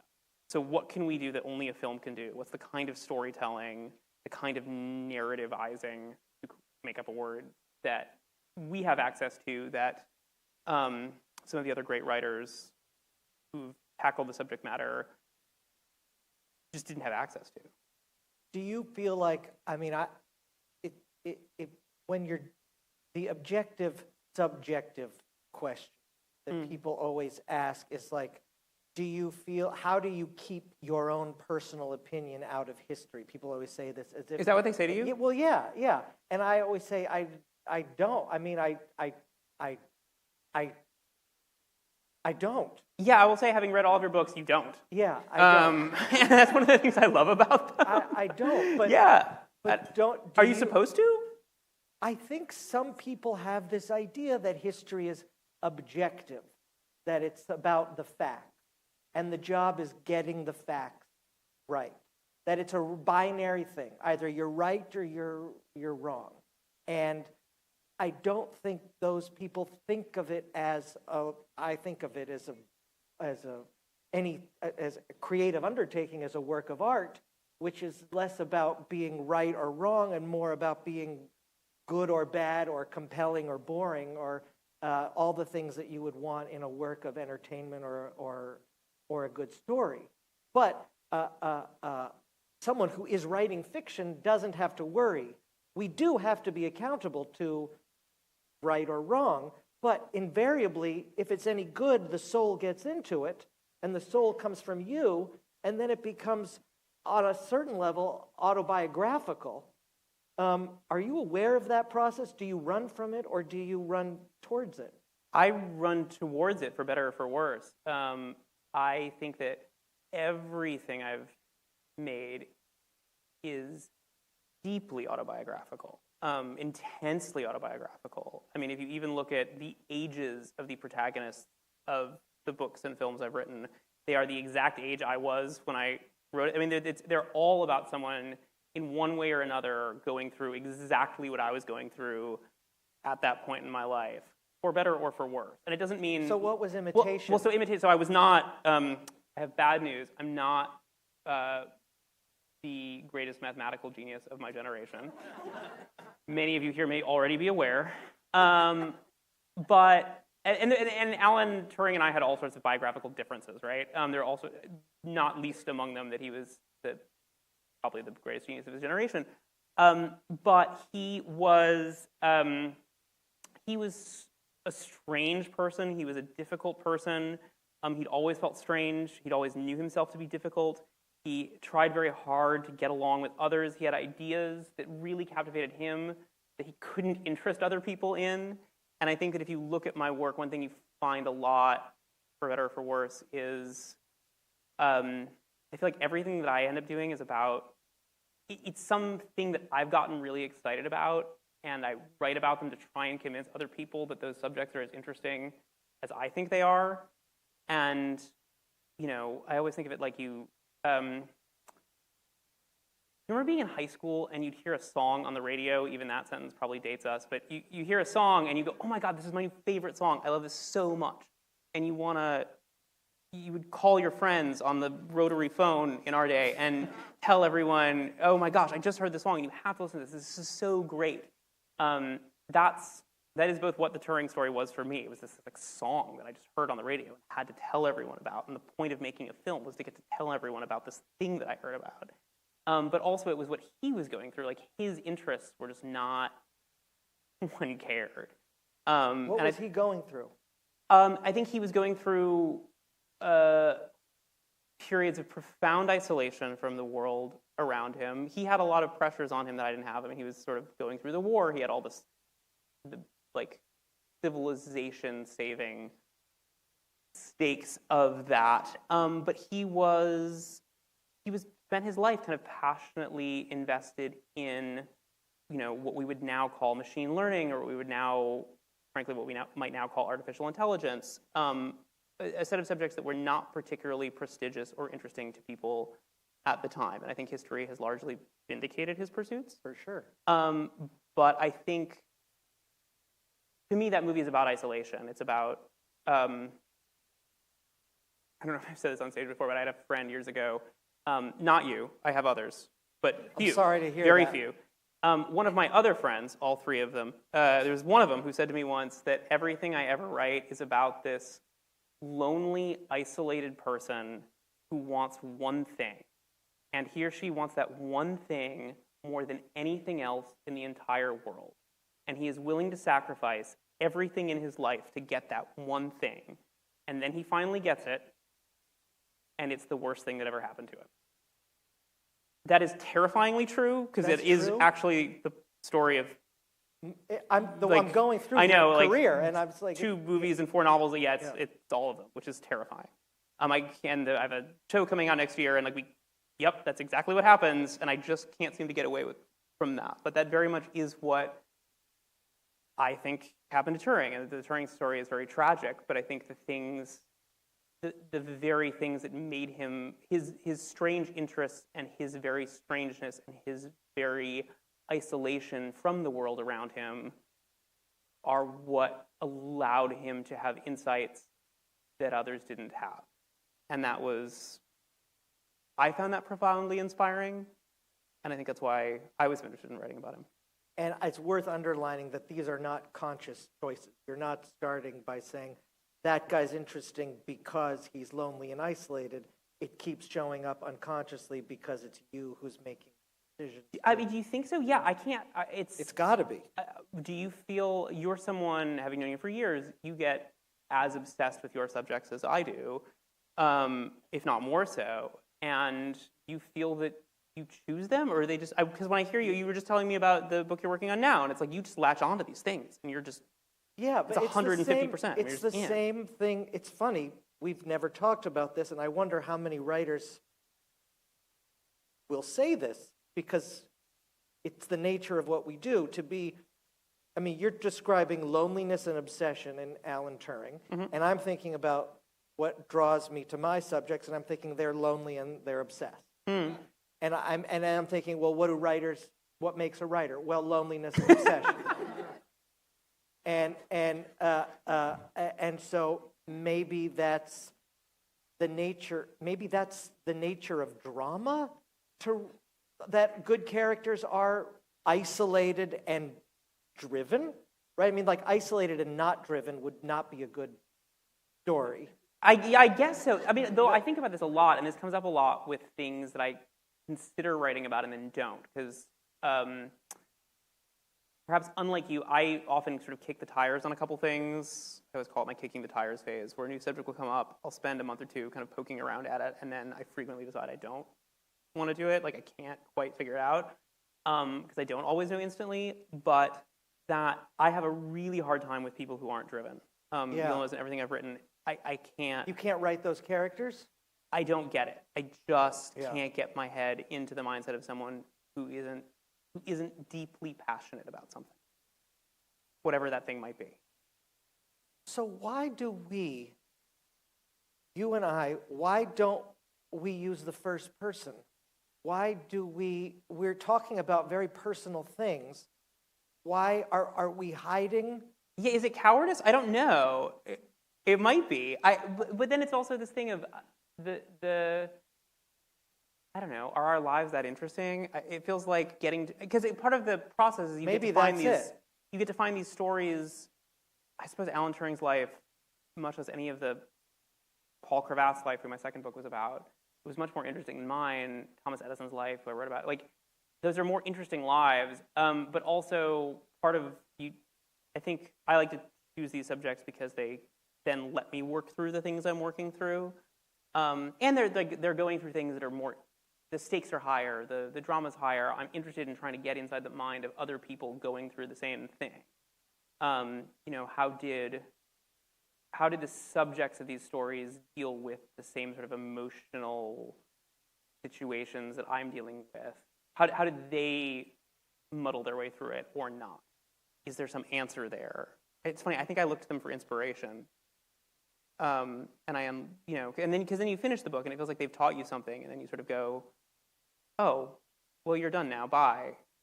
And then it's just like a little object that's in a store, and it's very strange because you like wave at your old friends, and you've taken so much of them with you, though. They're not totally gone, though. Do you feel they're totally, like, do you feel that they move out, a new one moves in and the old one moves out? I feel like, yes. I feel as if I sort of have to say goodbye, and then other people take with it and do what they want.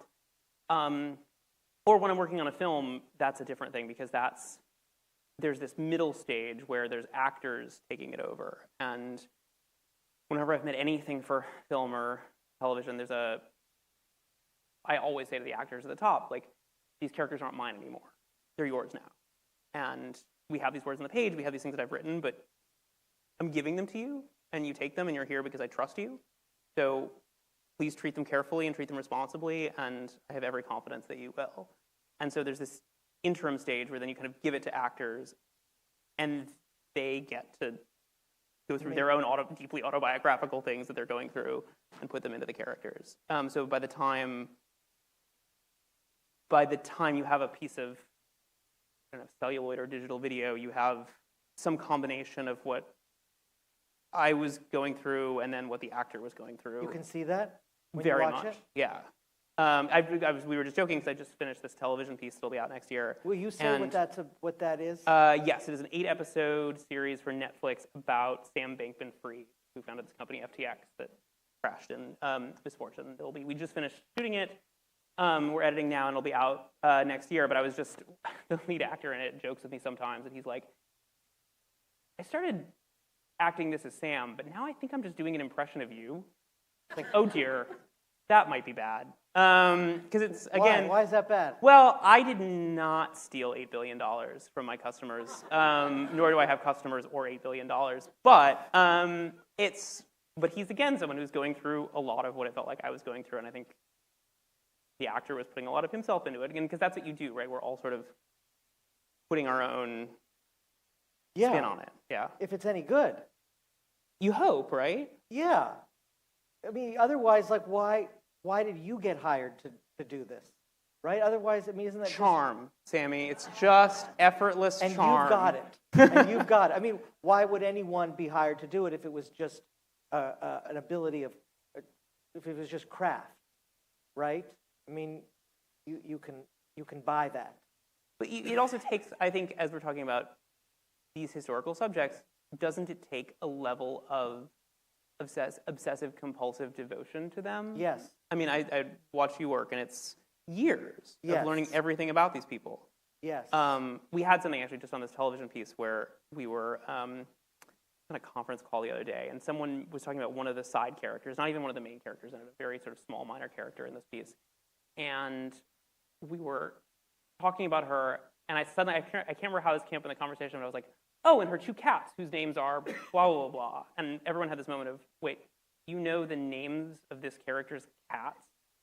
And you sort of go, oh, yeah, right, sorry, that's my job. I know everything there is to know about everyone who appears here, because I find them all deeply fascinating. If you don't have that level of obsession, I don't know how to do it. You have to do it. I mean, there is the detective part of it.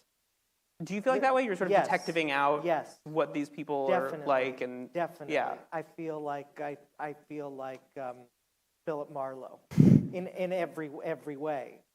A lonely, isolated. Every way. Every way. I feel like Marlowe, and in fact, I saw Connolly here, and Michael Connolly, and I'm a fan. Sure. I got nervous Yeah. going up to him, and I said, Bosch seems like a writer to me, and he very, very patiently, nodded like that wasn't really my idea, but I can see what you're saying. I mean, the need to know everything.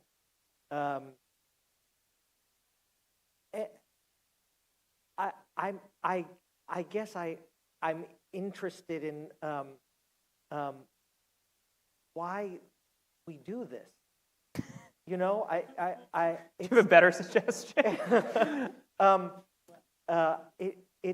It seems when you're writing these figures, do you feel like you want to bring them back to the world? When you're writing history, do you feel like it's something that you want to communicate?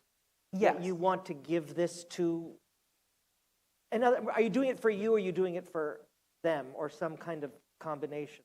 It's both, right? It's one, is this someone who I want to live with for 4 years minimum? I mean, I don't know about you, but I've never worked on anything in any medium that has taken me less than 4 years, fewer than 4 years. So one, if I'm choosing a subject matter, it has to be someone who I ask myself this question every day. Do I want to talk about this person and think about this person every single day for the next 4 to 6 years?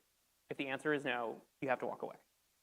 But how do you know that until that's kicking the tires? Yeah, that's kicking the tires. It's reading more. As I read more, do they seem to get more interesting? Do they seem to get less interesting? As I call people, and if there's bits of research, if the last book I did, Wealth of Shadows, in some ways came up because there was this figure I found, a guy named Ansel Luxford. No one's ever heard of this person. There were no obituaries published about him when he died. He was just this totally obscure figure who I got deeply into. And he was an economist at the Treasury, actually a lawyer at the Treasury Department during the Second World War. I ended up getting interested in him, and I ended up on the phone with one of his sons who is still with us. And this guy was a sheep herder in rural Montana, and it took me 3 months to get him on the phone because he has a satellite phone is the only way to communicate with him, but he only turns it on once every month, and you have to send a message to call him at the time that he's going to turn on his phone. It took 3 months. I finally get the guy on the phone, and I say, hey, I think I want to write this book about your father. Or I think I'm really interested in your father, and I think I want to write something about him. No one really knows about him. And he says, I've been waiting for this phone call my whole life. And I said, oh, why is that? And he said, well, I assume you're calling because you want to write about how my dad was secretly a spy for the CIA. And I said, I do now, so tell me more about that. And so that's how that book started. It was like, oh, this is definitely getting more interesting the more I find out about this. But you were picking up on something else, obviously. You didn't know what were the breadcrumbs that got you to that. This is a question I know the answer to, but it's so good that the people should hear this. So with Wealth of Shadows, it was, I'd wanted to, it's always something obscure. The Bretton Woods Conference, which Right. I know when I bring up mid-century economics conferences, everyone gets so excited. But I was really interested in the Bretton Woods Conference. It just seemed like this fascinating, conference at the end of the Second World War, where effectively the global economy was in such tatters that everyone, long story short, had to get together and sort of figure out, all right, what is the global economy going to be now? Let's have a conference and figure it out. And delegates from every country in the world came, and it was like, all right, let's rebuild the global economic system, not quite from scratch, but almost. And they all got together at this hotel in New Hampshire for a couple weeks and figured it out. And that was so insane to me. The idea of, there's the stakes of that. Like, the future of the global economy is on the line. Everyone's conniving for position and influence and power. And it seemed like a fascinating, and I just hadn't read much about it. At first I thought it was going to be a play, actually. I messaged my agent and said, I think I want to do a play about the Bretton Woods Conference. And she's used to getting these emails from me, and she's like, sure, whatever. I don't know. I'll come back to that. Keep going. Well, because I was like, oh, maybe it all takes place at the hotel, and it's about the different characters there and how their lives intersect. And I had this whole thing where it was going to be about the people in the jazz band in the basement. That's cool. I don't know, I get off on these weird tangents. That's and then, great. yeah, I was really interested in the jazz band in the basement for a while. And then I found this guy. And he was at this thing, and he was at that thing, and he was at the other thing, and I just kept seeing his name on these lists. He was at this meeting and that meeting, and I kept going, who is this guy? And how have I never, he's in all these rooms. Like, I see his name on these, attending these things, so who is he? And how come, no one's ever written about him before. You knew he was an economist. I knew he was at Treasury. There was very little, but there was, and it just, something, I can't say what it was. Maybe he just, Ansel Luxford was his name, and maybe he just had this strange name, and it just poked out at me, but I just kept seeing his name and kept going, how come no one ever knows about him? Or how come I've never heard of him before? How come I can't find anything about him? And so then I found his kids and started hearing these crazy stories. And you go, oh, every day this story gets wilder and wilder. I definitely want to talk about this every day for the next 4 to 6 years. And then when you do history, you don't know what you're going to find, right? Like you just said. But you could find, with a guy you know nothing about, you could have found nothing. He could have just been as empty as the name. Have you ever had that? Have you ever started something and said, like, can I say that you're finishing a book about Frank Capra right now? Yeah, no, yeah. And you didn't hit some point where you go, man, Frank Capra was a bore. No. No. Or Frank Capra, what did he do? No. But, Good. But it's not just finding out stuff about them. It's, you never know what's going to be in what library or who's going to have what stash of letters, or the person that you're going to interview who says, oh, you know what, you should talk to my other friend who had a 30-year affair. But you found in the course of this, did you not find a document in researching Ansel? Oh, yeah, so the other thing that happened in the book was I had this conversation about the spycraft, and that was really interesting with his son, and then I was talking to his other surviving children, and they all sort of disagreed. I said, if you ever want to get a fascinating portrait of someone, talk to their 3 children long after their death, and you say to them, so tell me about your father, and you get 3 very, very different stories that conflict with each other all the time. One of those, and that is one of those moments where I'm quite happy to not be a real historian, but to be a novelist, because I get to say, okay, here's 3 children telling me 3 totally incompatible stories about their father.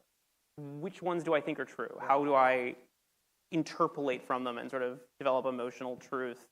Do I think one of these people is, it's not that I think anyone's lying, it's more, they have different memories of their parents, right? Who doesn't? And that's interesting. And as a novelist, it gives me a lot to work with. As a real historian, I might find that confounding, but so then I was also trying to talk to real historians, and I found Ansel had been in this he'd worked for the Treasury Department, and so as I was kind of digging around, I found this wonderful scholar named Rebecca Erbelding, who's at the U.S. Holocaust Museum in D.C., and I did not know this, that the Holocaust Museum just has these kind of scholars in residence who just sort of do research with no, doesn't have to publish anything, there seemed to be no, that's a good thing. It was amazing, she just does research. And so I got her on the phone, and Ansel had shown up in some of the things she'd written, and I said, I think I'm curious about Ansel. And she said, oh, well, if you're interested, yeah, I think he worked for this kind of secret group at Treasury during the war, but it's all quite hush-hush. And I was like, yeah, I think I've gotten that impression. And she says, well, I was at, I think it was the Treasury basement, and I found this box. That's a good start. I know. And I go, okay, Rebecca, tell me about this box. And she says, well, it turns out actually Ansel and his colleagues in this group wrote their own first-person account of what they did in secret during the war. And there's one copy of it that exists, and it's just sitting, it was just declassified, but it's been sitting in this basement forever, and no one knows what exists, and I was the only person who's ever opened the box. I had to undo the seal, and I've opened it. But you can't go in there. But I have, and I've seen it. And I said, that sounds cool. Tell me more about that. And she says, oh, well, I took pictures. You took pictures? And she says, yeah, I took my cell phone, and I just took a picture of every single page in the document. Do you want me to send it to you? Yeah, Rebecca, I kind of do. And so the next day, they're still on my phone. Rebecca just texts me like 800 pages, just 800 cell phone photos of each individual. Was it really that long? Yes. We had to print them, and it was a whole thing. They're still on my phone. In between the pictures of my children are like 800 cell phone photos from Rebecca about this thing. And this is what was so lovely about her, is I said, you've done this research and are a real historian. Would you like to write a book about this? Because this is yours. Take it. Very graceful of you. Well, she sent me the photos, and she said, oh, no, I'm not. I got other stuff to do. Don't worry about it. You take it. Go, I'll help. Do your book. And so then I wrote Wealth of Shadows, but it was largely based on the work that she had already done, and she should still write a proper piece of nonfiction about this at some point. Did you know it was a novel at that point, or did you? Because that is another thing. There were too many gaps with that. Frankly, like with Imitation Game, it was a similar kind of thing where there were just so many gaps in the historical record, even with the information we had. There were so many gaps that there was just not a good way. It seemed to me that the parts of the story that I was most interested in were things that we were just never going to know exactly. We were never going to know exactly what happened for sure. And so it felt to me like that was a great use for the form of historical fiction, where we have this ability, put the word novel on the cover, and that says to the reader, okay, don't read this the same way you'd read a Sam Wasson book.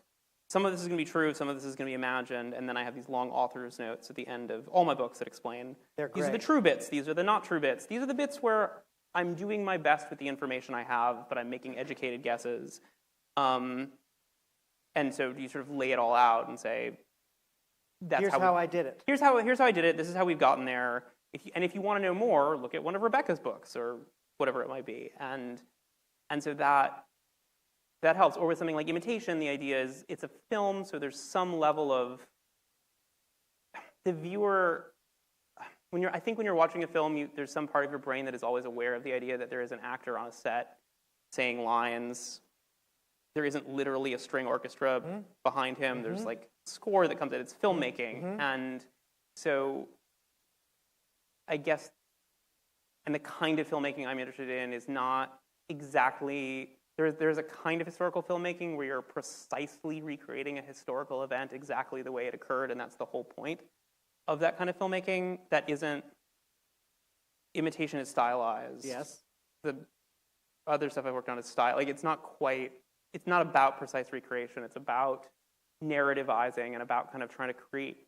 Can I convey the essence of this thing? What's the essence of the story in 2 hours? Yeah. Spirit, essence, and whatever. I see over the shoulder that we have 10 minutes, so I figure that's a good time to ask questions. If there are folks that have questions about this process for Graham, does anyone have questions?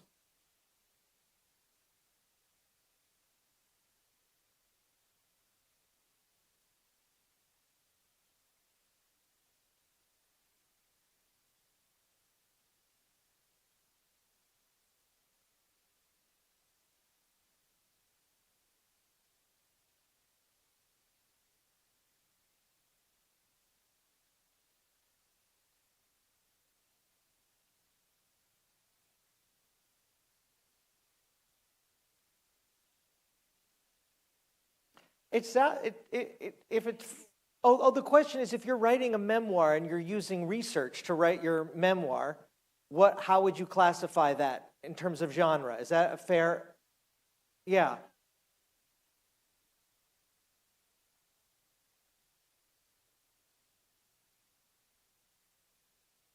That sounds like history. Yeah.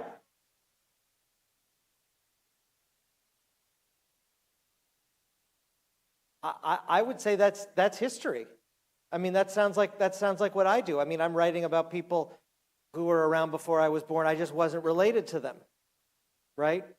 I think that's what that is. Yeah.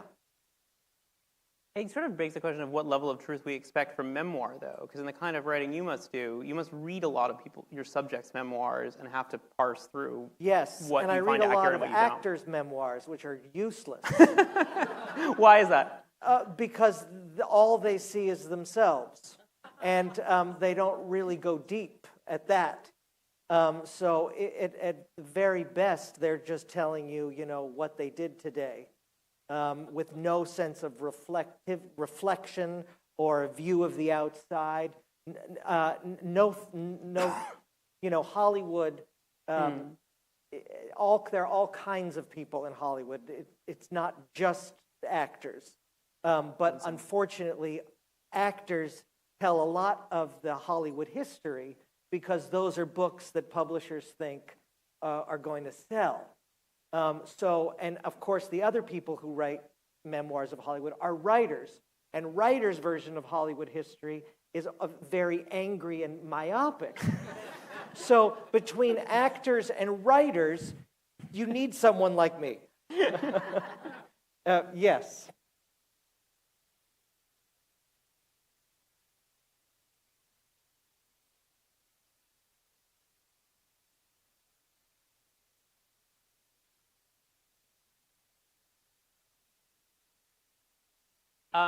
That's a great question. The question was about how much research happens before I start writing versus after I start writing and when I feel like I'm ready to start writing. And I think the short version is I never feel like I've done enough research. It's always that at some point I have due dates that are either self-imposed or I ask my agent to give me due dates sometimes, and she pretends they're real. They're just completely imaginary, but we say it and we put a date in the calendar and then we both take it really seriously and it feels real. Because I would get lost in the research phase forever. But you're also still doing research up until the book or the film or whatever is finished. You just sort of never stop. There's a point where you start writing and you feel like you know the story well enough to be able to write some things, but you're always looking stuff up. You're always changing it. And then, I don't know about you, but I have never published a book that I haven't changed after publication. All 4 of them. We find something new and I change sentences. I changed something, Wealth of Shadows came out 2 years ago. I changed something in it last week. Just because there's a book out, I can keep changing it. I mean, I never stop. I probably should at some point in my life. But maybe I made a mistake or I feel I've made a mistake or there was something. You mean like a factual thing? You're not adding new story? And no, not new story. Like a factual thing. Yeah, sure, yeah. Actually, when my first book came out, I remember learning this when my first book, The Sherlock King, came out, and I was so young, 28, and so I'd never done any of this before, and it came out, and the book did pretty well, and was on the bestseller list and stuff, and then I remember getting some of my first sort of fan letters. That's and cool. It was really cool, but then you get your first letter that's like, oh yeah, Dear Mr. Moore, you have someone going down blah, blah street and making a left turn. I think we all know that it is one way going right to turn from so-and-so to the thing. And the first time I got one of these, I freaked out and I felt so bad. I was like, oh my God, I'm an idiot. How did I mess this up? Blah, blah. And I wrote this long email to the publisher. We have to change this thing and I have to change the path of the car or whatever. And everyone goes, sure, you want us to, I mean, this happens all the time. But I remember I was so mortified the first time that happened that I have lived in mortal terror. I have nightmares about that. I mean, still? Do you wake up with nightmares about making mistakes? Deep mistakes. Not. I used to have nightmares about getting facts wrong. And in fact, I wrote in one of my books that Godfather, I mean, this was this is like, everyone knows this. I wrote that Godfather, even now I can't remember, Godfather either won or lost Best Picture. Which one, did Godfather? Won, right? You It should won. know. You wrote a Right. book about this. Yes, What the- well, I got confused because it was in, it was in a book I This makes wrote. me feel so much better that you screwed this up. Godfather, so I wrote that it lost or whatever it was. Yeah. And then and that was embarrassing, but then I thought, you know what? It doesn't take any talent to know the answer to that question. I like that. That's a I good, mean, yeah. I simply don't remember. And I could Google, that information's available to everyone. But what we do is so much more profound than that. And so the things that are important to me to get right are the things that nobody could really correct me on unless they slept with Frank Capra or they knew him as intimately as I did, for instance. So I feel better about that. And there are always factual mistakes in this stuff. And that's just the nature of just the deal. Yeah. That's not what it's about. It's not about February 12th, 1942. Yes, that is a good way of looking at it. My first book, Sherlockian, was in part about Arthur Conan Doyle, who wrote the Sherlock Holmes stories. And something among Sherlockians, Sherlock Holmes scholars, much is made of how comically inaccurate Arthur Conan Doyle was about virtually every detail in the way. Watson famously had a limp that switched legs from story to story. Yeah. Like, he didn't even go back and Right. read the old stories, and he didn't have, no one's assistant was checking this. People's ages kept changing, dates, hair colors, locations, the geography of London where he lived, which you'd think he'd know pretty well. Nope, it was just a mess. And that doesn't take away from the brilliance of the Holmes stories. That's not why anyone reads Sherlock Holmes for geography, right? Yeah. I mean, those would be really crazy. That's not why we read. We read for a soul. We read for a soul thing, and that's maybe journalists will kill me out here, but that's not in the facts. And that's one of the mysterious paradoxes of this historical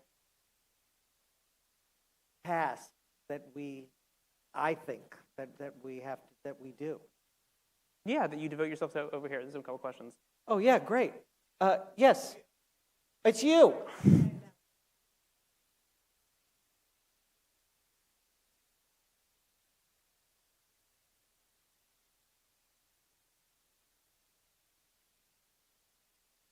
How do we get access? How do we get people to hand over their personal stuff?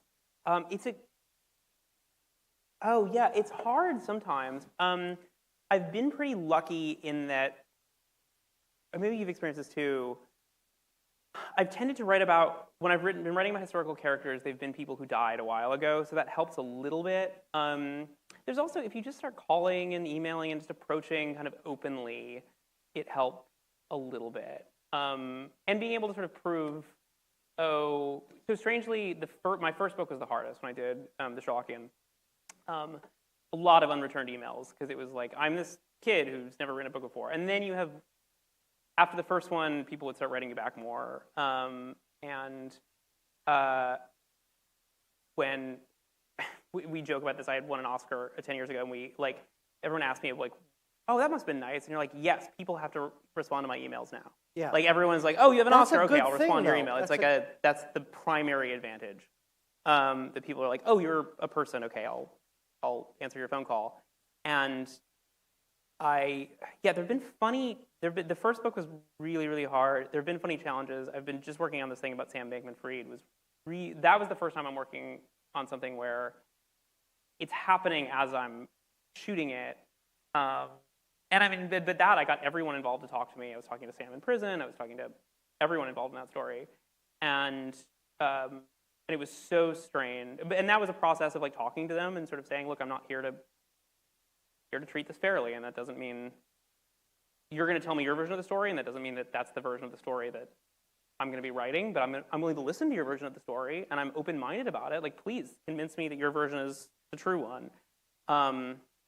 And that was a crazy experience because once I finally got to people, I mean, we would be I'd be on the phone with characters in the morning and then would rush to set to talk to the actors who were playing that character and say, oh, can you change such and such a line? Because he just told me this thing. Or there was one thing I remember, we were shooting a scene, and one of the actors had actually gotten really close to the character he was playing, and they talked all the time. And there was a line we were questioning, and like, oh, is that right? Is that not right? And he was like, oh, let me just text the real guy in between takes. And the guy texted us back with the answer to the question, and we, it was, put it in. But then, which has its own complication, right? Because you also, again, much like both actors and writers in Hollywood, no one is a perfect narrator of their own story, and you don't want to take everyone's story as they're telling it to you necessarily, but you want to be able to use it. So it's a lot of, I mean, you're very good at this. We were just talking about it. You're very good at talking, like a lot of people talk to you. A lot of people talk to me, but I want to answer that. But I also see we're out of time. But I know there's no one else coming in here, so we can keep talking. But those of you who want to go on to the next part of your life, feel free to. You won't be rude to do that.